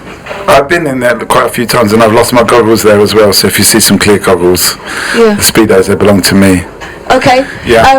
Okay. So I mean, but this is a question also about the environment of the conference. I mean, are we just too hot and sticky? Should we be kind of rethinking where the conference is taking place? I mean, is it easy to connect in some places than others? I mean, would you prefer to connect with us in the pool, or is this okay? It depends on the weather. On the weather, okay. What about the subject? I mean, like, yeah. What do we want to? Yeah. I've always fantasized is the wrong word, but I've always wanted to do like a hot tub version of Talkaoke, where people are just sitting in the hot tub and, you know, there's someone in the middle floating, passing the microphone around. I think it could work well in a hot tub. It's more relaxed. Okay. I mean, previously, before you guys joined, we were talking about, you know, maybe people being topless in the swimming pool. You were there for that.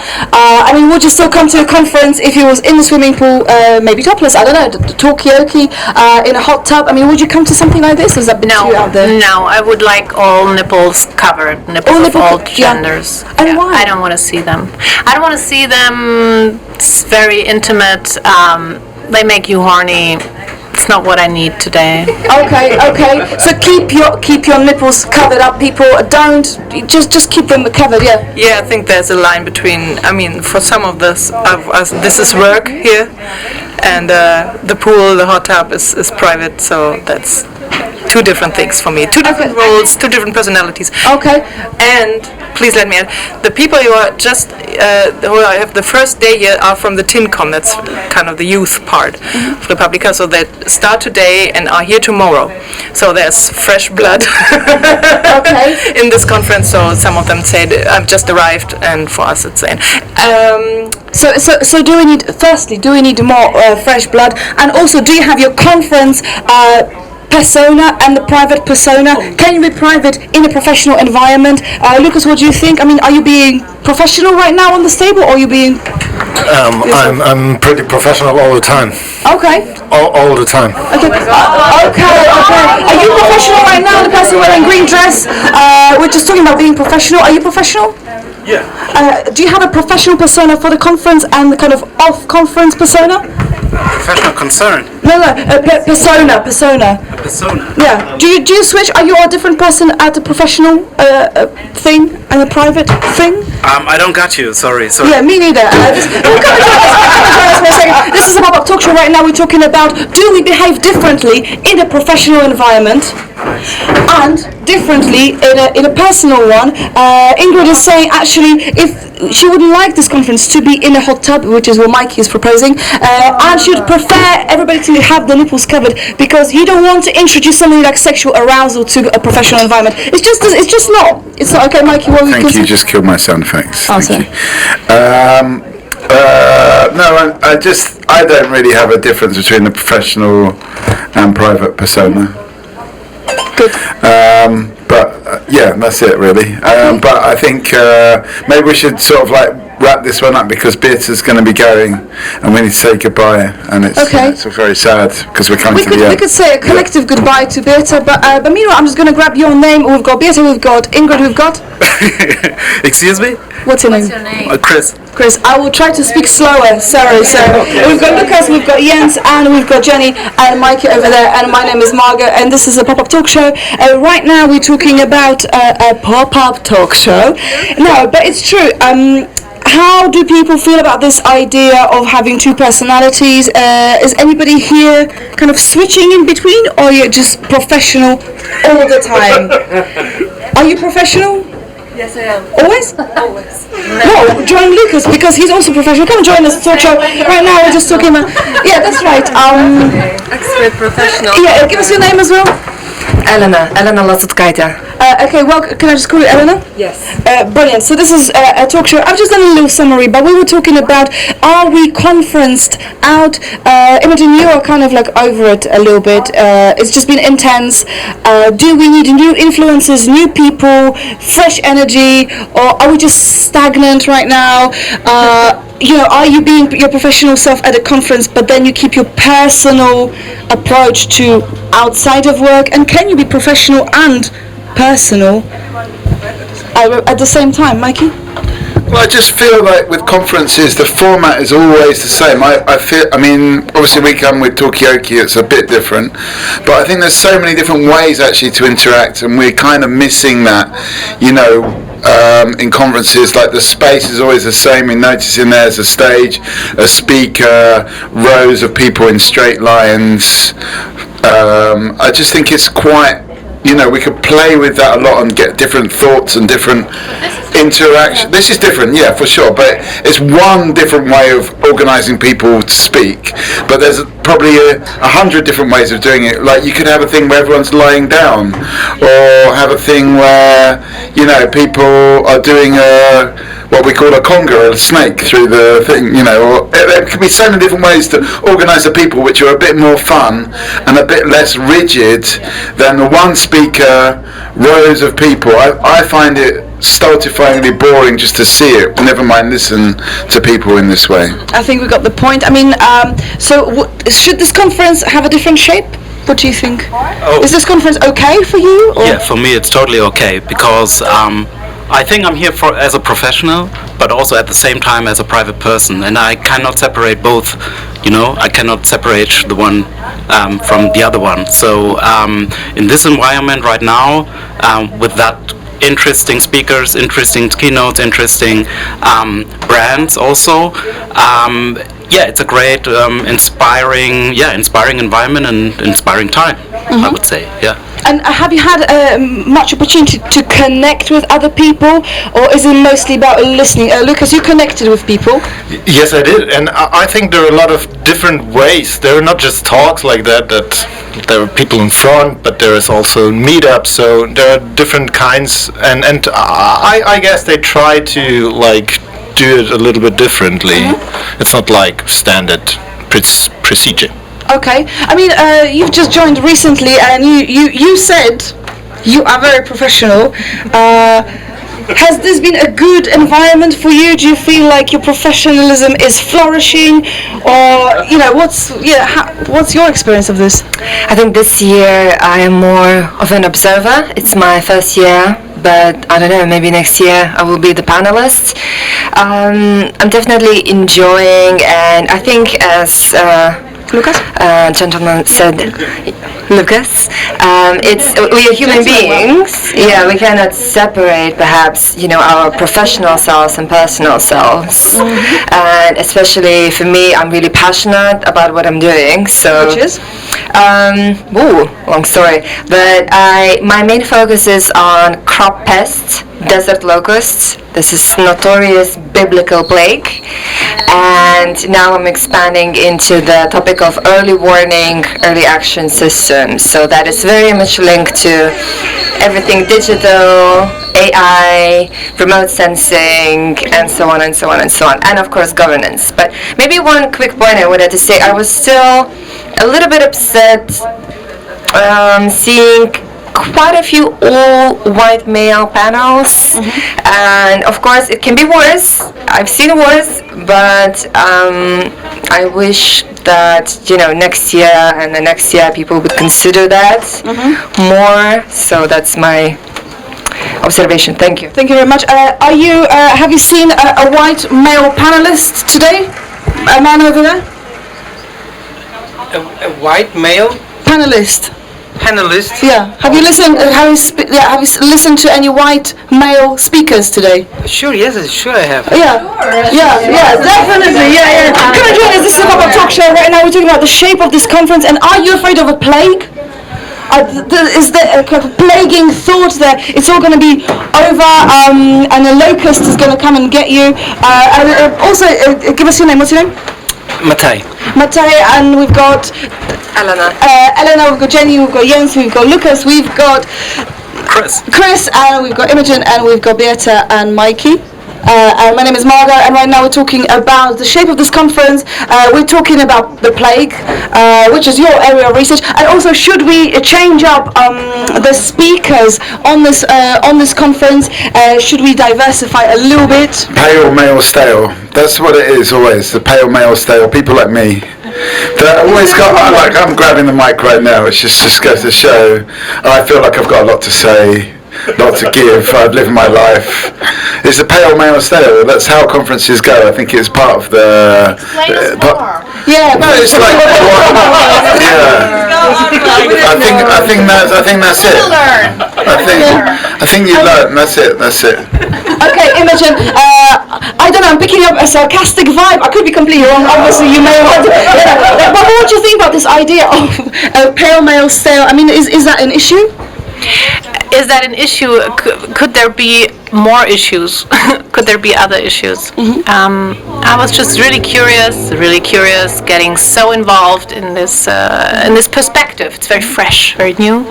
I've never been there, and I wanted to learn. Thank you. Okay. I mean, do you feel like you've got? I mean, but you also said, Ella, it could be worse. What is worse? What is worse? And what is better? And I'm not going to give you the mic. Anyone wants to say something? Anyone? It doesn't have to be your. Yeah, I think what she meant was that there are conferences that are whiter and male and older, or less diverse, to put it like that. So if you not just watch the main stage maybe and go to stage 3, 4, 5, glass house, etc. I think it gets more colorful, and I like that. And maybe I think they are on a good way, but of course it's not enough. I mean, so how do we? I mean, we can take this conversation in any direction. We can talk about sarcasm. We can talk about the shape of conferences. We can talk about how to diversify and what kinds of voices should be here at this conference. Who is missing, basically? And can you do something about it? Yeah? The young people are still missing. I mean, even there is TinCon now and tomorrow, but I think it should be more together. Even more together. I mean, have something special for them too, but I also want to learn more from the young people because I think the kids are all right. Okay. Yeah. What do you mean by young people? So from what is young people for you? I mean, how do you define young people, Chris? Yeah, I would say, well, in my job, young people are like young adults, like from 14 to 21, something like that. Yeah, but I'm just curious. Are you talking about kids, or because they also have their opinion? They also have their So is that what you mean? It's difficult because I think I was picturing someone between 15 and maybe 25 or something. Okay. 25. Yeah, I know, but more. Yeah. I mean, what makes a young person? I mean, you were saying 35, yeah? Why?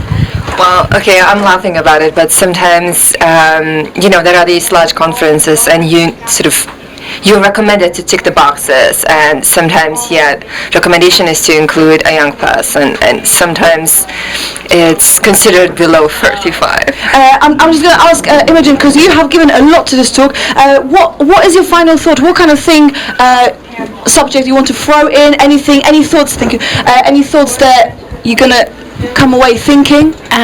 My thought is, until now for me the pool has just been a thought, just a possibility, like it was always there, that calmed me. I thought I can go there, and now I'm actually gonna go there. Okay. I mean, should we join you with this, or shall we leave you alone? Yeah. Okay, fine. Well, thank you. Thank you, Imogen. Well, I'm going to have my nipples exposed. That's the only problem. Because I don't have the right swimming gear to cover my nipples. Okay, so we can talk about swimming wear, but also it's an interesting thing. Are the conferences about ticking boxes, and what makes a young person is 35 a young person? I mean, what is this age thing? Is the kind of age differences? Is this diversifying the perspectives? Should we have more children at this conference? And what are you eating? These are the subjects. Is this baby food? Is this baby food? Yes, sure. I mean, you asked for babies, yes. Yeah. To attract more. I mean, do you feel like your perspective is changing on the basis of you eating this baby food? No, my perspective is changing on where I am. Okay. Like right now, my perspective is changing. I have something orange in the middle of my perspective. Don't try to eat it because you won't enjoy it probably.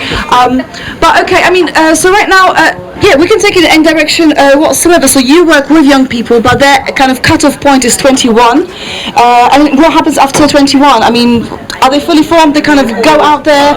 I mean, are your young children, your young people here at this conference, and why not, or why from yes? my perspective, yeah, there are young people at this conference, definitely. But it's not a question of, it's not a matter of age, I guess. It's also, is your mindset young, still young? I mean, older people can also have a young mindset, in my opinion. I don't know what the other people... Yeah? Who's got, I mean, do you have a young mindset? That's a critical question because, I think so. But how do you know? I don't know. Do you feel young? Are you a young person? What would you say? I'm gonna throw back the question. Yeah, you can, but as a host in the middle, I don't have any opinions. But I feel quite young. I feel quite young. But this is the thing. How do we know that we've got a young mindset? Can a young person have an older mindset? Like, what is that? Yeah, Jans? Ask Philipp Amthor. Yes. Who's that? Who is that? I'm not from around here. Philipp Amthor is a German politician from the Conservative Party, and he's very young from the body, I think, but the mind is last century. Okay, is it a good thing? Is it a bad thing? Like, how does this shake up the German political scene? I mean, Jenny, you know this person? Yeah. Unfortunately, yeah. Yeah. How are they doing in your opinion? Are they good for Germany? Philipp Amthor? Yeah, I really don't know him, so please. It's not my political direction. It's just someone I'm. Yeah. So is it? Yeah. I hope he's not the next generation, else we are lost. Okay. Okay. I mean, is it confusing that somebody looking so young can have he's looking young. I mean, he's actually looking younger than he is, I think. But then things he says are like, oh wait, are you 60, 65? Or what is going on here? So it's really strange. But young mindset, I think. You're young when you're still learning and know that you're learning and know that you need to learn, and you can be young at 80 of age, or you can be old like Philipp Amthor. Okay, so you can be young in your mind if you're continually learning, but also what's so dangerous about 60-year-olds' mindset? I mean, what is that? Yeah. I mean, maybe we should change the terminology and make this, whatever this youth conference is, should just be about people still learning of any age. Yeah. Should we make the youth conference like that? Okay, so Youthness of Mind Conference, youthfulness, something like that. We could do, and we could talk about anything you guys want. I feel like we are saying final bits now. Yeah, I actually have to leave. Okay.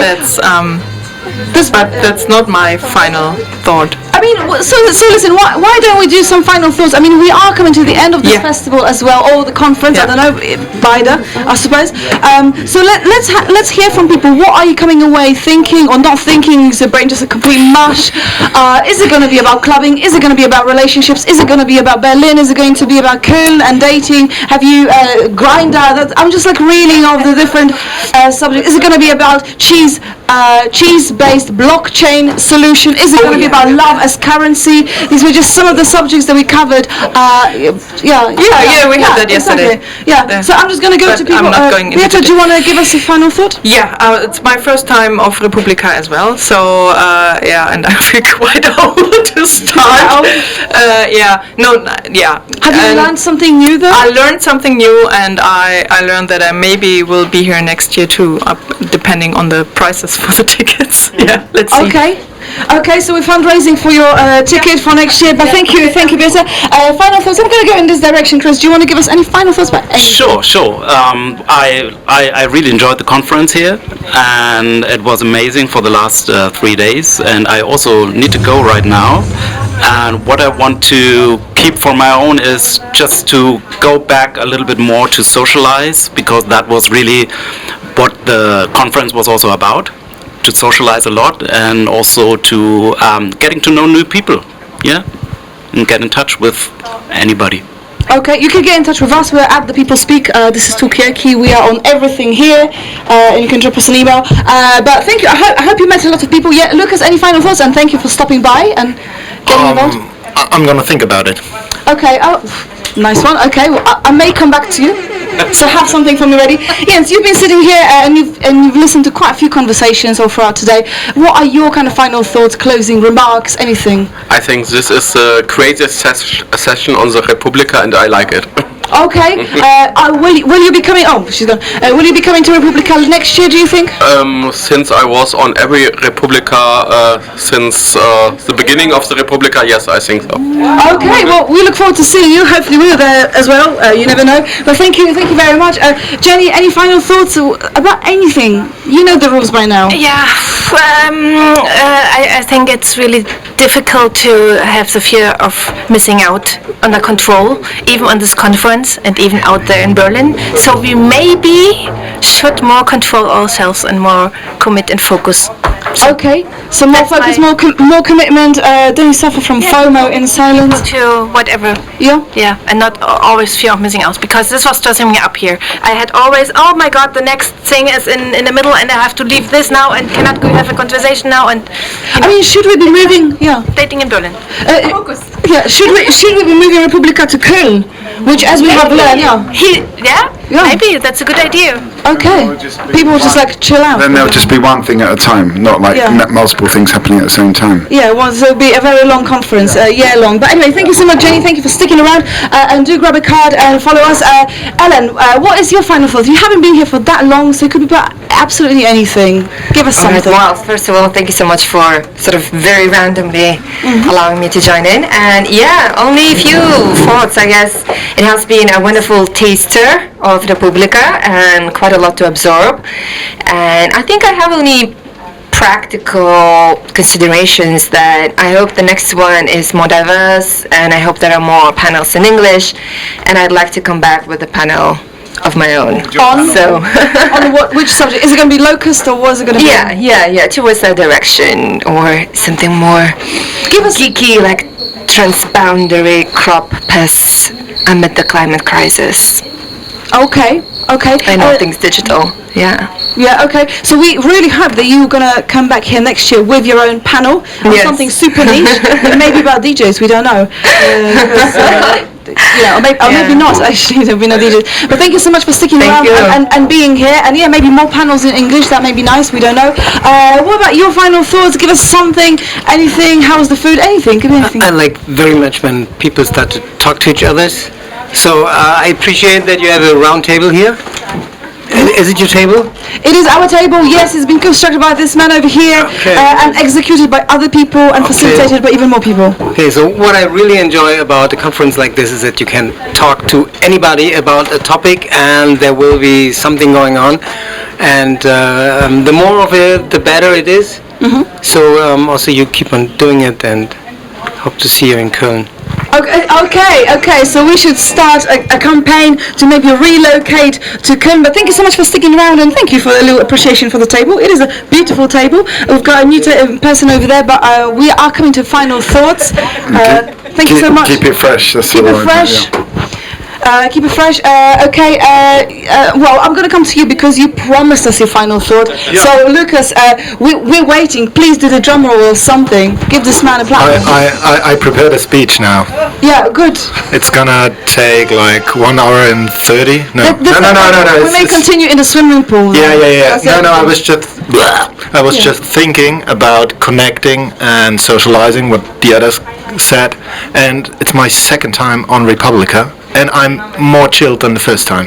Okay, and because the difference is that I really recognize that there is a lot of stuff going on in the internet which I can watch afterwards, and I was just like, okay, I can chill around, and I just use like those spaces where you can meet up, and socialize. That's like the first experience I had last time, and that's like my last final thoughts, I guess.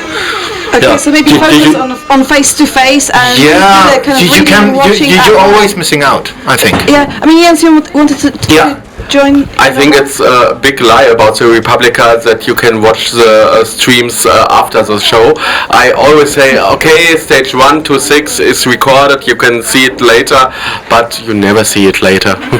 I mean, is that a problem? It's more stressed again. Yeah. Oh, I don't know. No, I'm gonna watch some things. You're the first person I know. I already did. The second one. Okay, so this is like a You've already pioneering watched some table. stuff online. Yeah, yesterday evening I couldn't fall asleep. There's too much Talkaoke going on in my head, and so I watched one of the talks. I actually wanted to go very. And you fell asleep?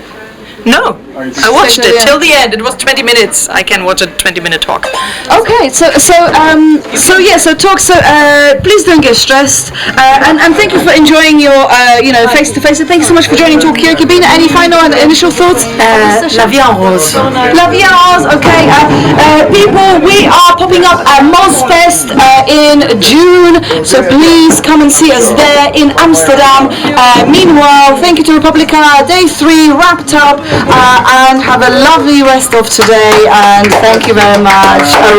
Hurrah! Yeah, applause for me.